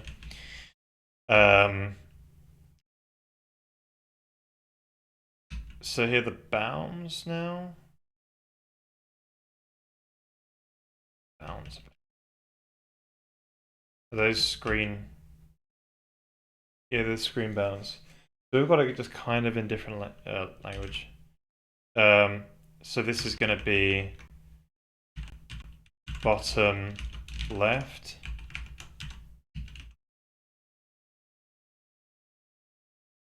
Oh, we want floats, do we? I think we want floats still.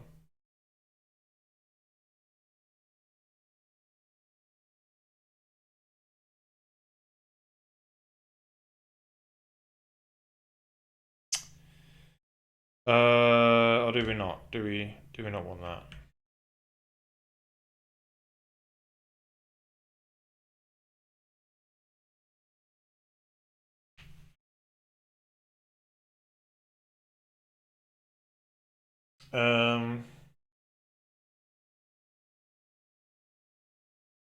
See, the tile size shouldn't be passed up in the constants. That should be up in, that should be in globals as well. Because we didn't have globals back when we wrote that code.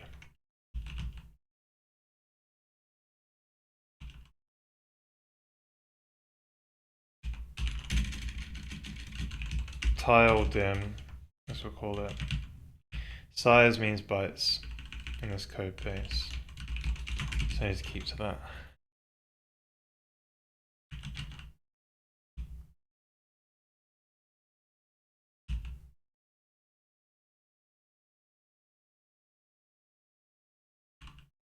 Sphere ray tracer.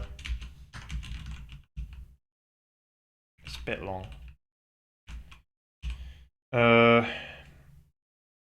Yeah, because we've got a UI which is tile binned as well. It's gonna have to be its own thing. Yeah, so I reckon we can just sort of like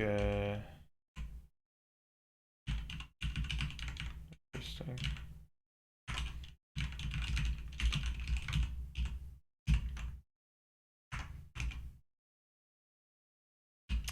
So 16 pixels. Okay, so we can just chuck that. Oh, come on.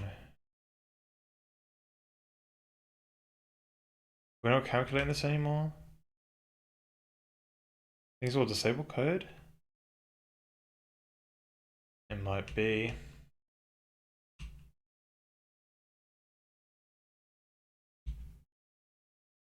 Looks like it runs.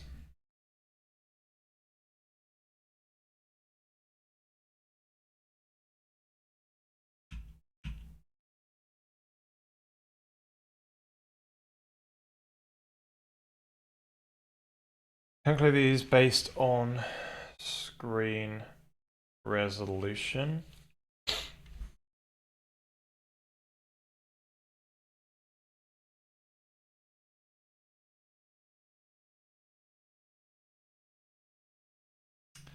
Yeah, that should be running.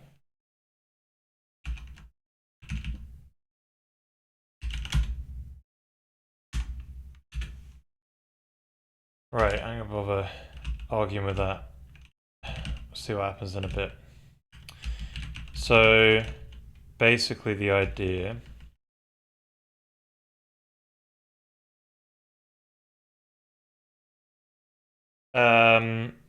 yes, we want to get like the number of tiles on the screen.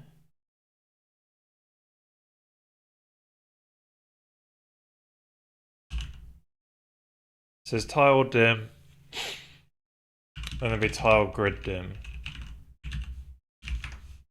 And that dims, that'd be like X, Y. So you're like an output.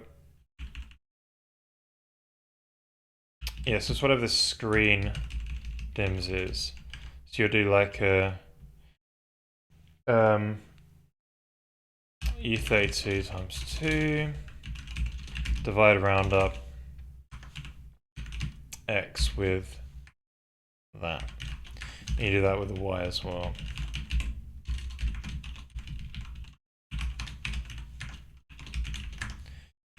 Cool, so that's much better now. So now we can just literally just pull that out as well from the globals. Globals for the win.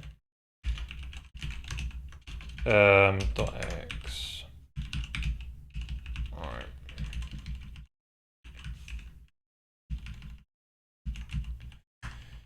Far cleaner this way. Y. There we go. So it's bottom left. We're mutating bottom left again, bottom left. Then, yeah, I gotta sort some of this out still. Okay, so this is top right dot X. This is top right dot Y. So we're going to get a for loop where we iterate over all of the tiles which this cluster is over. So we have to floor. Interesting. What are we trying to achieve here? We need a floor.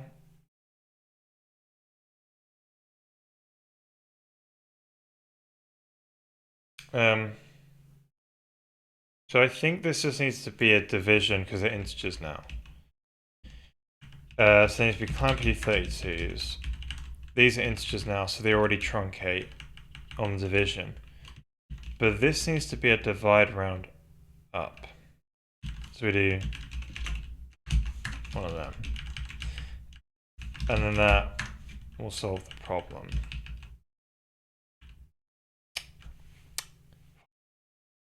So so now these are essentially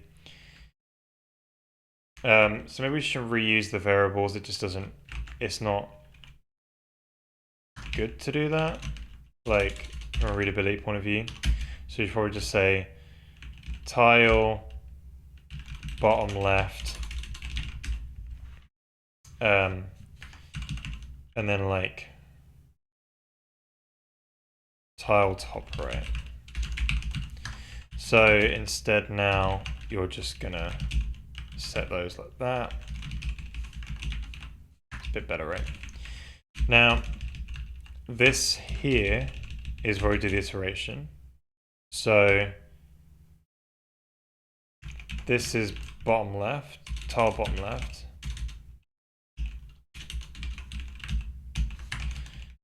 Bottom left, no, this is top right. Dot y, top right dot x. So now we're going over all those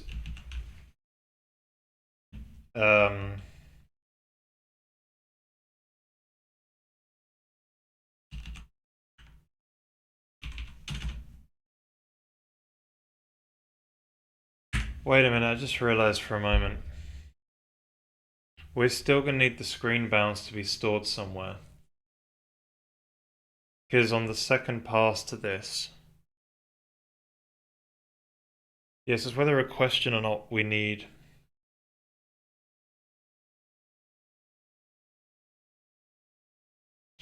They need to be stored somewhere because this is done in 2 passes. We're storing the screen bounds.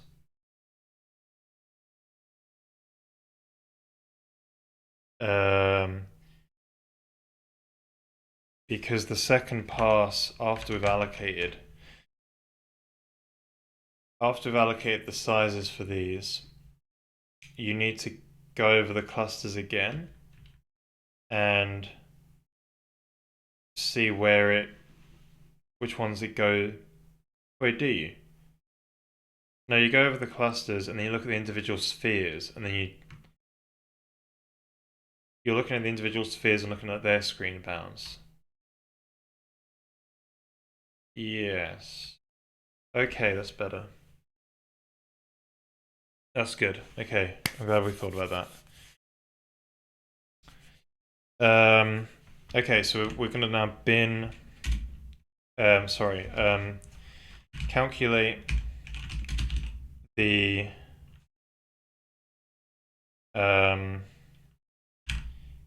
calculate worst case how many spheres will go into the screen tiles.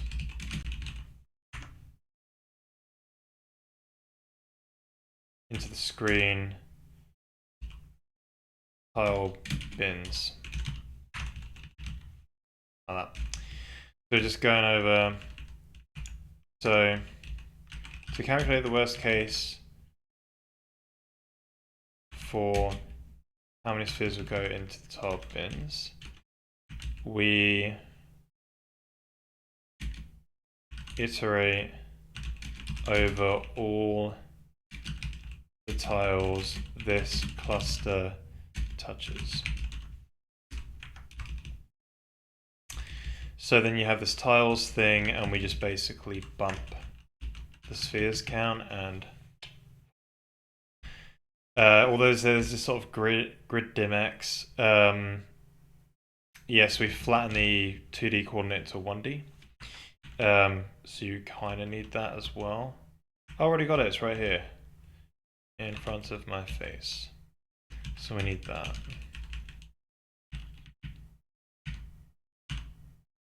Interesting. Cool. So that's now the binning. Why did we do signed again? Yeah, just in case they underflowed or something as a bit of a safety check on it. Yeah. Right, so let's hit F5 and see what happens. What's the problem with it? Too much stuff.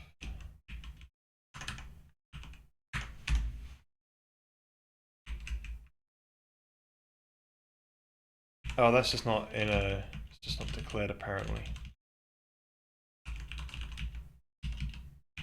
U32 times 2, one of them.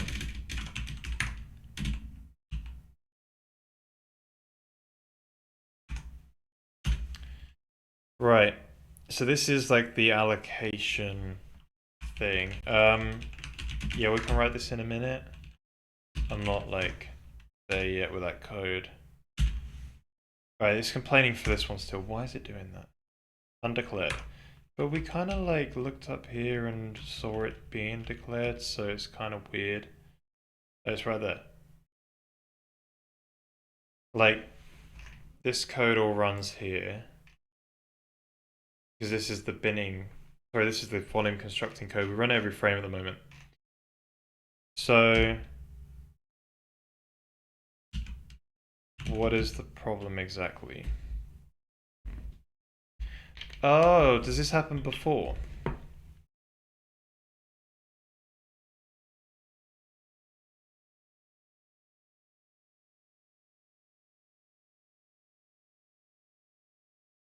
Ah, right. It was loaded in the code. So let's just go to the top and sort that one out. Let's just dump it here. Right.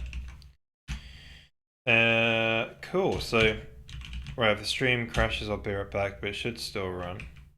Away we go. So we're still running the same sets of shaders. Why is it taking 17 milliseconds?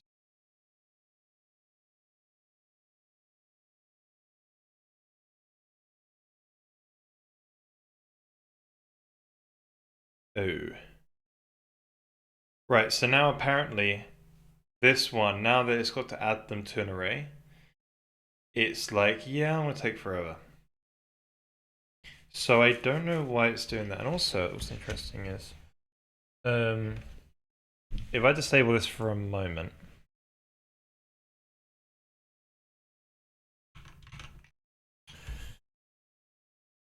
I'm curious if we sped any of this up earlier. What the numbers were. Prepare. Yeah, so apparently that code that we've added is probably iterating too much. But we can just print out and find that out, you know. 1.4 ms, is that what it was before?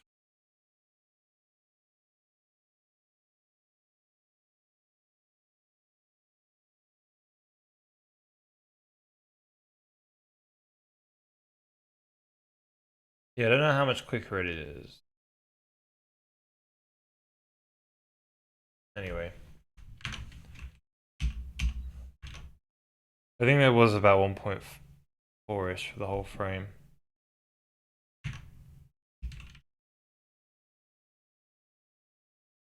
Okay, so why is it taking 17 milliseconds to do for the code we literally just added?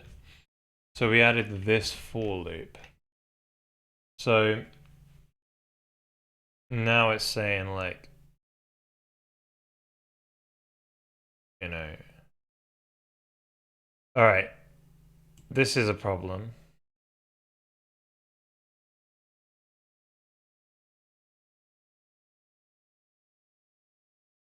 That's also a bit weird the way that's done. It will over allocate.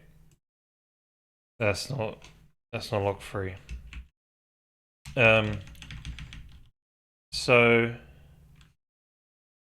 first of all, we need to do a bit count on the total number of spheres that we're going to be rendering.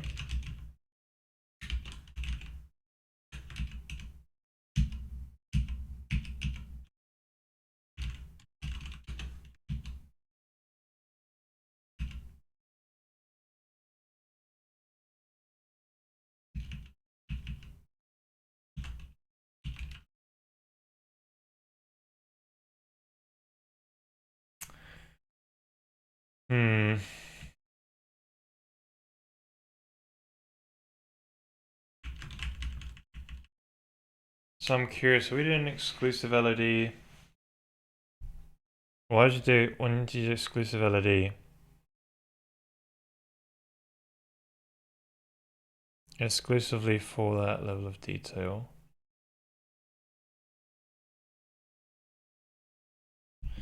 Yeah, I think you do that. Yeah, so we're up here. So you do a sphere count based on the node. Get the number of spheres. And you want to bump that up there like that. So that check is surely not the problem.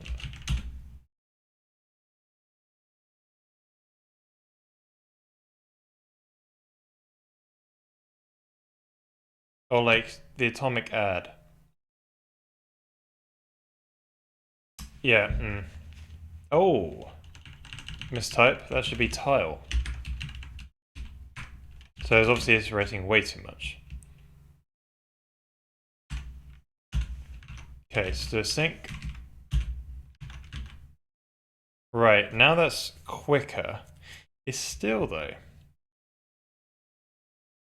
3 milliseconds now. Because we added that. Like 3 milliseconds and then 11 milliseconds the frame before. Yeah, I think this is the. Wait, that's still way too down. I think this is because I'm streaming. There's something to do with that. I think it just messed up every frame. Because I think this.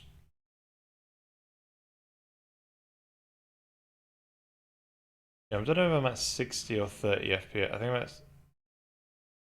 The stream is 30 FPS, so maybe every other frame it sort of fills the GPU with something like that.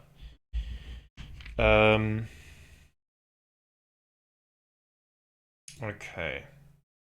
So really this is taking that much time. Let's just comment the code out. See, now it just runs like butter smooth. Like butter. So it literally just like is able to do it really quick. So as soon as we do atomics, it's like, no. So maybe this is not the right algorithm to do. Because if it's...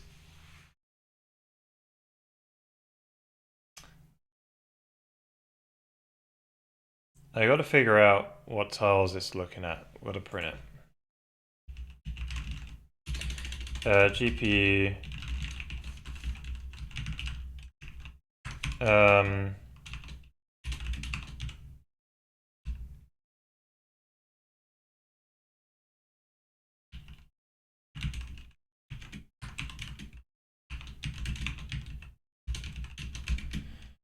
So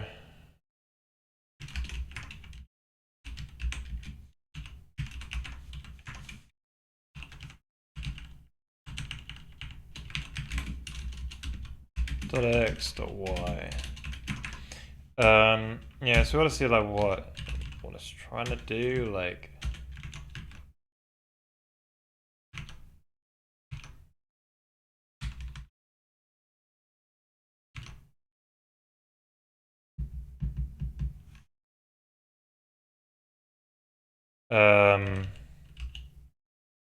Yeah, so we kind of just want to like only let it do it if that's the...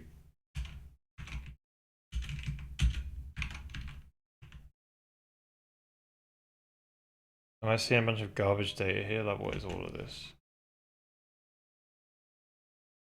Yeah, that's garbage data. Why are we seeing zeros even print?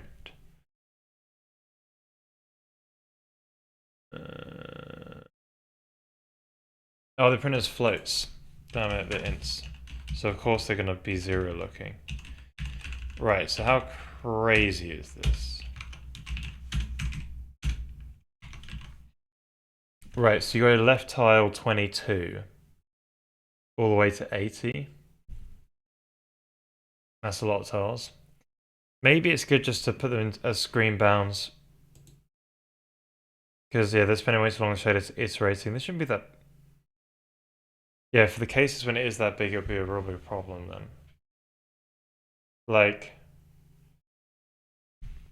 Yeah, so that's only like...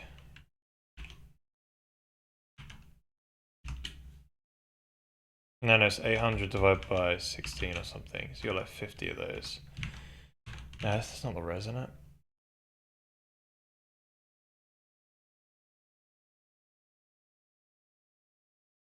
It's interesting. For the res. Right.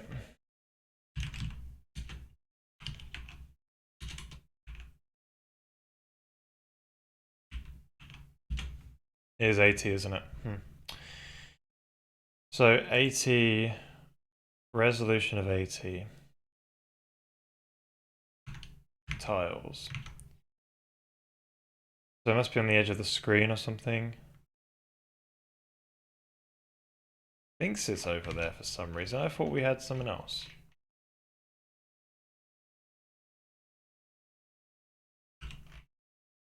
Can I just print out the top right X just there just to see what it is?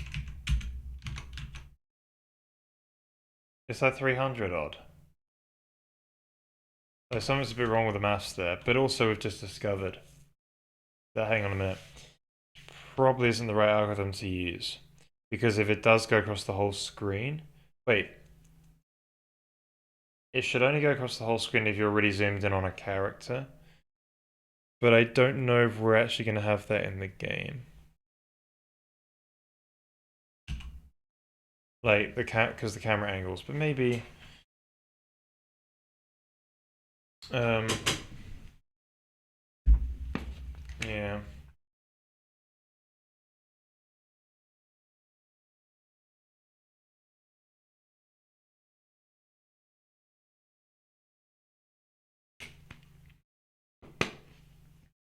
Probably not a good idea. But why? Why then is...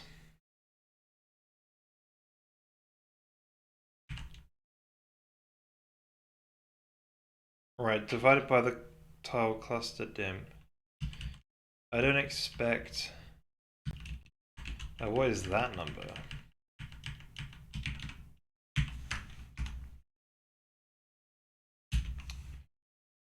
Wait, is that a compiler crash?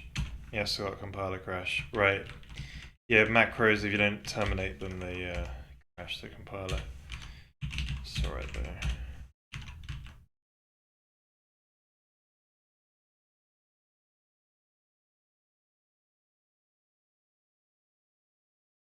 So I changed this one. Top right X divided by that. So that should be equal to this one, but it's not.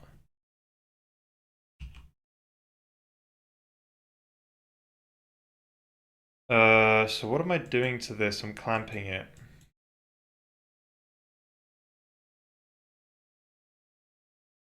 I did a point F. Like that's a problem.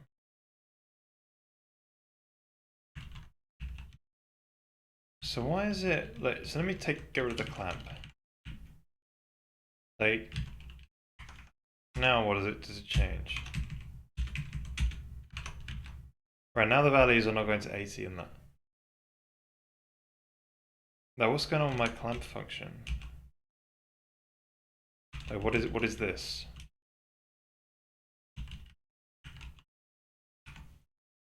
It's U32s as well.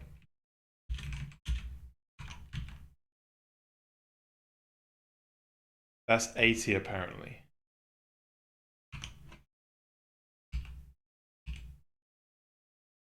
What's up with my clamp? Are the arcs just wrong way around or something? Like, it uses the built-in. Can I try this out then? So if I say, hey, clamp 2, right, it's just hardcode 2 in there for some reason.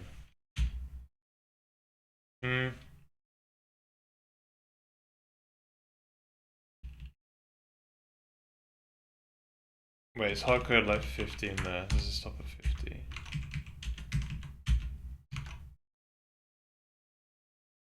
Right, they don't get stuck at 50 anymore, or 80.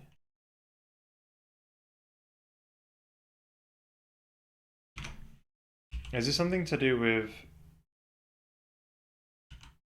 I have no idea. So I put that into local.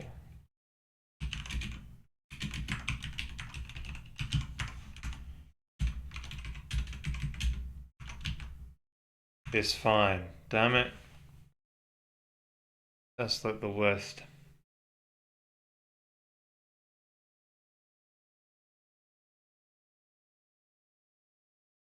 That's a bad compiler bug. That expression really buggered that up.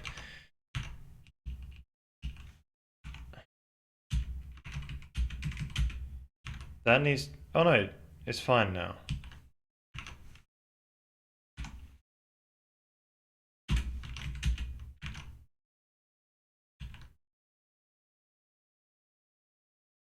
I'm super confused. Maybe it's these point f's. But 0.f should be okay. But that should just be equal to 0 as a floating point, as an integer. They're the same representation. I have no idea what happened there. Alright, but now they're like sensible. They're like basically 1 or 2 tiles. So we run that now. Like, what is the benchmark for that? Now they're super quick still. Even though you're doing tons of these clusters at the highest LOD, it's still not a problem. The issue is when you do like, when you have a cluster which is really big. So that's kind of alright. It's just a bit like, it's just when the cluster's really big and spans multiple tiles, then it starts to become a problem. And that's only if you... I can see it spanning 4x4s. Set of tiles, maybe more. So I don't know if that's gonna have a big like, might have a big impact maybe.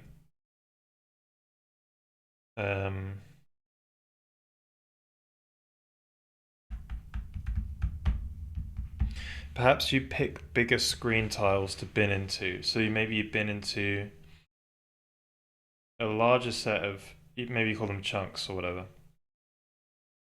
You bin these guys. Oh, wait a minute. You go over you go over multiple tiles and just over allocate. Yeah, but then why get a perfect, or why try and get a cluster ABB if you're gonna do that? Yeah, I think I got to think about this one more. Maybe we're not going to do the atomic approach because there is a really bad case where if your cluster is big, it's got to iterate over all that in a compute shader, which ain't good. So the only other way you can do it is, so that's tackling it from a one thread gets a cluster algorithm, which clearly breaks down at that problem. That's just not good. So the other approach is just saying one tile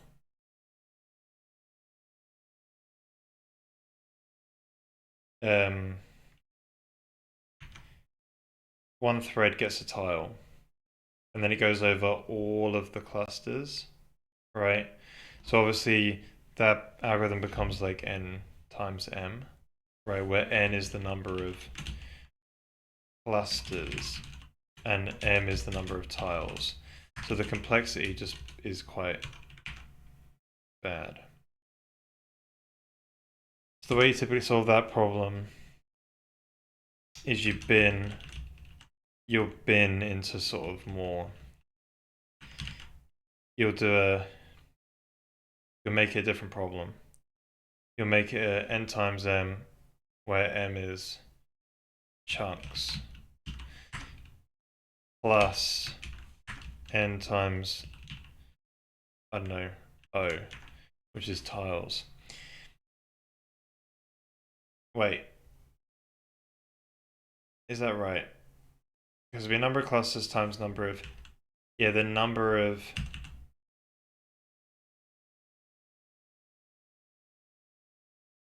is that right? Then the chunks look over all the tiles. Sorry, the tiles look over all the chunks, is that right? So it'll be then whatever that result, the result is, whatever clusters have been binned. Yeah, I'm kind of not sure exactly, but so the basic idea is you will bin into, imagine you have, you wouldn't do it that small. You wouldn't do, this wouldn't be good if you do a 2x2 because you have more threads. Ooh.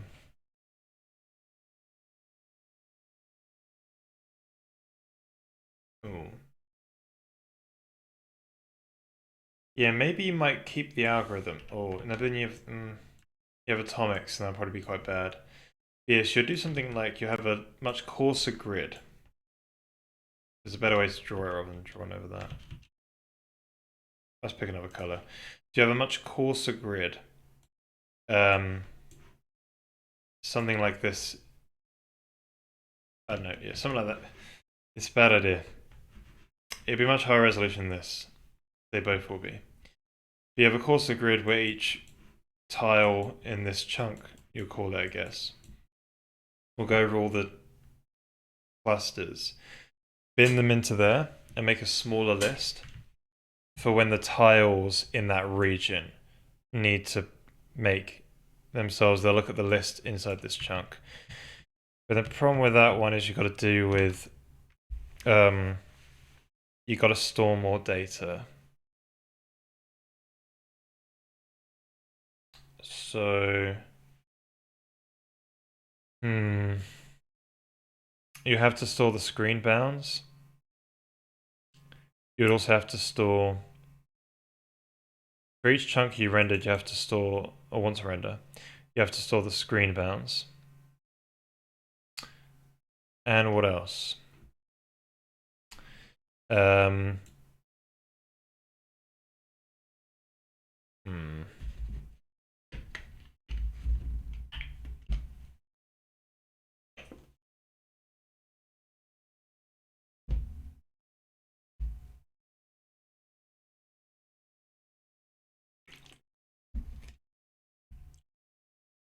And you have to have another buffer for the array, for the arrays as well, and that can overflow. But it wouldn't be so bad because you're doing clusters. So you're binning clusters. So it'd be cluster binning rather than sphere binning. So there would literally be somewhere between, somewhere less than or equal to 64. Less. No, what's the way of saying it? It's a better way of saying it. Basically, each cluster has 64 spheres in it, so you'd have, divide by 64 less data to store, kind of. Somewhere less than that. Yeah. So you'll bin those, another array. There's any other approach you can really do without, unless there's a way to, unless what you do is you do this approach that we've got here. But you look at you come across the edge case where it's like, hang on a minute. This cluster is huge. So you put that in a huge clusters buffer.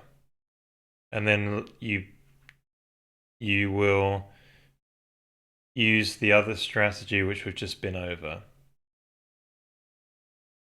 where every tile goes over the huge clusters, and that one huge clusters array, and it just checks to see if they're within the range. But then you got to have the But then what happens if you have tons of clusters that are right up against the screen? Will you have that? Probably not. Yeah, this is where having like a fixed camera or a limited camera and stuff not going too near the screen can really help you with this sort of stuff. Problems we're having here.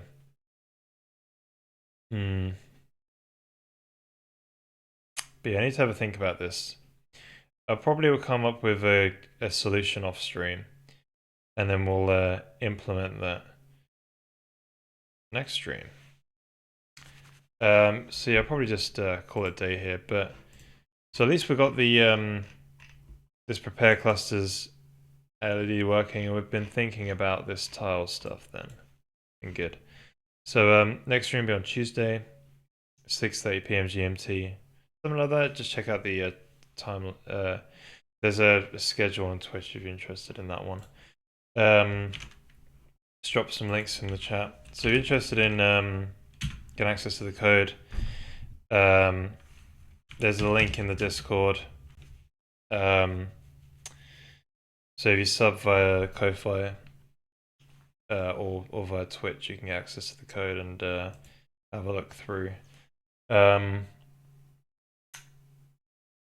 But yeah, let's find somebody to read.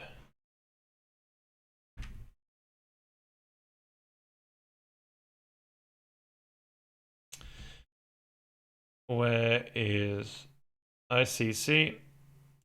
IRHC, there we go. Right, have a good start to your week, everyone. Have a good Monday. I'll see you all on Tuesday and on Thursday. But yeah, looking forward to getting some stuff rendering. Yeah, have a good one. See you later.